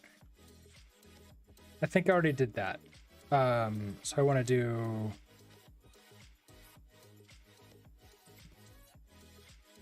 Yeah, I think I already did like Control C, and so we want to do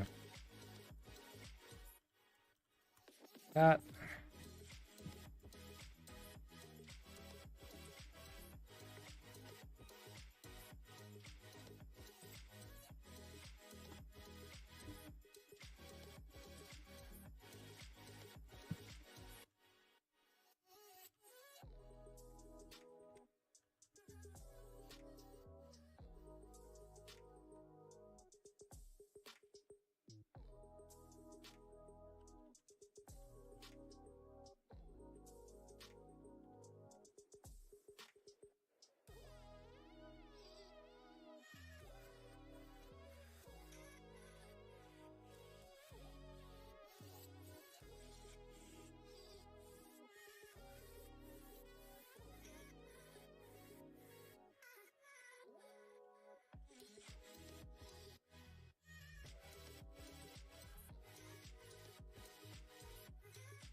So if I remember correctly, it's just a simple command, right? Oh, I could do both ways. So we could just do this.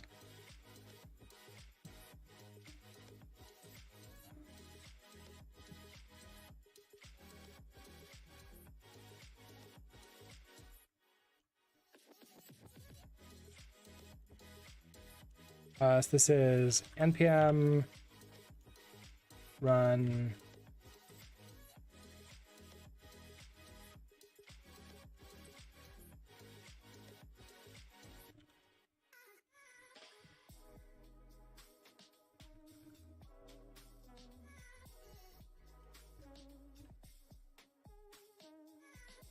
Docker dev.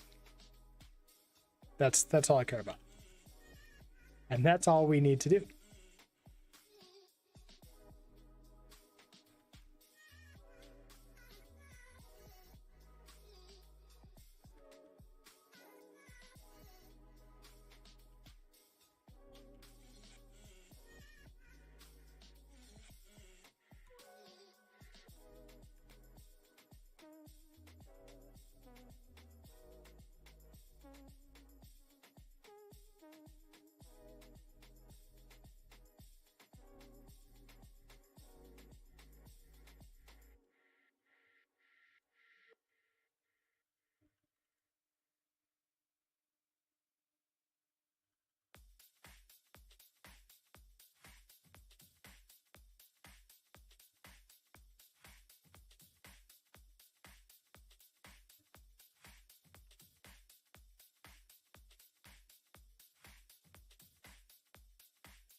I can probably make the health check take a little bit less time.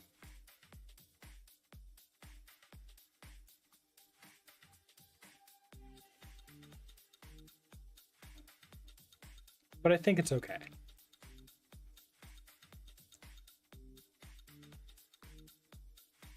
Let's also see if we can get it to spend a little bit less. Nope, not that. I want...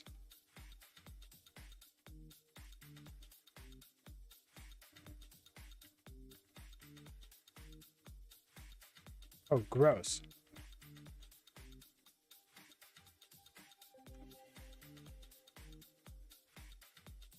Ew. Okay, well that wasn't what I expected. Okay, hold on.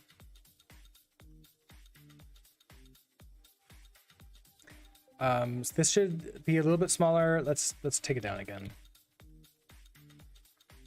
And then I'll bring it back up, but maybe with this, it'll look a little bit better.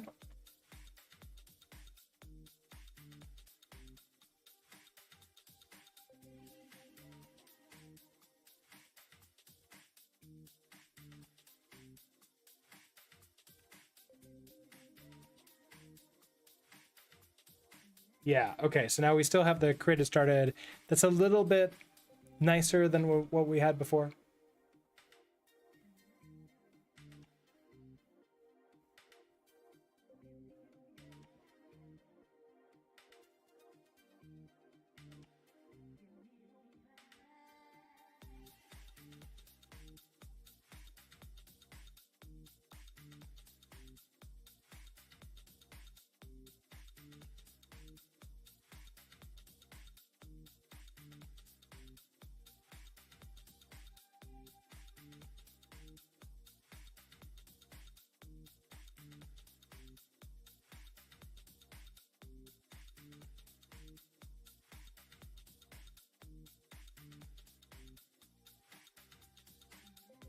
Any second now.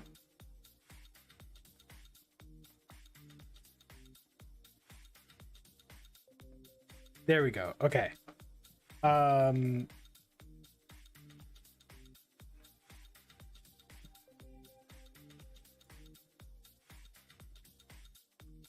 Yeah, that looks a little bit better.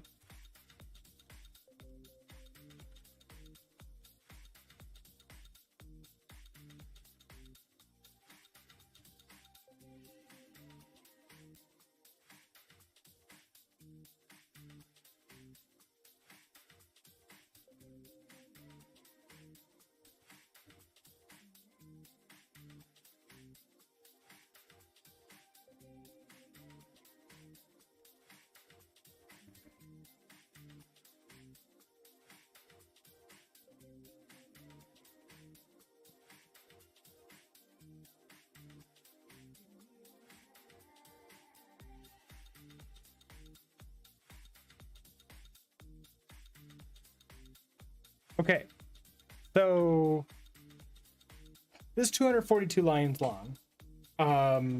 Do I want to have an alternate? I think I want to have maybe alternate lessons for the watch thing. Plus, also, I kind of wanted to like switch over that. So I think this is pretty much done here. So.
All right, and that is it.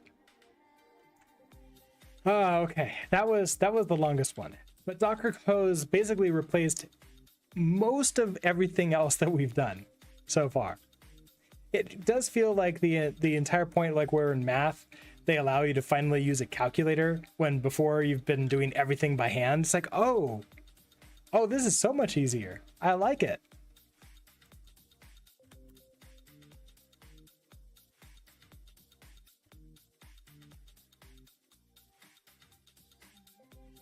Okay, so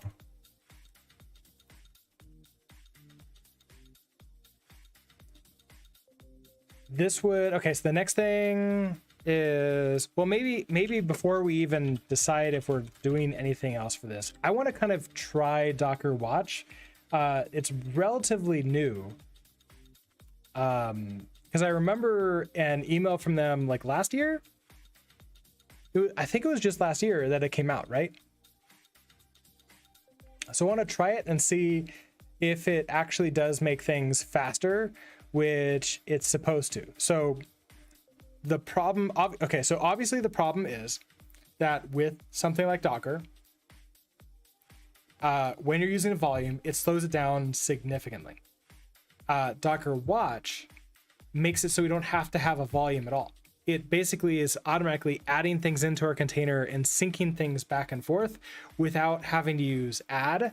So therefore constantly rebuilding the image manually, but also not having to use a volume, which you gain a speed tax just by having that set up.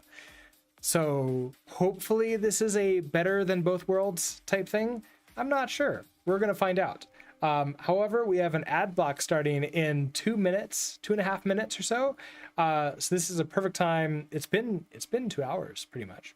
I need to get up and stretch around, walk around. I'm going to go grab a snack really quickly, and then I'll come back down and we'll figure out this Docker Watch thing. See if we want to add it into the course or not. I think I'm going to just start the ads early, and then we'll go ahead and take that break. There we go. Okay, start it up, and then I will see the rest of you in a few minutes.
All right, looks like we're all back. We're all ready to go.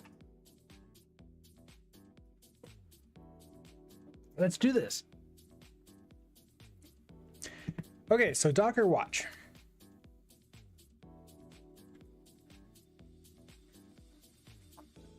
We're going to want to remove. Okay, so from what I understand, we can remove the volume from this. So let's do our Docker compose down.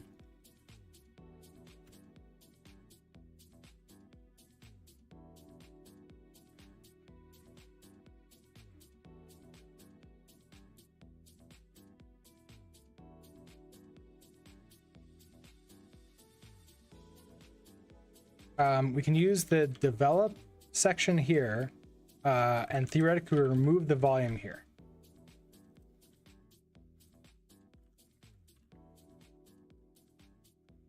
Okay, so we'll have a watch property.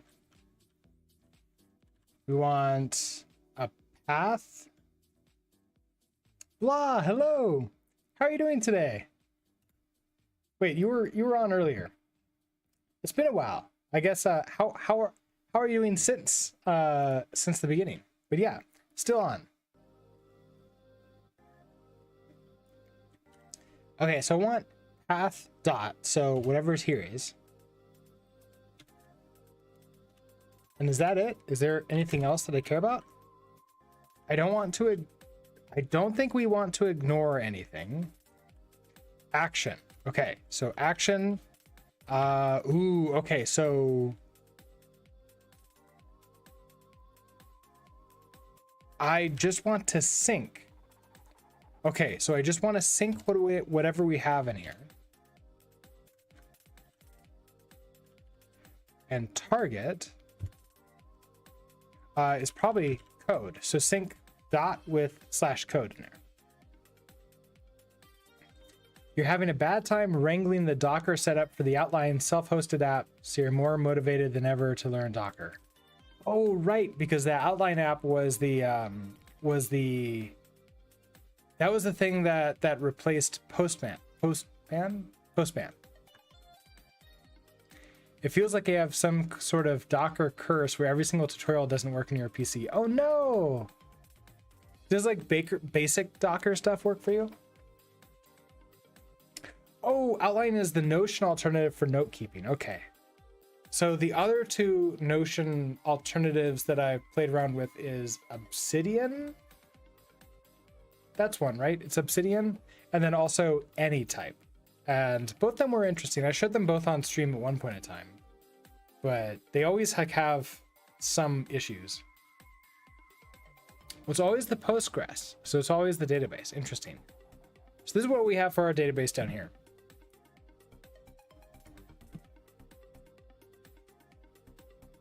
Yeah, I know. Anytype doesn't have any collaborations, which it was, I thought it was kind of absurd that Anytype was saying that they're like ready to use in a work environment, but they don't have any collaborations either, which like there's no way that won't fly at all. So I was a little bit upset about that, or saddened, maybe not upset. I was saddened about that. Yeah, they've been hyping it. It's like, oh yeah, we could totally do that. Yeah. The other problem with Anytype is that as I'm typing it, every once in a while, it would just move my cursor one character to the left, which is like, what?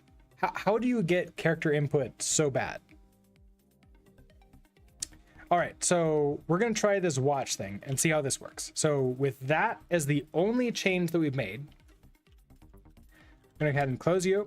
And we've already done a Docker compose down, so we're going to do our Docker compose up, put it up to back weight again. And that should reset everything up, reread the Docker compose file, and get ourselves going. Oh, nice. Mirazi. I have not heard of that one. At my work, at the work that I'm contracting for, and the work that I was previously full-time at, that was That was, what is it called? No, yeah, we're just using Notion. Paid for Notion, which is really expensive. Oh, that's nice. The nice thing about Notion is that it's really good for non-technical people. And I think that's like one of the key technology points is that you need non-technical marketing, sales, executives. You need them to be able to use it. And Notion has done a pretty good job at just making things work the way you want to, but also complex enough for us techies to do some really cool stuff behind the scenes. It just works really well. That the only problem is how expensive it is. But they're expensive because they're so good, right? Like that's why people are willing to pay for it, because they're best in class right now. Okay, so this exited. Why did you exit?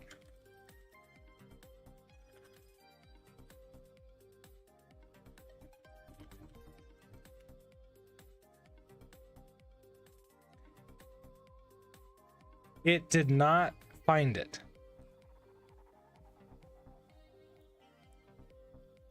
Oh, okay. So if I exec in,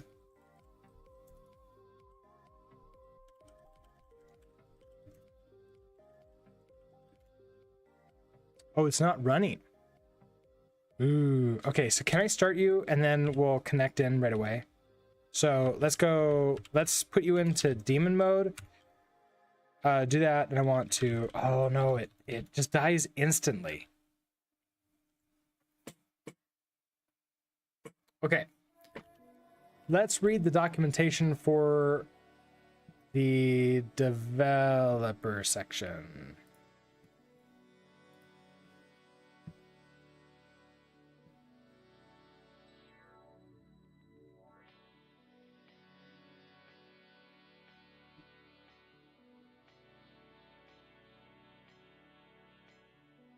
Yeah, so we have develop watch, which we do have here, right?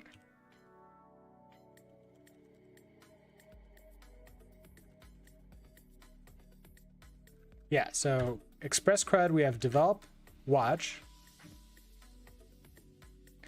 Now, okay, so this is sync static content.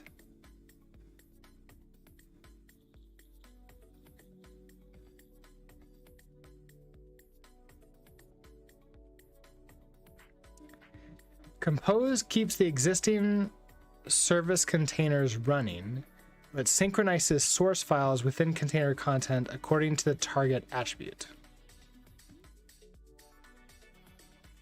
And target is, yeah, where it's going to go inside the container.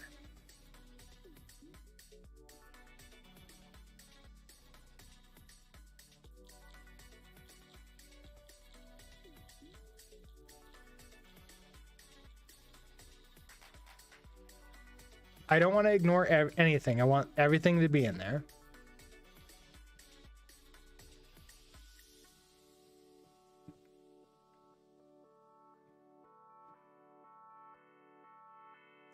Path attribute defines the path, the source code, okay, relative to the project directory. Okay, so I wonder if I need, I just put in dot. I wonder if I need // for that. Target attribute only applies when action is configured for sync. Files within path with changes are synchronized with container file systems so that the latter is always running with up-to-date content.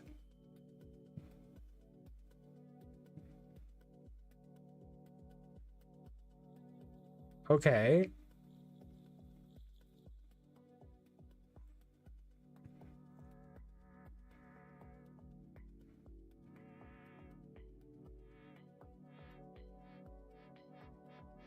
I wonder if I want to do restart instead of sync.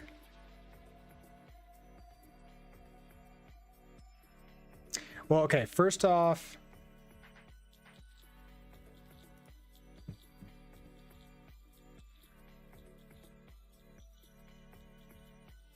is this actually available to us? So This is Docker Compose. Now, do I have access to Docker Compose?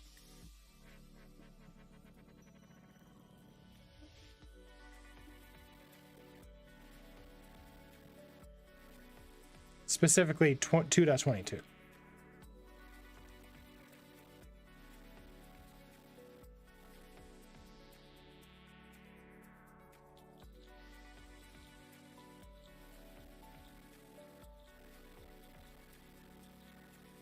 Yeah, 2.23. So definitely have the right version here.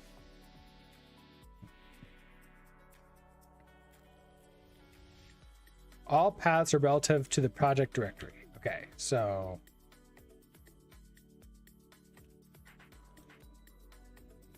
it's in watch. We want path. Let's try just dot slash. Maybe that would be better. And target is going to be inside of the container, right?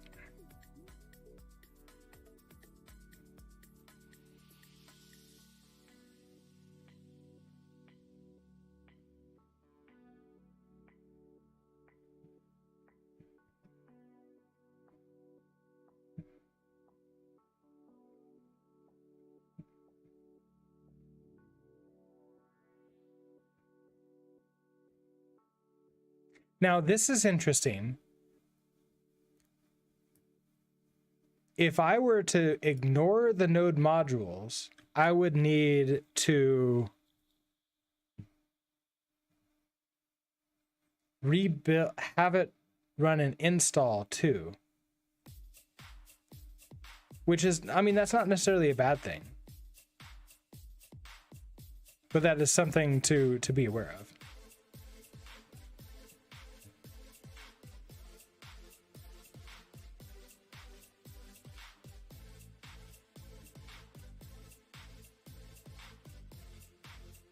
Okay, so rebuild or sync and restart might be better.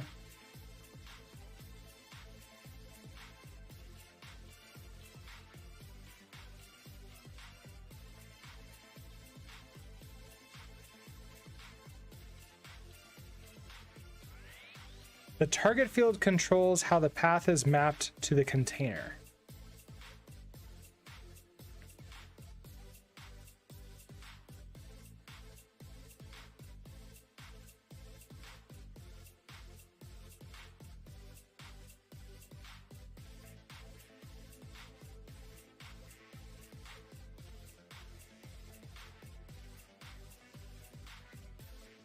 Huh. Now I wonder, okay, so let's try, we'll try one thing at a time, right?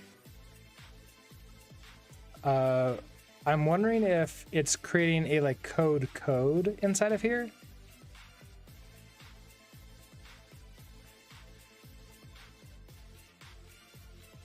Do I have to have it? Okay, I wonder if I have to have a target. So here, if let's make that be our only change. I remove the target completely.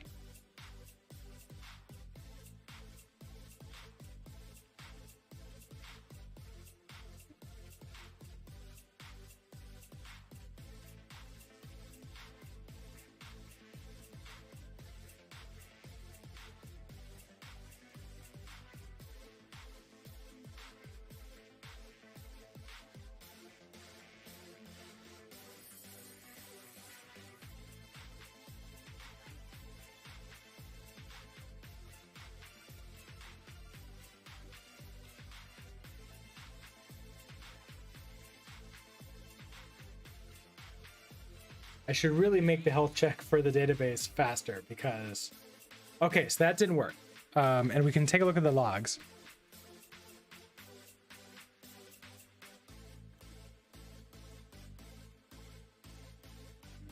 Okay, so it could not read code package.json, so it could not find that. So I wanted, okay, so watch path.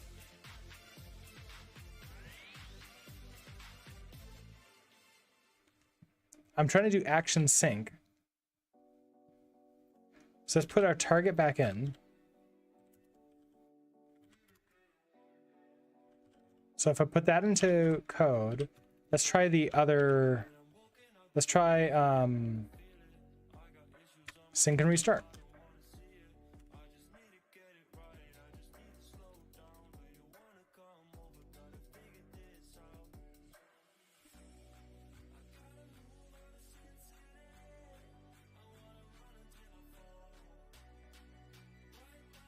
Before I forget,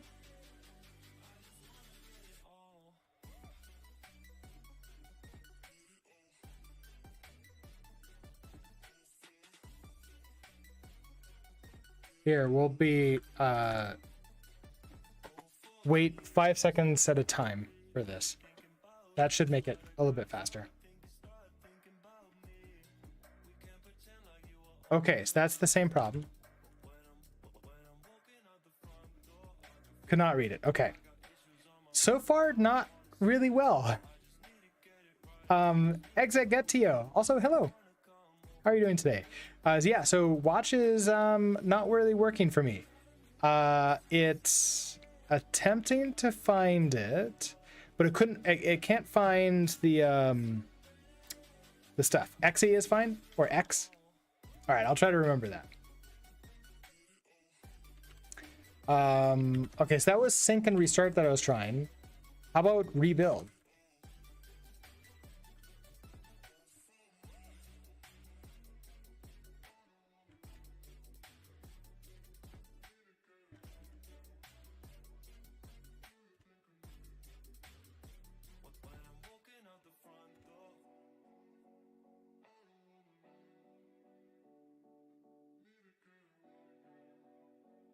Oh, that didn't work either. Could not read there. Okay. So it can't read you.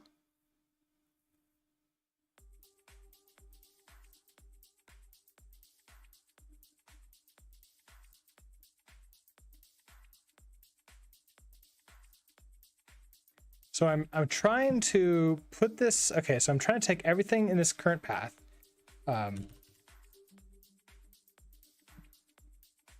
Wait, do we need to? Is that how this works?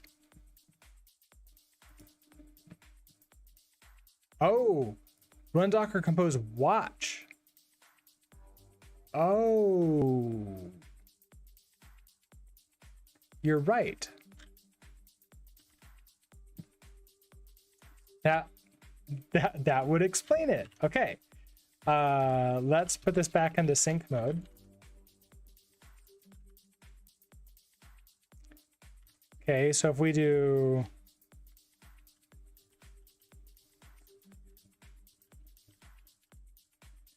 Docker compose watch wait. Oh, it doesn't have a wait.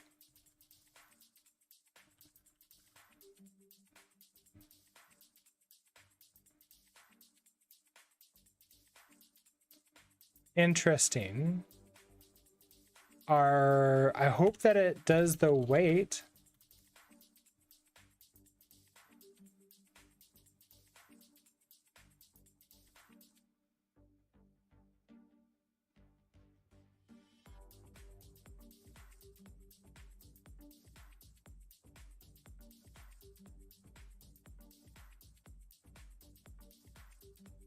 Is it running?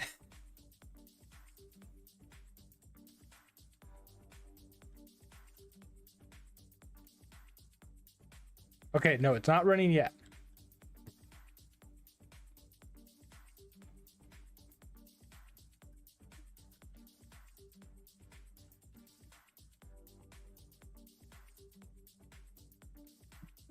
Let's see. So database is up and running.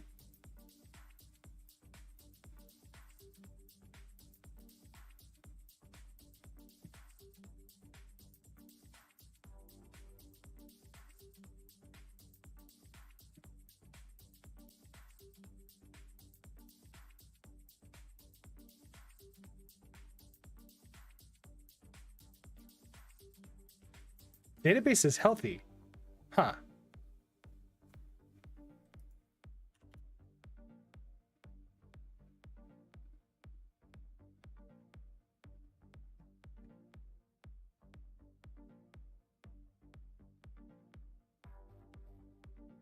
Oh, wait. So over here, wait a second. Okay, so over here, do I then do a Docker compose up? Wait. No. I'm so confused.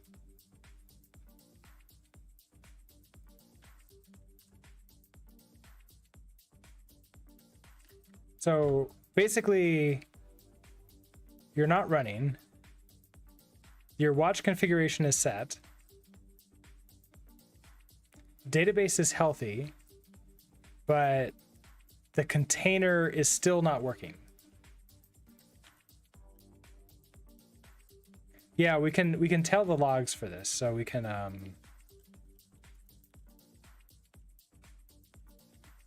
here's the logs for Express CRUD. Let's see. Okay, so cannot read package.json, no such file, and code package.json. Okay, so it still can't find. It still can't find the code.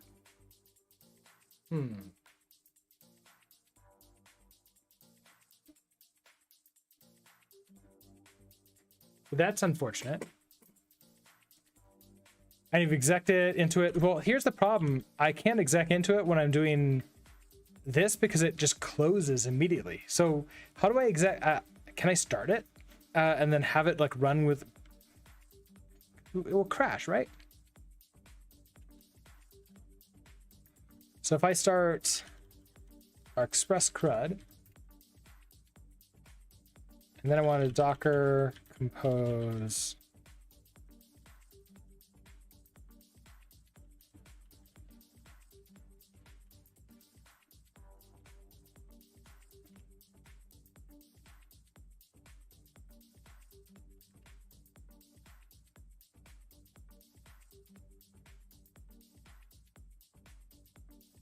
Well, that's a new error.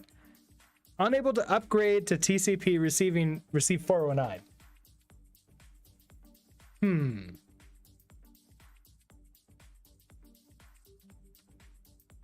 Yeah, normally you could just do a Docker compose up, right? So let's try this again. We'll do a Docker. Let's take you down.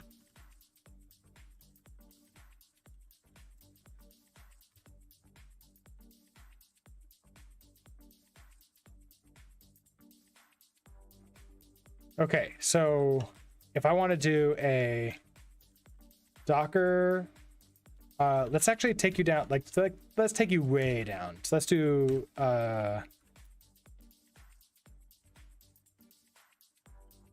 RMI and -v's. Like let's. RMI all. So let's remove everything, reset it, and we'll do a Docker. And then this is saved, right? That is absolutely saved. So we're going to do a Docker Docker compose watch. Oh yeah, backseating is perfectly fine with this. This is the first time I've ever taken a look at watch. So it's if anybody has run with this, absolutely. Everything else I'm familiar with, and it's been working great.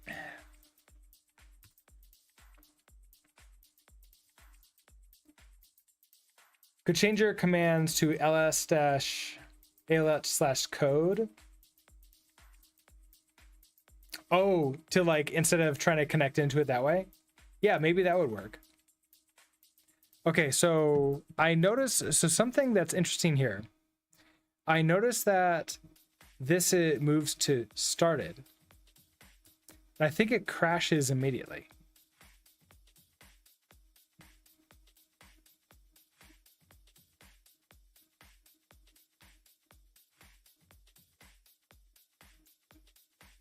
Oh yeah, instead of trying to run npm, yeah, we can definitely do that. That's actually a really good idea. Let's try that.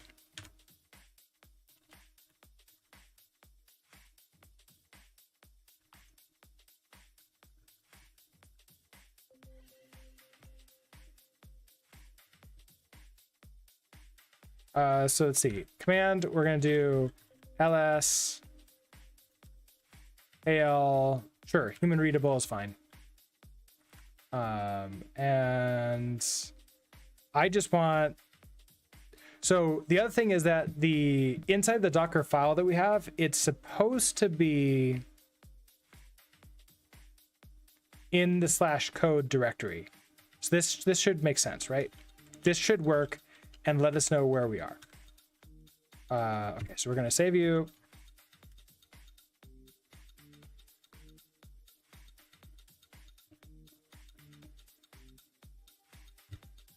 Nope, nope, nope. That's the old way. I still do this every once in a while. It's Docker Compose space watch. Okay, so that runs that, and then you immediately crash. So we're gonna move down to here. We're gonna say Docker Compose logs. Okay, fine. Let's logs. It's -f for follow. Is it -tail?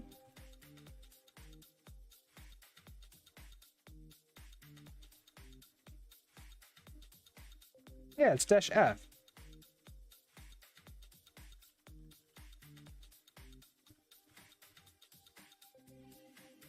Why isn't that following it? Oh, I can't tail. Oh, that's too bad. Okay.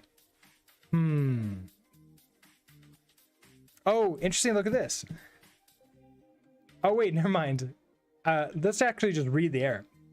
Cannot find module /code ls. Why are you trying to run that as the command?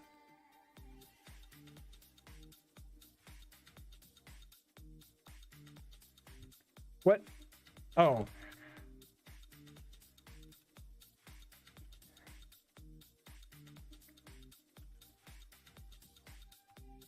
My entry point is, I don't have an entry point. Here, let's take a look at the Docker file. Here is our Docker file. I have a workdir, which puts us into code. We don't have an entry point for this. We just have our normal command, which is npm run dev.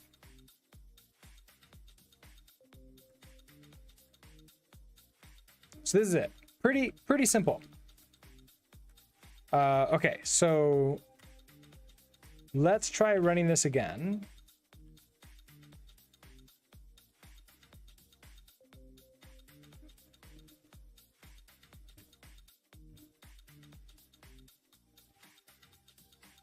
Ooh, okay.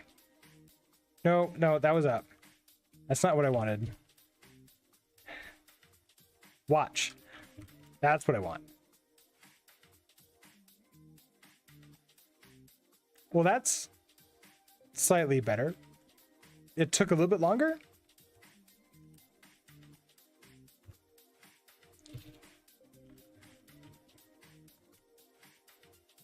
Okay.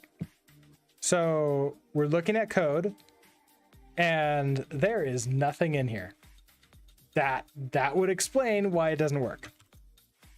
So I'm attempting to watch and then have this path be wherever here is. I don't think that anything else is. Are there dashes in front of action and target?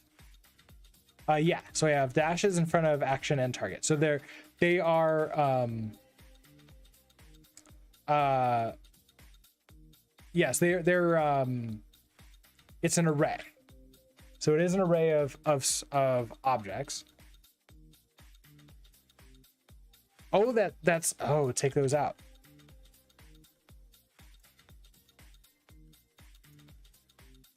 Let's try that. Oh, so I can watch multiple things at the same time. Interesting. Okay. Let's try this again. That would explain why we have these three things.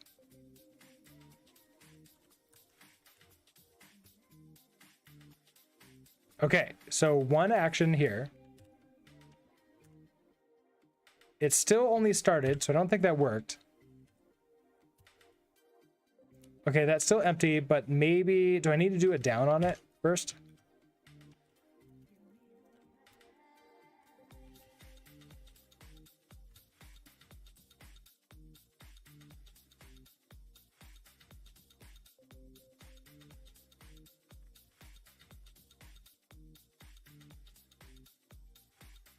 Nope, nope. That. Nah, it still doesn't have it in there. Okay, so I'm attempting to target the slash code. It's not showing that it created like a code. Is it possible that because the Docker file has a workdir of slash code that it's trying to do something weird like slash code? So like if I remove you,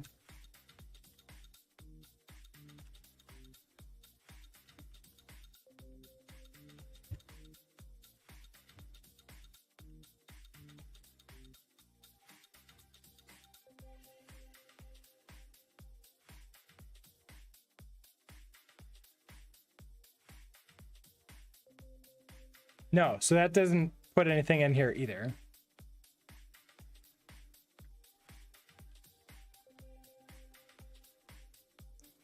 And the database is the only one that's up and healthy, so I can't really do anything about that. Okay, so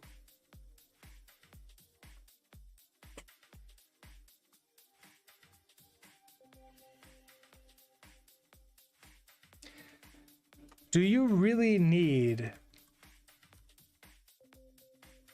to have like stuff in here? Like, do I need something like star?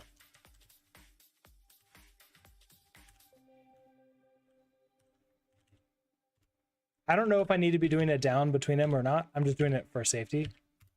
Safety, just in case. To give it the best possible chance of actually working.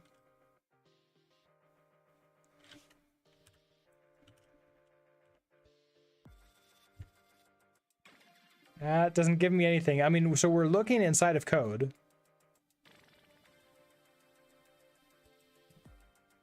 I mean, I assume that we're looking inside of code.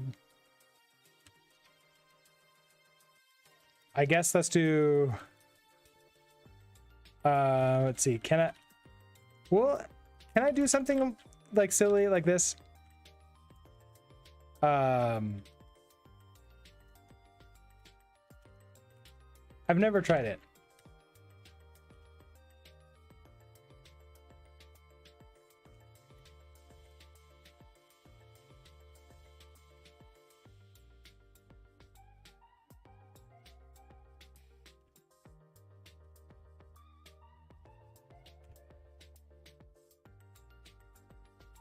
No, okay, so it's actually trying to pass that into ls.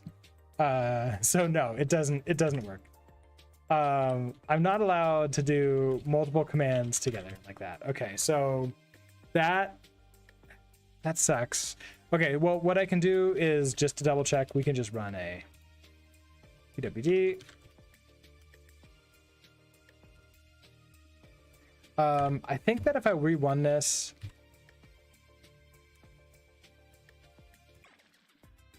okay, so it is taking the changes to Docker Compose into account each time. So I wonder if it's running it down automatically for me. Okay, so next options. Let's put our target back.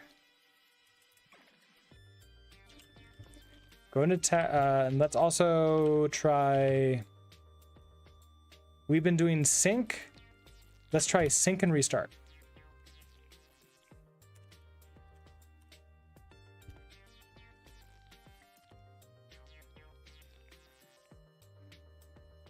Do I use the GNU watch command?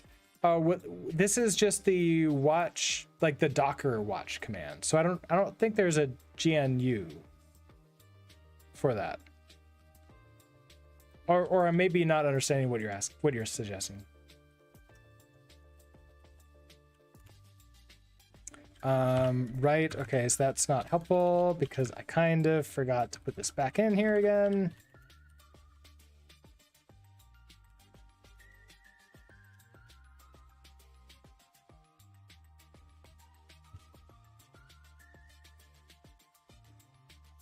Oh, well, rerun that command for you on a timer. No, so I don't have that, but I don't. Oh, you mean like rerun the logs? Oh, that would be interesting. Yeah, we can definitely do that, can't we? Do I have watch? I don't have watch installed. I need to install it. Let's see. So nope, that's not what I wanted. That's what I wanted. Okay, so you're not in there. Okay, so sync and start to let's say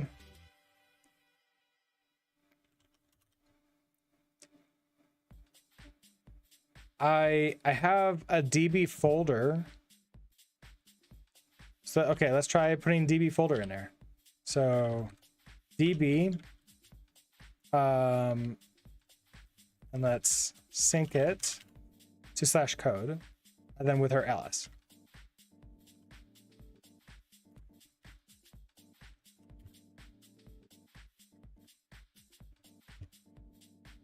Nothing in here. Okay.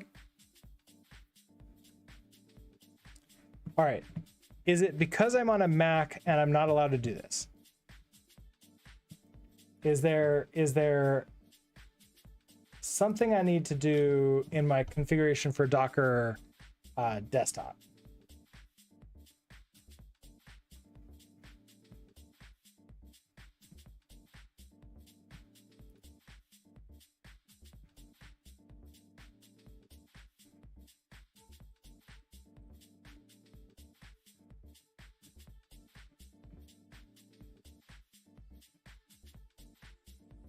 So I'm using Virtio FS for file sharing, which is supposed to be the new coolness, and it's the faster one.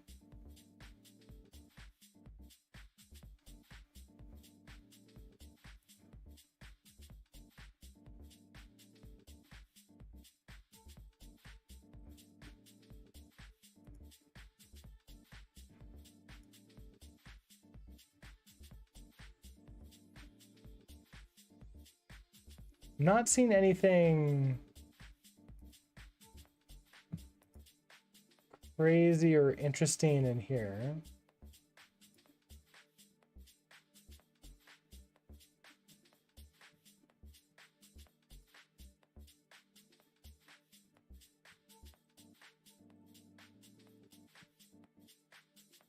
Yeah, so I don't see anything in the configuration for that would like affect this.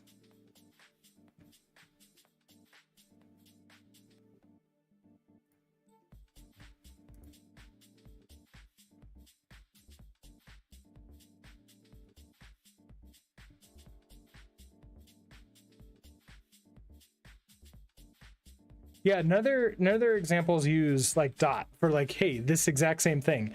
But I'm also trying to use okay, so let's try not using dot at all, just like DB.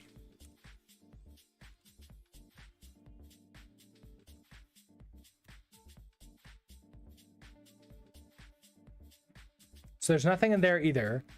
Let's try a down.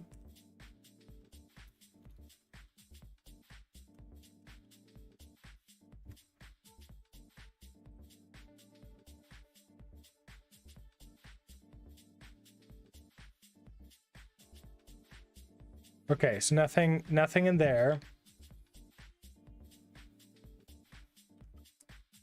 Any more documentation for this?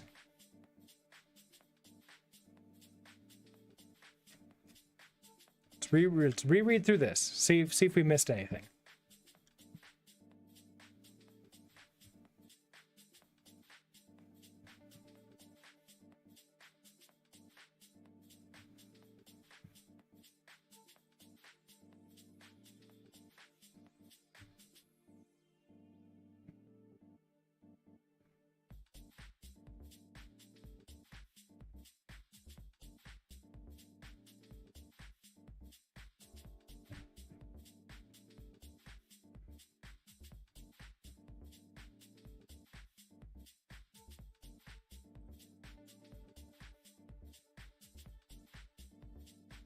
Oh, wait. Compose supports sharing a host directory inside service containers. Watch mode does not replace this functionality, but exists as a companion specifically suited to developing in containers. Oh.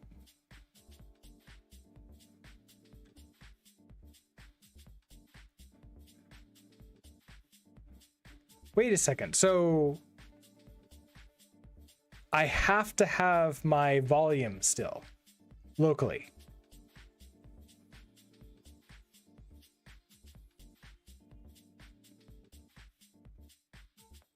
I guess I had thought that I was supposed to be able to not have a local like bind volume.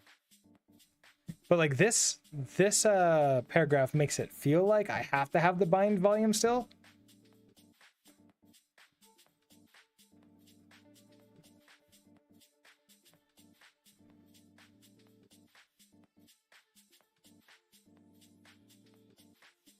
Although the rest of this kind of makes it look like I don't need the bind volume.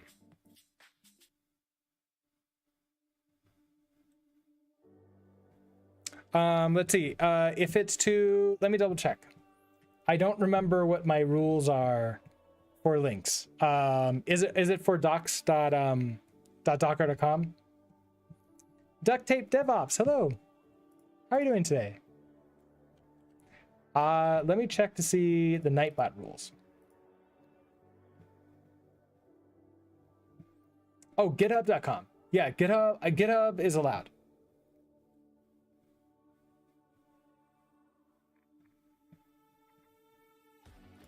I definitely have GitHub allowed. You're a little frustrated today? Oh, I'm sorry about that.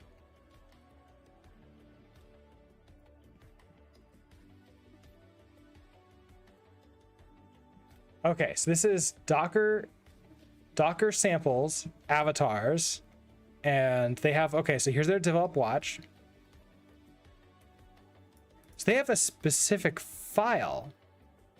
So when requirements updates, rebuild it, API, target, go into app API, sync that, okay. Yeah, yeah, look at that. There's no bind volume. So there's no volume whatsoever. Huh.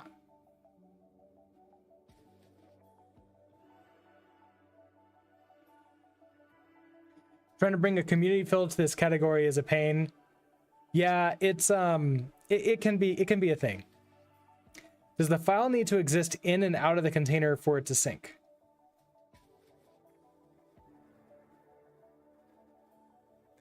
Oh, that would be interesting.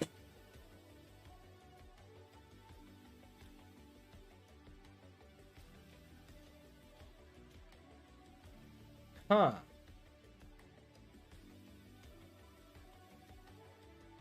So I would need to copy in.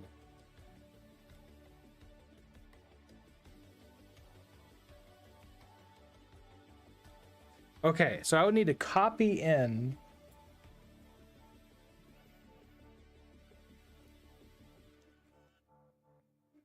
my code at build time.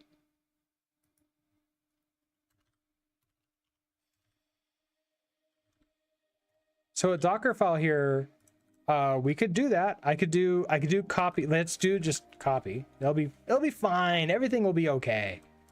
Okay, so here we have worker code. So if I want to copy,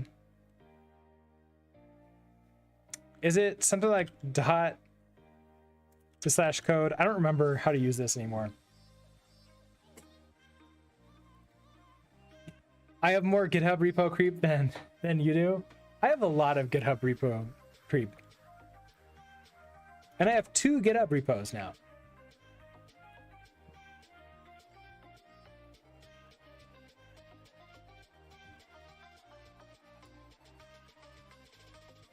Okay, so without looking at the documentation for copy, which it's been forever since I've used it, and I don't remember, copy and add are pretty much the same thing too.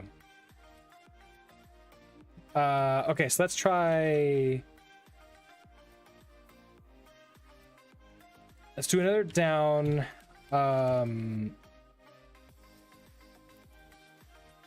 I think when I watch this, it will figure it out again. Yeah, it rebuilt it.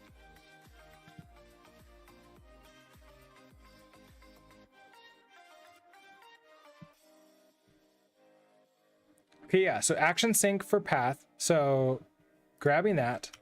And then if I look at my... What?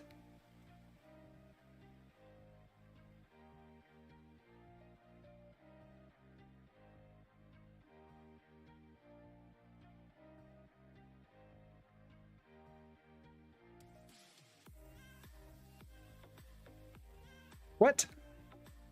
Wait a second. Oh wait, never mind. It's because I did everything. I copied everything. I got so confused because I copied everything in. Okay, so hold on. This maybe I can't do that same test anymore. I got so confused because I did the copy and I forgot that I did the copy immediately. Okay, so get rid of you, put you back into here.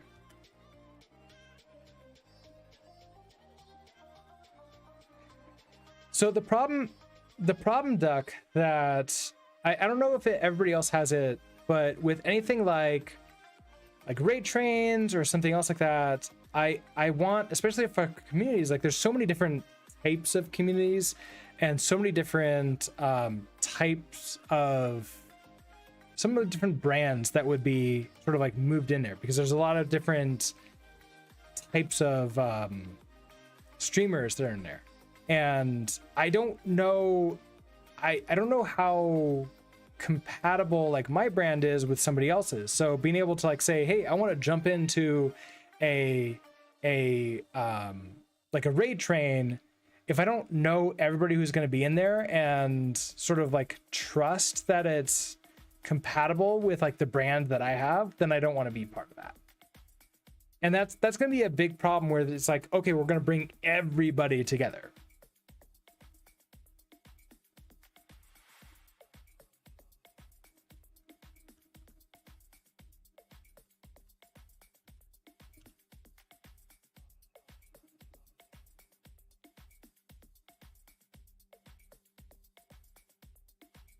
But I guess like that's the big thing is like who is the community? I would need a lot more information to like make the business decision.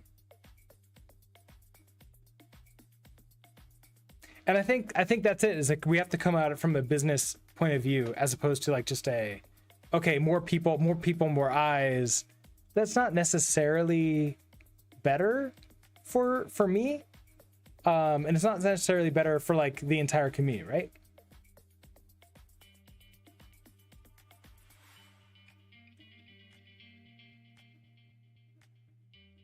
Well, I mean,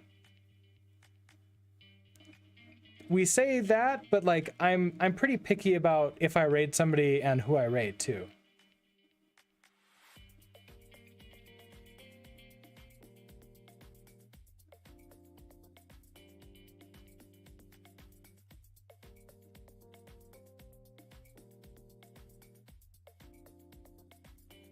I guess it depends upon who's live and up on that day and who I'd be sending to them. If it's just my audience here, there's a few people that I would send into it. But if it's like includes random people who have come in from everybody else, I'm not sure that I want to send them to anybody in my network, because I don't know how it would affect their streams and their communities. Because that's what I mean is like there's a lot of unknowns. I don't think it's that odd to think about it. So like the communities that I'm a member of, they all have like very different feels to them, and they all have different things that they want to do. And so like having a bunch of people that come in, I need like if I haven't like I want to sort of like vouch them and know that I can trust. Does that make sense? To like before I send them to somebody who, you know, who's also trying to work on a project.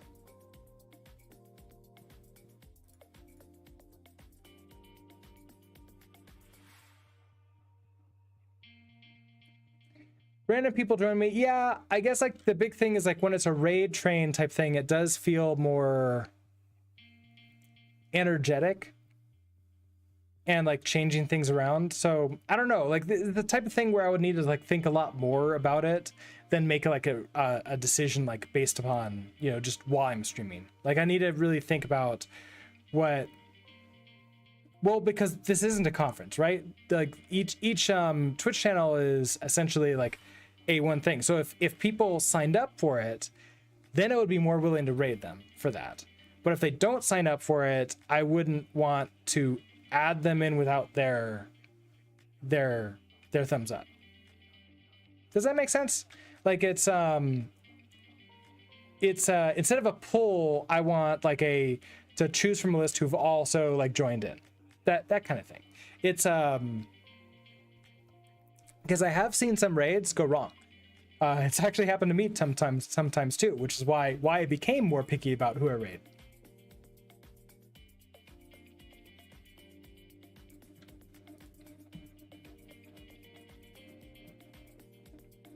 Yeah, absolutely. I'd definitely love to continue chatting about it and like sort of see how it goes. I think that having like a conference type thing where we have like specific topics and maybe chat about it, that could be a really interesting idea. I can see that working out really well.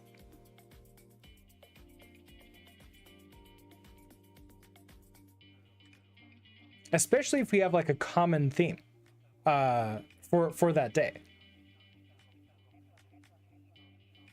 It sort of can be like an unconference, as it were. Okay, so I have you running, but you crashed, didn't you? Did you? No, so you're up. Okay, so you're up and running. So if I do a curl, so there's our task, and let's go to our health check. Okay, so here's our big update. I updated the code without touching the container. So what I want to do now is go back to our app, and here's where this health check is. And I want to update you and say, okay, I updated without a bind mount. So if I just save that, come back to here, and then hit the curl again, it didn't work. It didn't work. Where is Zilby today? Also, hello, Rug. Zilby is upstairs. Last break, I went up and looked for him, and he was in his nest, and he looked really he looked really comfortable, so I didn't want to pull him down. But that being said, I might want to go grab him, and we can bring him down here again and see how he likes it. He's been up there lying down for a long time now. And it's been about an hour, so the auto ads are going to run pretty soon. So this didn't work. So, but that being said, there might be other things that we can try. So now this was a sync code. So what if we do sync plus restart? Ooh, actually, you know what? The problem is probably this. So let's try that. So if I just do a rewatch like that, ooh, so it does rebuild. It rebuilt the image. And it's recreating the container. Interesting. Okay. That's good to know. Yeah, you're exactly right. Okay, so you're up and running. So if I curl, I updated the code without touching the container. Oh, okay.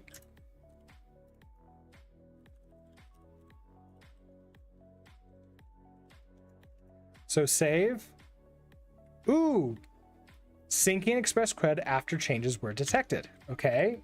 That's a good sign. Aha, I updated without a bind mount. Okay. So that's good. Now, one of the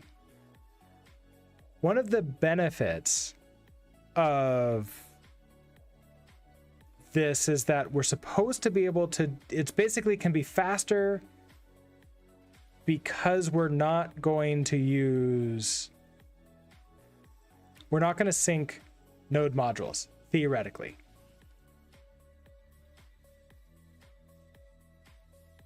I think your dumb idea was right. I think that the file has to exist both on a host and the container, which doesn't make any sense whatsoever. So here, let's double check this. If I come back into our Docker file and I just I comment out or copy.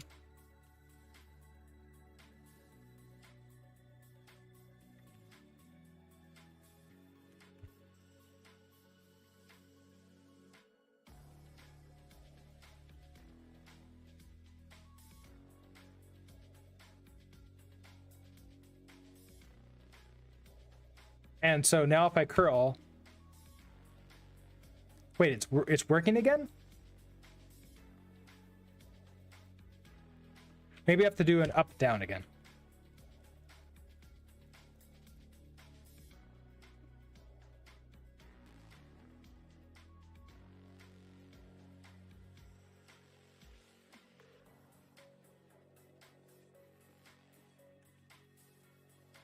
Okay, so let's watch this again.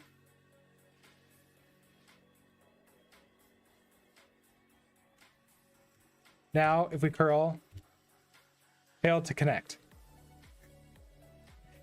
And the only big change here is I put in this copy to do an initial copy of this.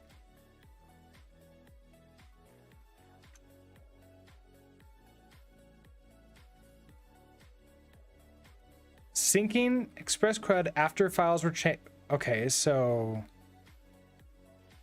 interesting. Nope, you're still not working. Let's do it down. Let's do a watch.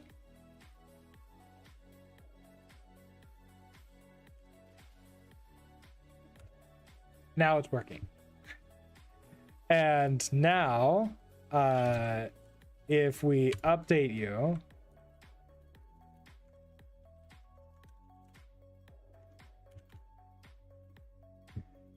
I think your idea was right. It has to exist ahead of time. Like, what's the point of that? Well, okay, there is a big point of that, but still. What if you create dumb.js outside the container? Can you exec in and list it? What if I create dumb.js outside the container? I'm not sure. Outside the container? What do you mean? Like a new file, but where, like, oh, create a new file in here. Got it. It took me a little bit to understand. But here, I think I understand now. So we're going to touch new file .md. So syncing for that, and now I want to. We're gonna exec in and then take a look at what this is. So that's gonna be Docker compose exec express crud bin bash. We created a new file. Yeah, there's new file .md.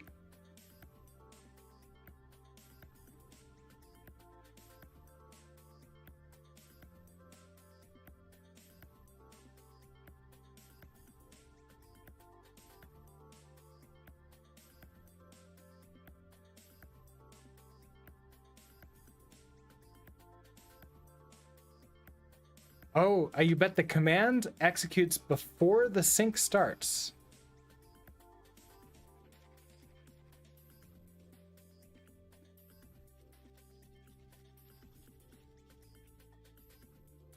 Try just copy package to code. Oh, so like just copy the package.json into code.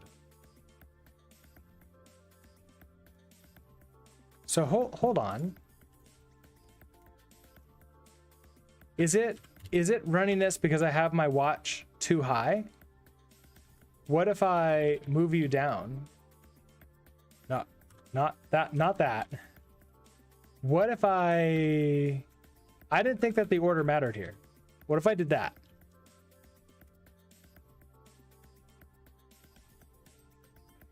And in the Docker file, we don't do the copy at all. Yeah, it should compile that. Order shouldn't matter, but everything's weird right now.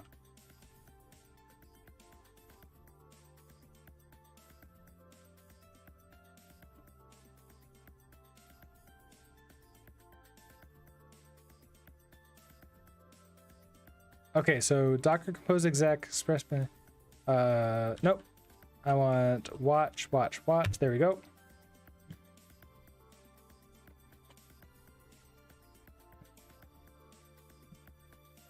Okay, so I did that. Now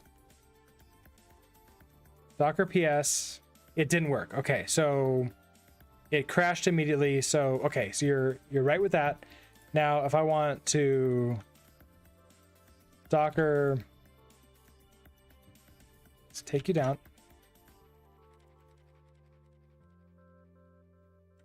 I want to do a Docker compose down. Let's just copy the package.json. Maybe instead of like everything, we'll just copy that one file, package.json 2/code.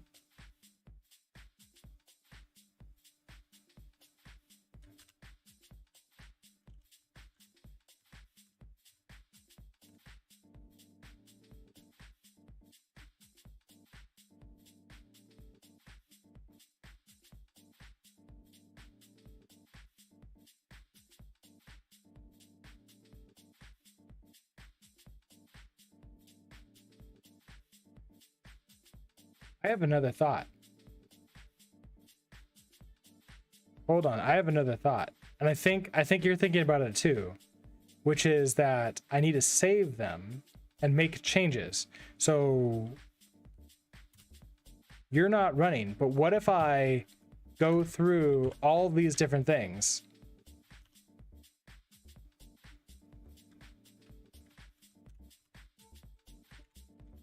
Okay, so here's all these different files. If I touch app,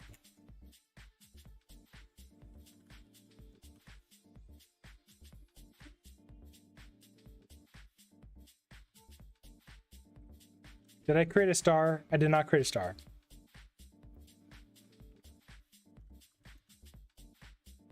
Touch.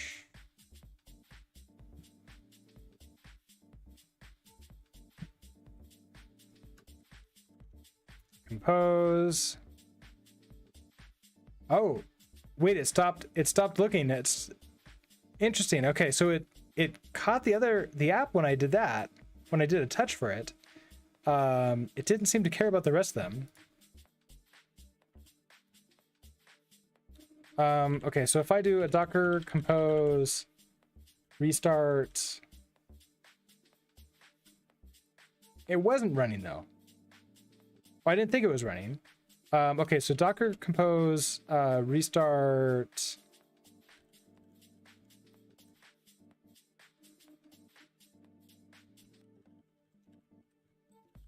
Express cred.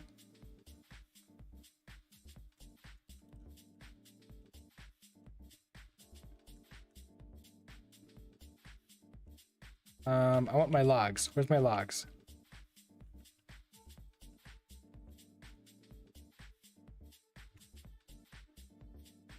Okay, so connect's not found because the node modules weren't added in here. Okay. So then, interesting. if I, how do I get the node modules to show up? You can't touch a directory, right? That won't like update the date that it was up with it.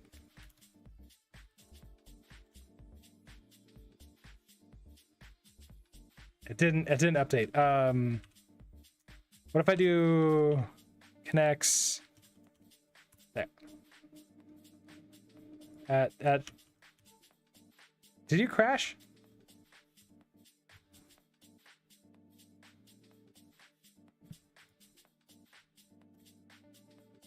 Okay, so pulling you in. Yeah, okay, but connects is not really there. Oh, okay, so here's my theory. There's no initial. The files don't exist when it starts, but every time I save one, it then syncs it in, so it adds it in there. But the problem is the entire app needs to be added, and there's no like in it for it to say like, okay, start by putting everything in there. That's where the copy comes from. So I need to copy it in and then in it. Okay, so in, all right. I've snoozed a bunch of times for ads. They're about to start again. So I might take a break and then go find Zilby and bring him down, which will be fine. But in here, if I want my reference for compose file, services, is there a copy? Ooh, I don't see a copy or an add.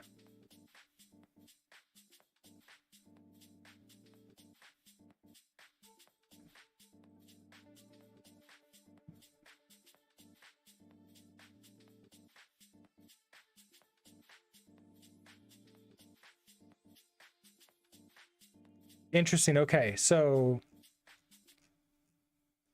we'll choose the appropriate one for copy or add when I get back from the break. But break is starting in 10 seconds, and that's going to run 3 minutes of advertisements, and that way the pre-roll gets turned off for the next hour. So I will be back in 3 minutes, and we'll continue figuring out Watch and figuring out what the best way for us to work is. So I will be right back, hopefully with Zilby. So see you in a couple minutes. And that should start any second now. Maybe.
All right, ad break is finishing in a few seconds.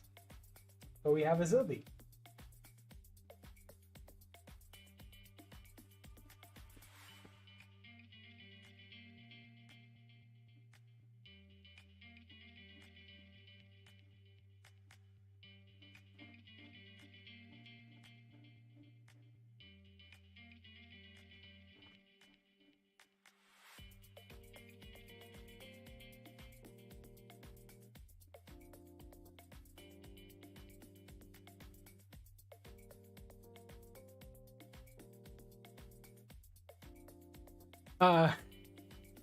Yep, Zilby's definitely back.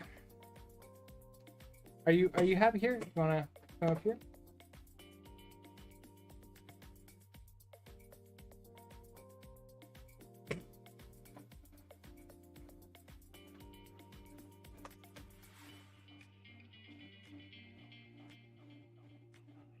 All right, he doesn't want to go to his spot on the desk. Zilby, you want to hang out with us? Come on. Stay up here with us. Or down here with us. Okay. Regardless. All right. I think I understand what is happening with Docker Watch now. Whenever the file gets changed, it syncs it. But there's no initialization, and that's our problem. So we need to have some way to tell Docker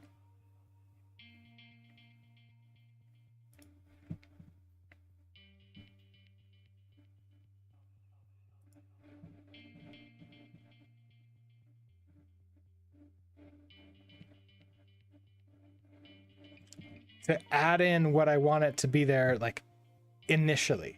But it doesn't look like there is that way. There is something for us to do inside of the Docker compose file.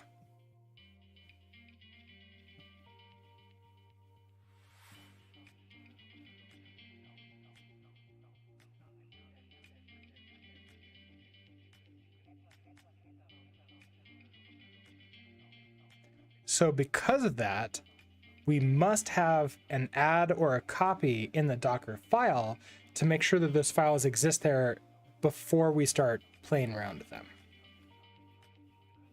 So that's the key.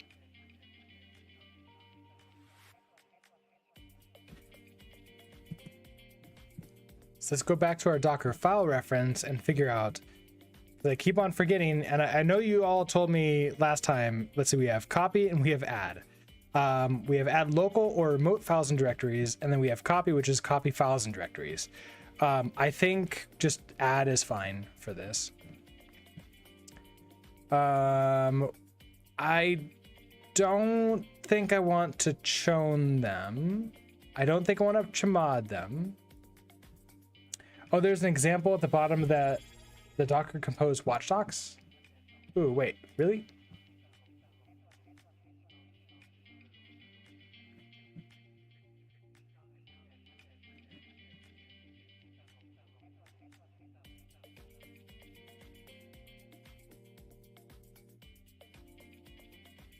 Where? Was it like really far down? No. The Better Owen, thank you so much for the subscription. Thank you, thank you, thank you. And 4 months now. And how are you doing today?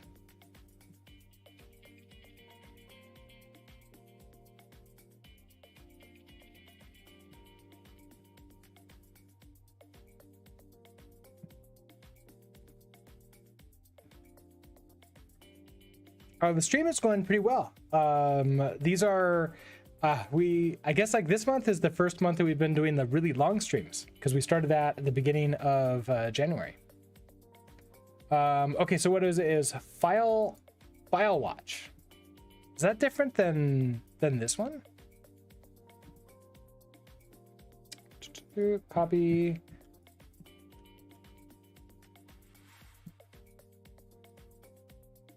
Oh, it's compose watch still. Okay. So was this where we just were?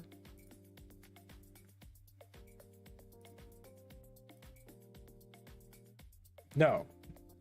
This is compose file, develop illustrative example, and this is compose file watch. Okay. So, oh, it's under manuals. Got it.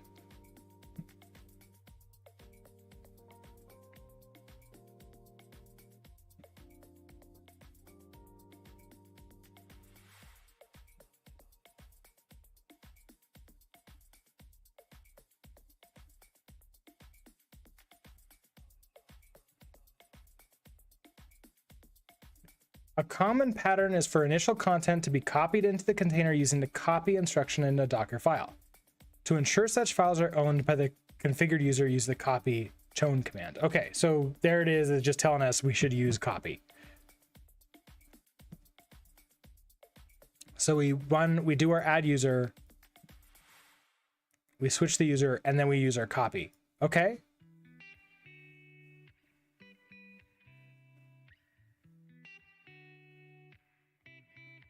And then, okay, so there's also the examples. Okay, so services, build command, develop watch. Yeah, so I think the copy is what we need to do.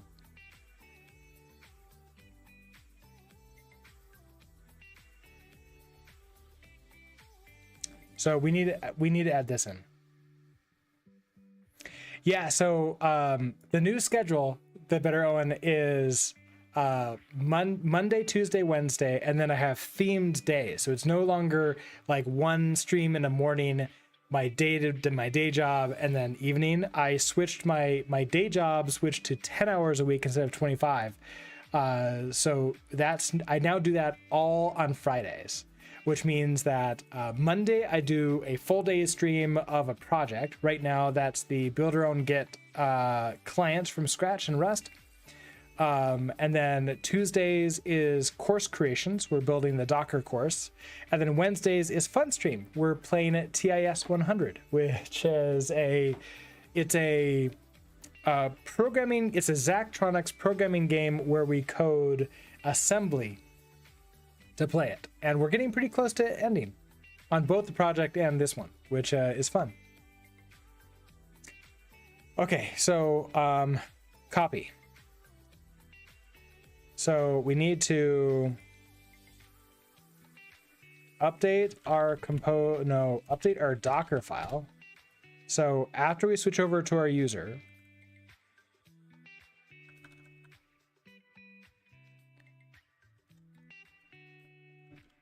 so we need to copy in our code.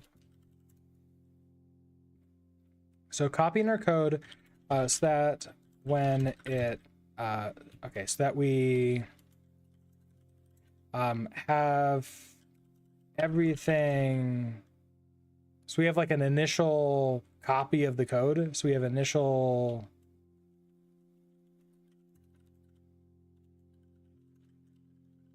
version of the code.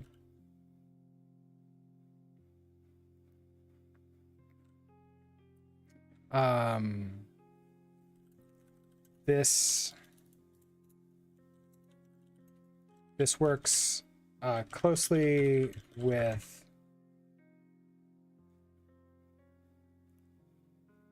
watch in the compose file, so that when files are updated,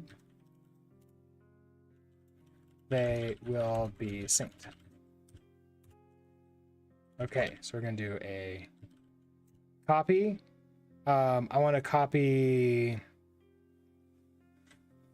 How does it work again? It's a copy. Oh, with a -- chown. Okay, so chown. And chown is equal to code. So the user in the group code. And then that's that. So copy everything in here to /code. So once we have that, then we come back to here.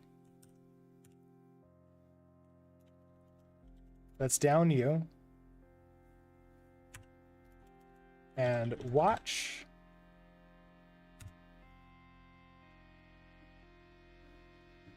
There's our copy. So that puts all of our code in here.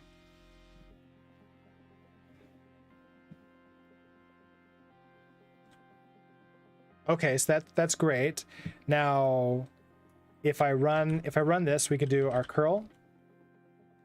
Our health check is updating like that. Now, if we come back over to here and we go to our app, let's bring this back to I am healthy.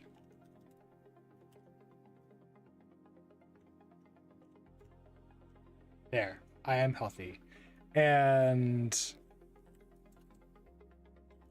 our compose file is just doing a sync. So it's not like restarting the container. It's just syncing the files. And then the container, everything is still working. Oh, right. So this is still working because when the file gets updated after copying in, then the server restarts automatically because we're using NodeMon. So those two things working together are what works with it. If we didn't have NodeMon, then we'd have to use the sync plus restart. And this gives us the fastest possible updates for this. So, okay, pretty nice. Let's create an article for this. It's a little bit, I think there's a little bit to explain for it, but I don't think it's that bad. It just is an initial little bit of weirdness. So this is going to be using Docker Compose Watch to avoid, I guess, using Docker Compose Watch.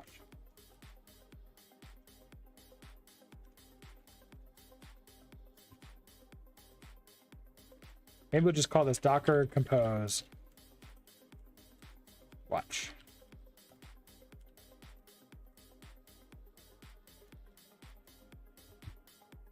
Okay, so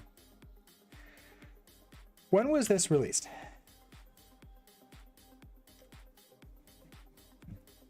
Does this say? Okay, so starting in version 2.22, which I'm not sure when that was released. Is there like a history where I can see like, oh, hey, that was like last year on February or something like that? We can, is there a change list?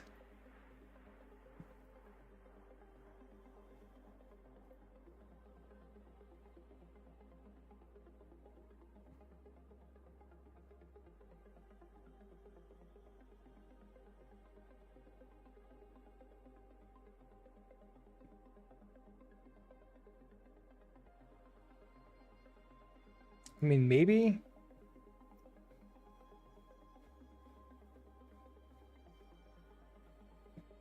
Release notes. Okay, yeah. So wait a second. When was watch?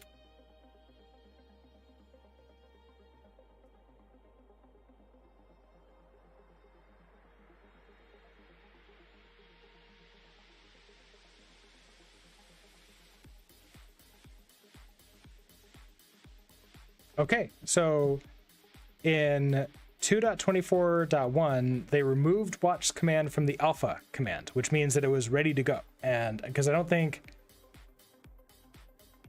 yeah, that was it. We're in 2.24.2 now, and it was 2.24.1. So on, oh, January 18th. This is really new. I thought it was maybe last year sometime, but apparently my sense of time is way off. Okay. So, all right. So, starting in January of 2024, Docker compose added the watch.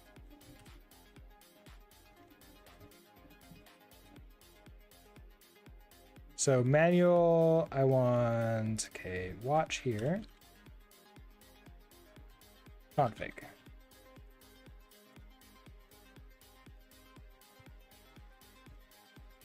Okay, so this allows us to move away from volume mounting.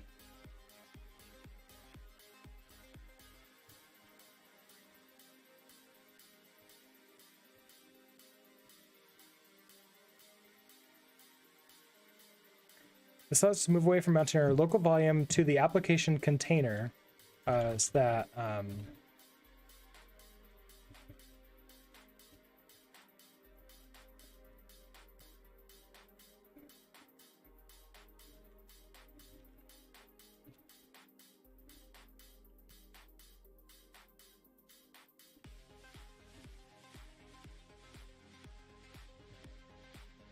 since we won't have a volume bind, the changes will be faster and take less resources.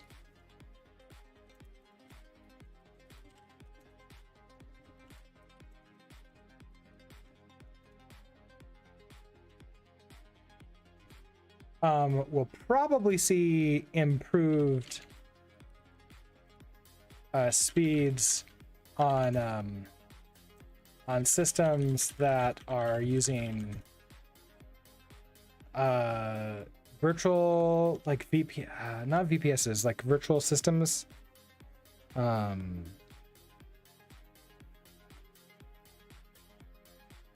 guess like Docker, like I guess like on systems that we'll just say it like this, on Macs and Windows.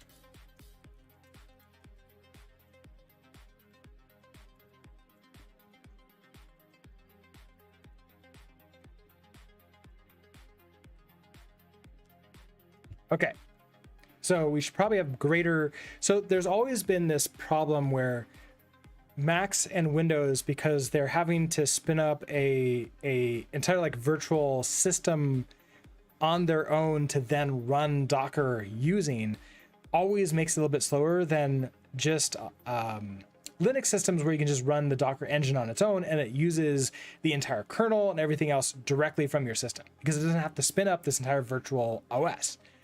Which is great. Like, you know, that's awesome to have anything be faster with for this.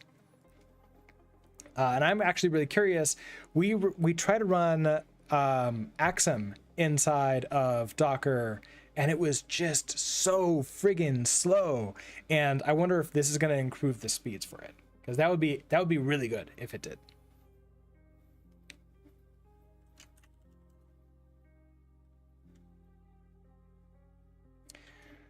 Okay, so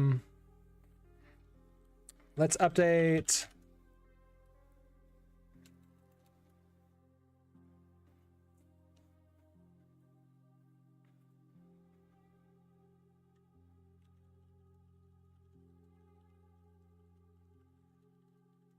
Okay, so there's two things we need to add. Order to make watch work.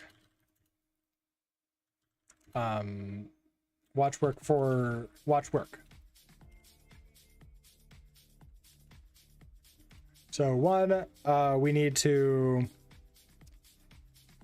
copy in our code in the Docker file. So copy our inner code in the Docker file so that all of the files and folders are present when the app starts, when the containers are first started. Then for number two, it's going to be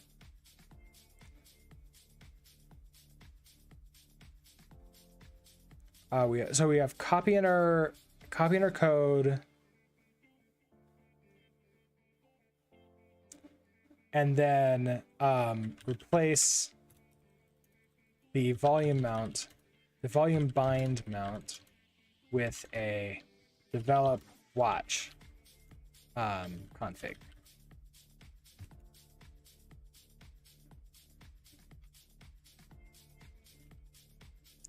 So the Docker file.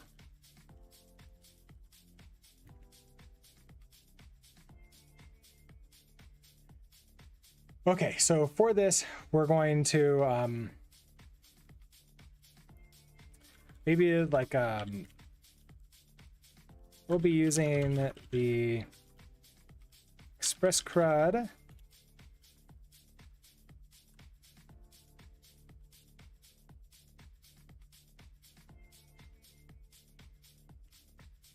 application as an example here.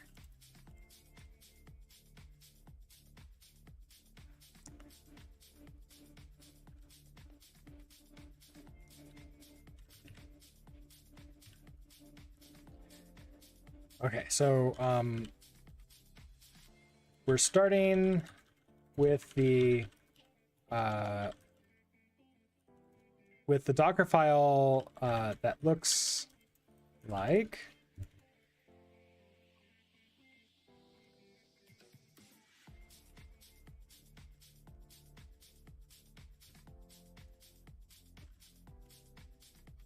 and so it'll basically have everything other than the copy in here.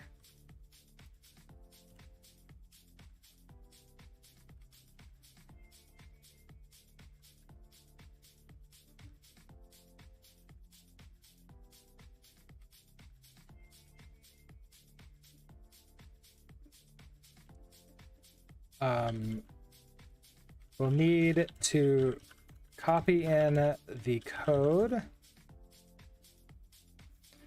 Okay, so we'll need to copy in the code, and the image is created.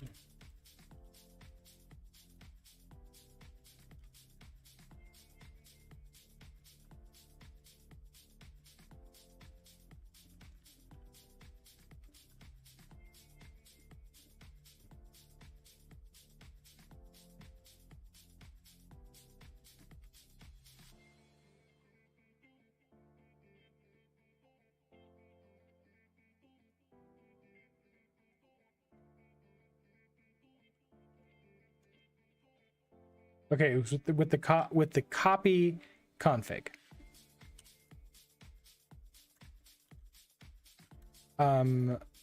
Since the user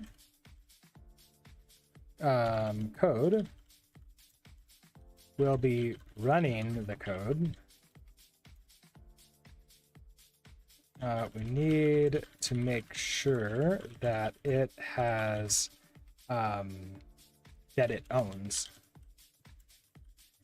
this code.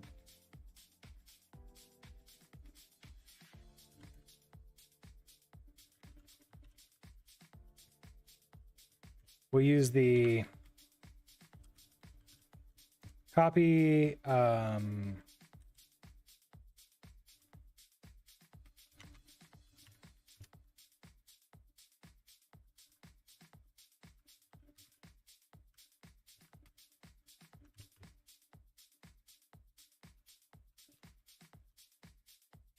it's not what I wanted to do.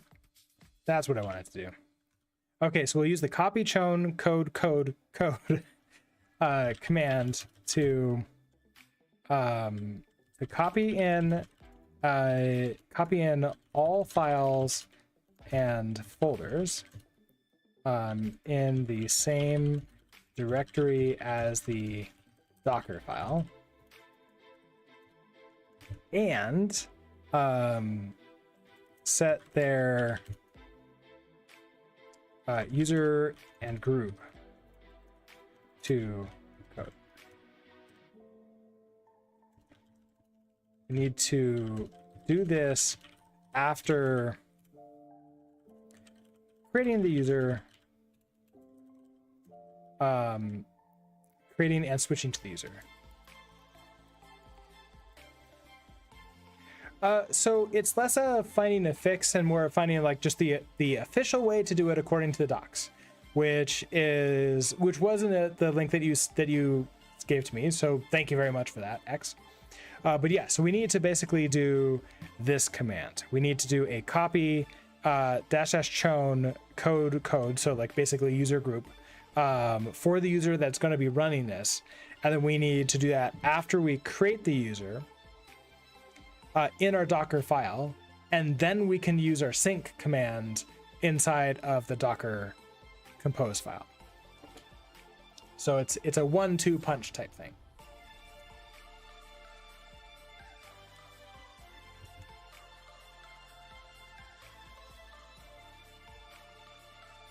Is that indicative that the command runs before the sync?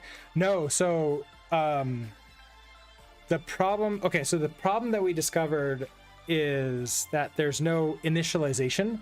So what happens is if you set the sync, it's like, okay, I'm syncing all these files, but the files don't exist inside the Docker container. They exist outside. So if we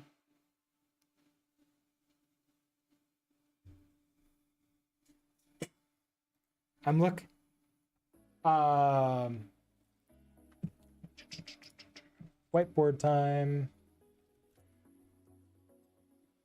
So if we say that this is our Docker container,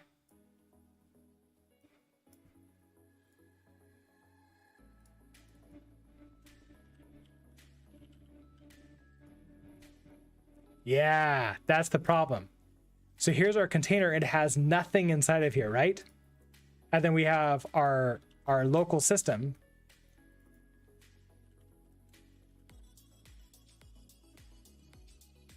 Over here. And so you have a bunch of files.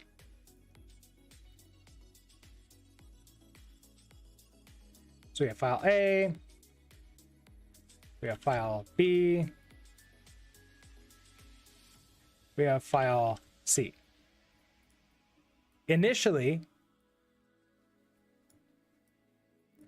none of these are in the container, but as soon as I touch it, even if I just do the touch command, so it just updates the timestamp for it, that gets synced into here. So then you become synced.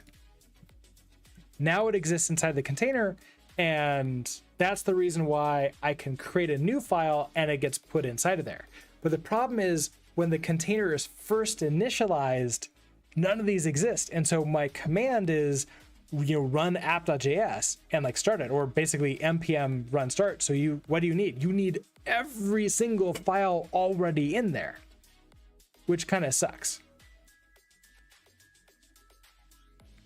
And so there's no initialization in the develop section, which that kind of feels like it should have it, right? Like there should be some kind of initial sync thing there, but they don't have that. So instead, the official docs suggest that you throw a copy in there.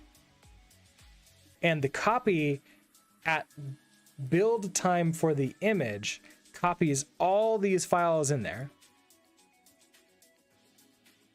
like that.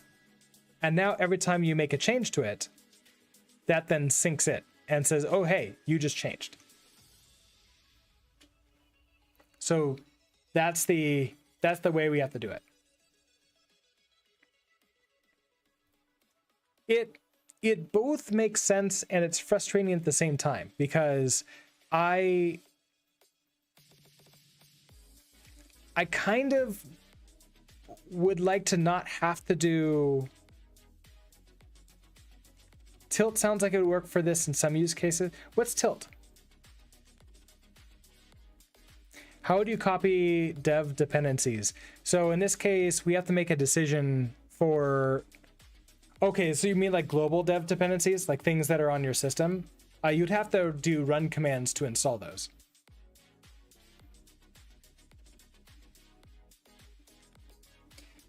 It feels like you might need two Docker files then. One Docker file for development purposes and one Docker file for production. or multi-part the Docker files, so that way you have like, okay, here's our base Docker file, and then for the development we sort of like have the add-on, the extension to that. Yeah, but you couldn't have like a one size fits all single Docker file, which is not bad. It's not a terrible thing. It just means that you have to think about it. You have to have that in your mind when you're building that.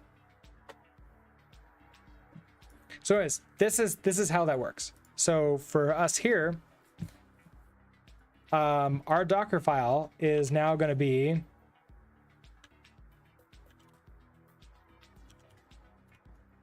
we're going to add in this.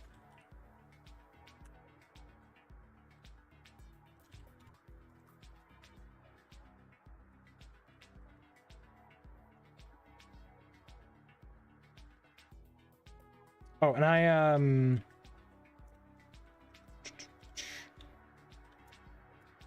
oop, that's not what I want. Oh shoot, that's gonna delete all that stuff.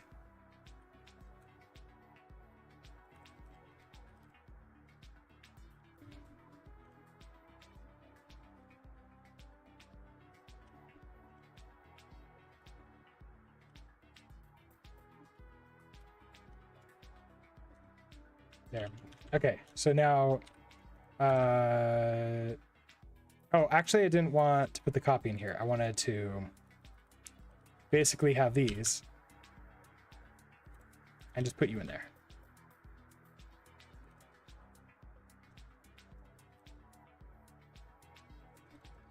Okay, so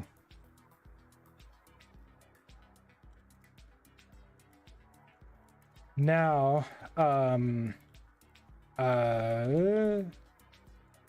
we'll need to make sure that we have, well, no, even if we don't have that, even if we pull that in, okay, so that's not gonna work. Tilt is a simple tool you recently discovered. It will build your stuff and start containers. With Kubernetes, YAML files are just local, and it can sync your development folder with the folder container to have it live reload like Node or whatever it does for you. I mean, it sounds like what this is doing, but maybe it like configures it for you, or maybe because this is like super new, maybe this is trying to take some of what Tilt is like taken away from Docker to like, oh no, we can do that too. Maybe that's what it is, because we've discovered that this was added in, this was removed from alpha on the 18th of this month. So a few days ago. Oh, Docker acquired Tilt? Well, there you go. Docker acquired Tilt, and they're just taking what they just take what they want. And I wonder what that means. I wonder if that means they're going to kill Tilt. They're going to like consume everything they are, incorporate them into Docker, and then Tilt's gone. Maybe. We've seen that with a lot of other applications and a lot of other acquisitions. Or Tilt might still stay its own thing. Who knows? So even if we don't have the latest version of our code here, so even if we need to do a git pull and we're like, oh, we forgot this stuff, it should still work because those files get changed as things get copied and moved around by Git, which the watch should catch and then pull it in. So everything should be fine. So, okay. Now, okay. So then we have our compose file.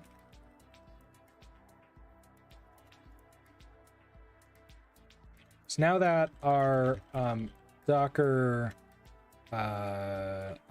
file has the, I guess like our Docker image, we'll have the code copied into it. We can add the watch to the compose file.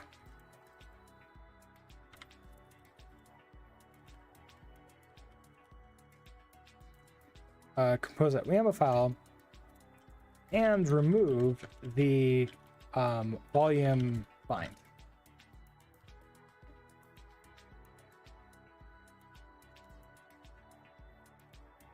here's what we're starting with.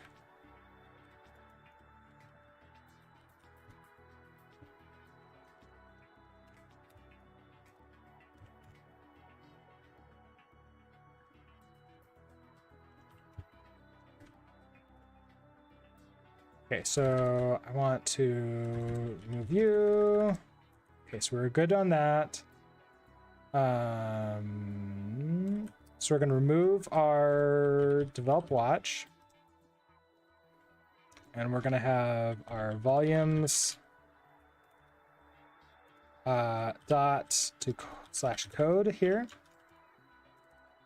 Why are you upset?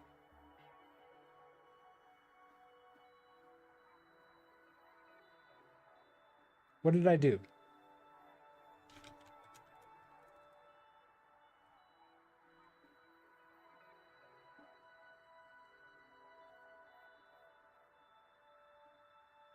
Oh.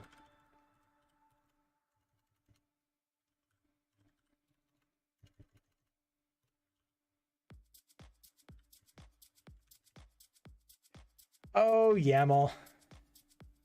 Because I put tabs in there instead of spaces. That's why.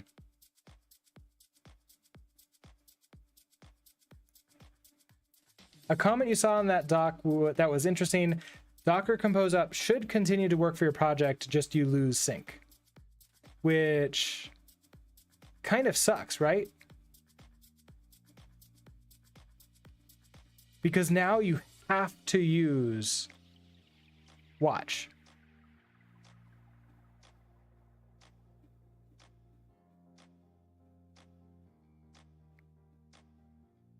Because if you want to use a Docker up, your code is gone. I guess that's not completely true. Your code is still in there because of the Docker copy, right? But it's static. You can't update it. Watch allows you to then update it. Okay, so that makes sense. So yeah.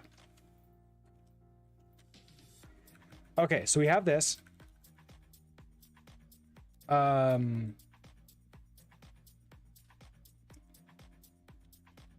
We'll remove the volumes object and replace it with the Docker watch object.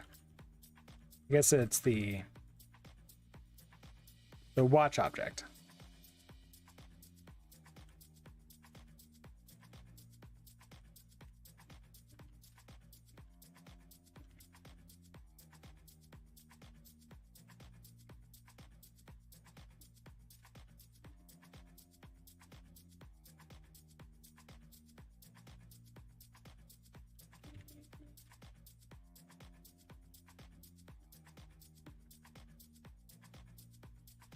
Okay, so this is like the bare minimum of what we're seeing in here. So we have our for Express Crab, we have our develop, watch, we have our path, a dot, action sync, target code. All right, so this should be fine. Okay, so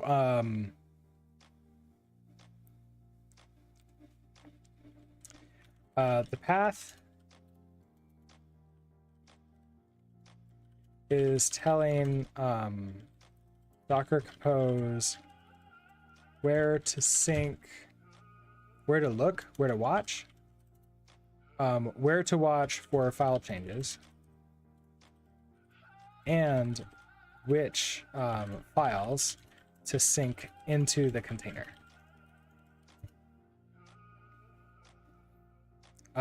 This is relative to where the compose.yaml file is.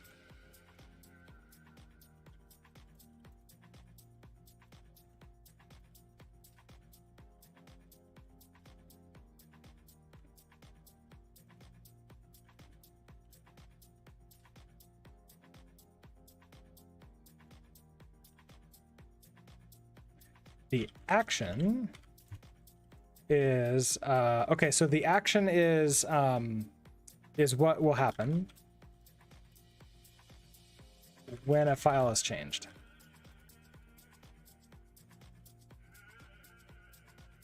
Okay, so since our container command runs nodemon,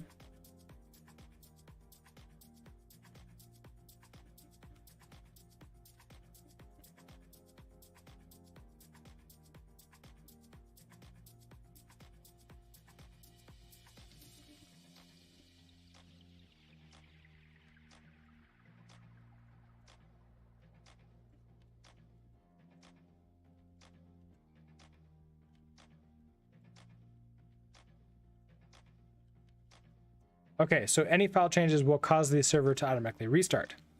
If you don't have a command that automatically restarts the server on file change, you might need the action.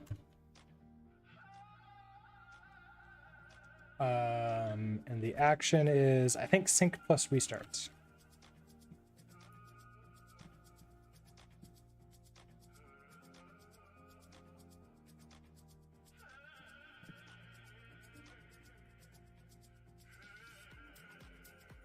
Come on, let me grab it all.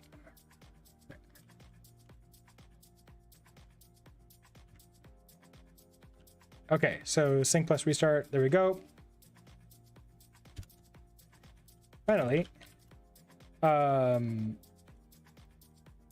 target is where the code is syncing to in the container.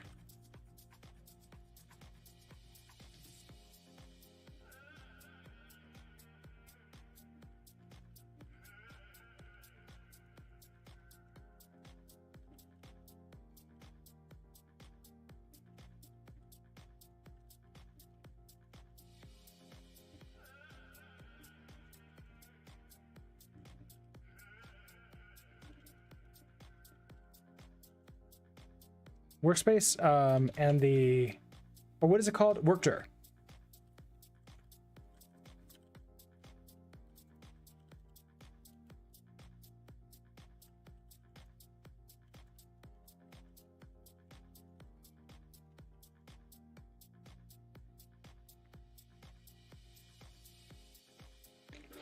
Okay, so I think then this works. So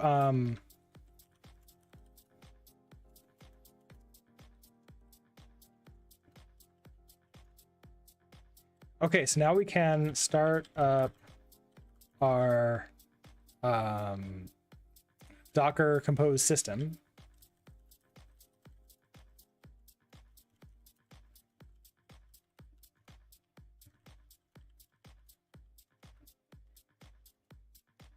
With the command Docker Compose watch. This will do an up on the compose file. I guess this will do an up for us and start watching for file changes.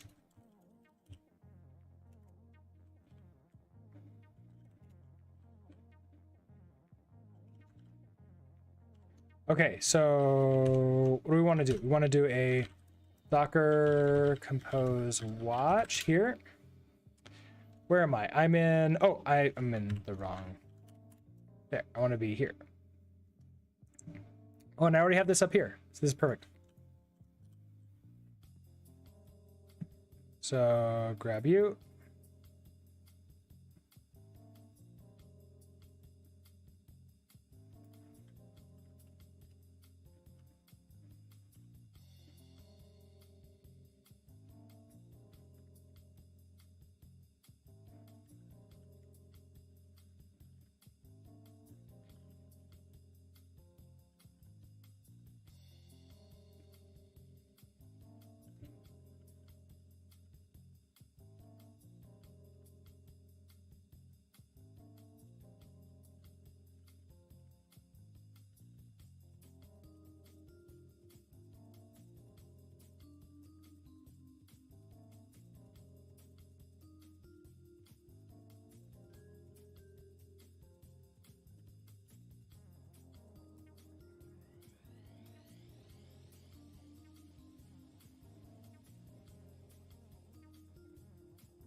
Okay, and that's that.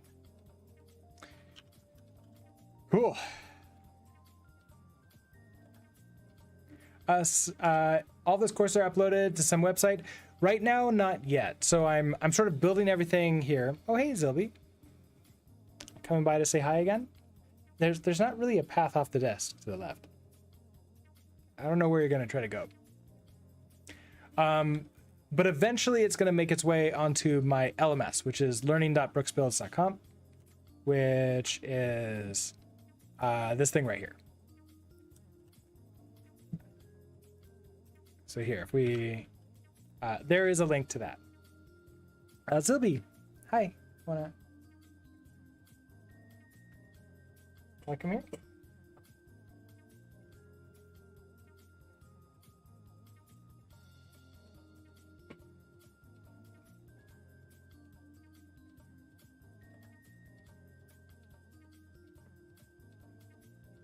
Okay, Zilby wants pets.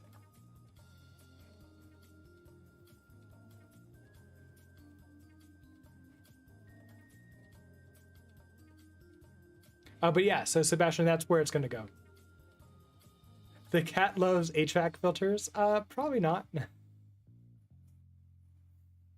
Oh, are you talking about, oh no, the HVAC? Yeah, no, probably not. But he's purring, so he's happy to pair. He's happy to pair and help out. So I guess we're pairing with Zilby now. And I've lost an arm.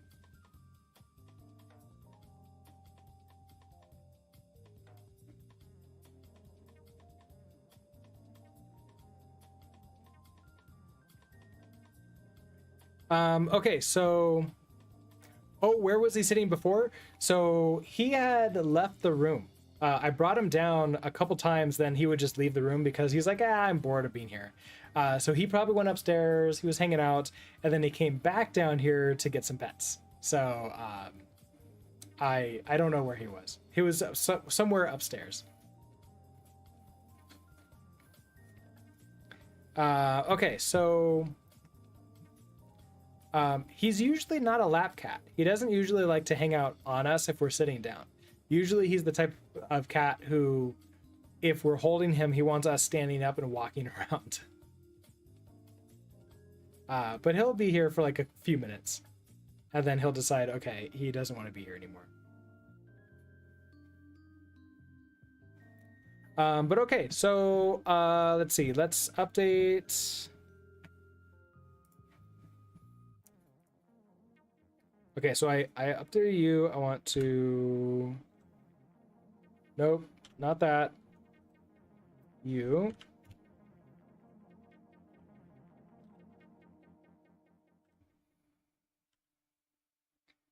We're gonna do, where's our watch? Docker Compose watch.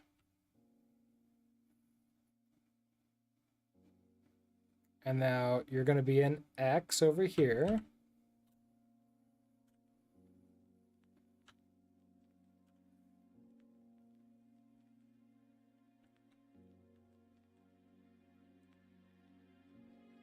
Okay, and let's see. So that's everything for deving with Docker now.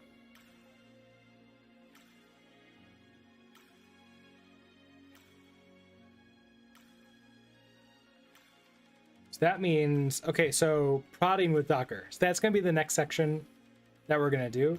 So I have, in here we have Docker and GitHub Actions. Now, do we, let's see. Docker and GitHub Actions to sort of set that up.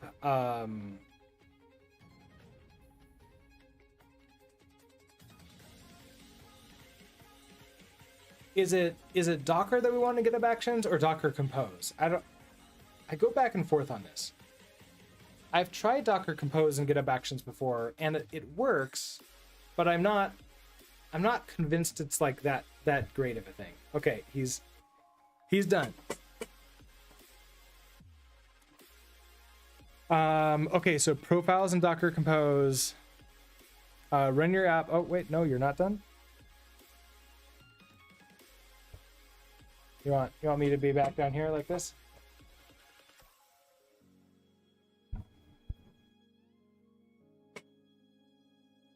Okay. Sylvie wants me lying back like this.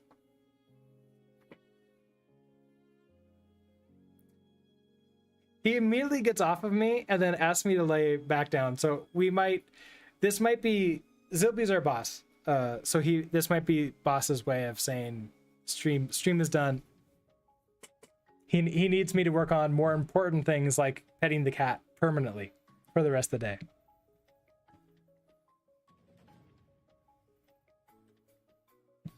Okay, so profile. Okay, so we have Docker and GitHub actions. We have profiles in Docker Compose. Run your app in a VPS in Docker. So I would probably Docker Compose in the VPS. Nginx in a container.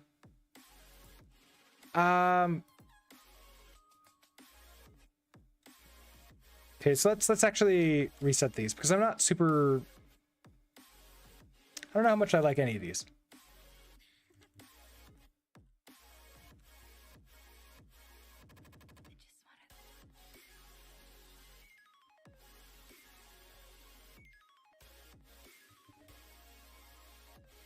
Okay, so Docker and GitHub actions. So basically contain. Okay, so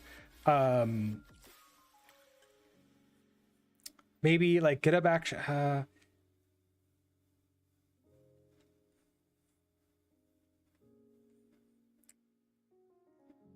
I guess it makes sense to like running. So running you're running a Dockerized app in GitHub actions. Profiles. So this is, I guess we'll just call this Docker profiles to choose like which service to run at which time. Let's see, what was this one? Run your app in a VPS. Okay, so basically this is Docker Compose in production.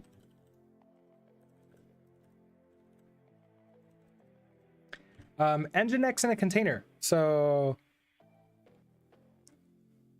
my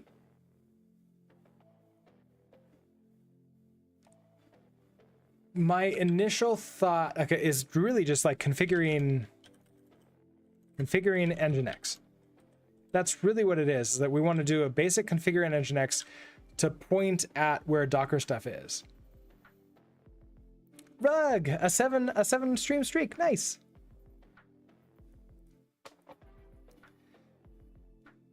So in a VPS, I would probably set up Nginx outside of the container. I would just use Nginx on the system, and then I would have that point to different Docker deployments. So like I might have several different Docker Compose applications running on the single VPS instance. Because like if we take a look at something like I don't know, a simple $5 a month VPS that we can get from AWS or from DigitalOcean or Linode, you should be able to create a bunch of really simple basic applications on one of those. You can use Nginx to have different domains log into each one. So that would be really cool to do. And then deploy script. I don't know if I want to get into this one. You like Hetzner? Is Hetzner in the US or is that somewhere else in Europe? Like there's a bunch of like boutique and smaller cloud services. I know that, but I'm not familiar with very many of them. So I don't know if I need a deploy script. I think that might be it. I don't know if I really want to talk about that. I don't know if I need like a challenge for something like this. I think like this is going to be a more basic, simple application. I think this would be it. And finishing it up. Oh, I think they're in the US too. Okay. Oh, interesting. Hetzner. So Hetzner Cloud Services VPS.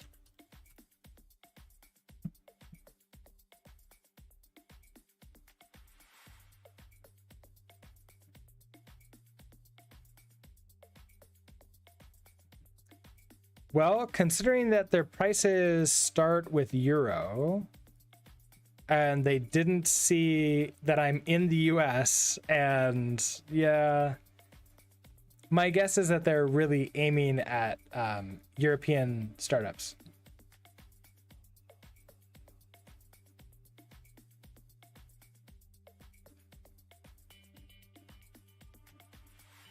Yeah, okay, so they're in 2 in Germany. This is really hard to...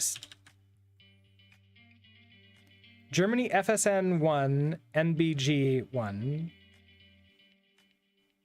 Finland.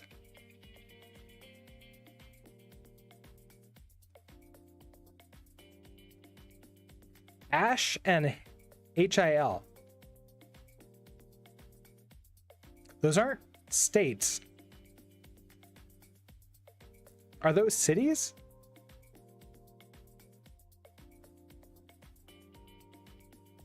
Huh, okay. Well, there's 2 locations in the United States, but this is not very many. But it's probably enough for startups, for like getting started with stuff. But it also is, like, see, prices. Do you even have US? They don't have USD. They just have Euro. Oh, Northwest and East. That's it. Oh, Hillsboro, Oregon, and Ashburn, Virginia. Okay, interesting. Oh, an ad break started. Oh no, I didn't even notice it.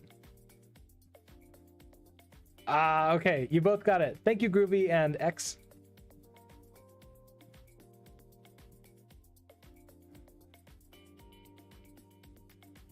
I can't cancel ads once they've started. Which is not the best. I wish I could. No ads there? Okay, nice. It's like one of those things where ads, it's so weird. I have no idea like what's going on with Twitch, because they claim that they're doing all these ads, and then it's like sometimes people get them, sometimes don't. And like, I don't actually care if you get them or not. But it turns the pre-roll ads off, which those happen like every single time, sometimes multiple times. So any way to turn those off is good for me. Their shared vCPUs are a good deal to get started. So, okay, that's pretty cool. I'm probably not going to do this because this, I think it's cheaper for me to go with an American-based one. Because I think I can get cheaper. Can I get cheaper than that? I don't know how much I would have to pay for the exchange rate.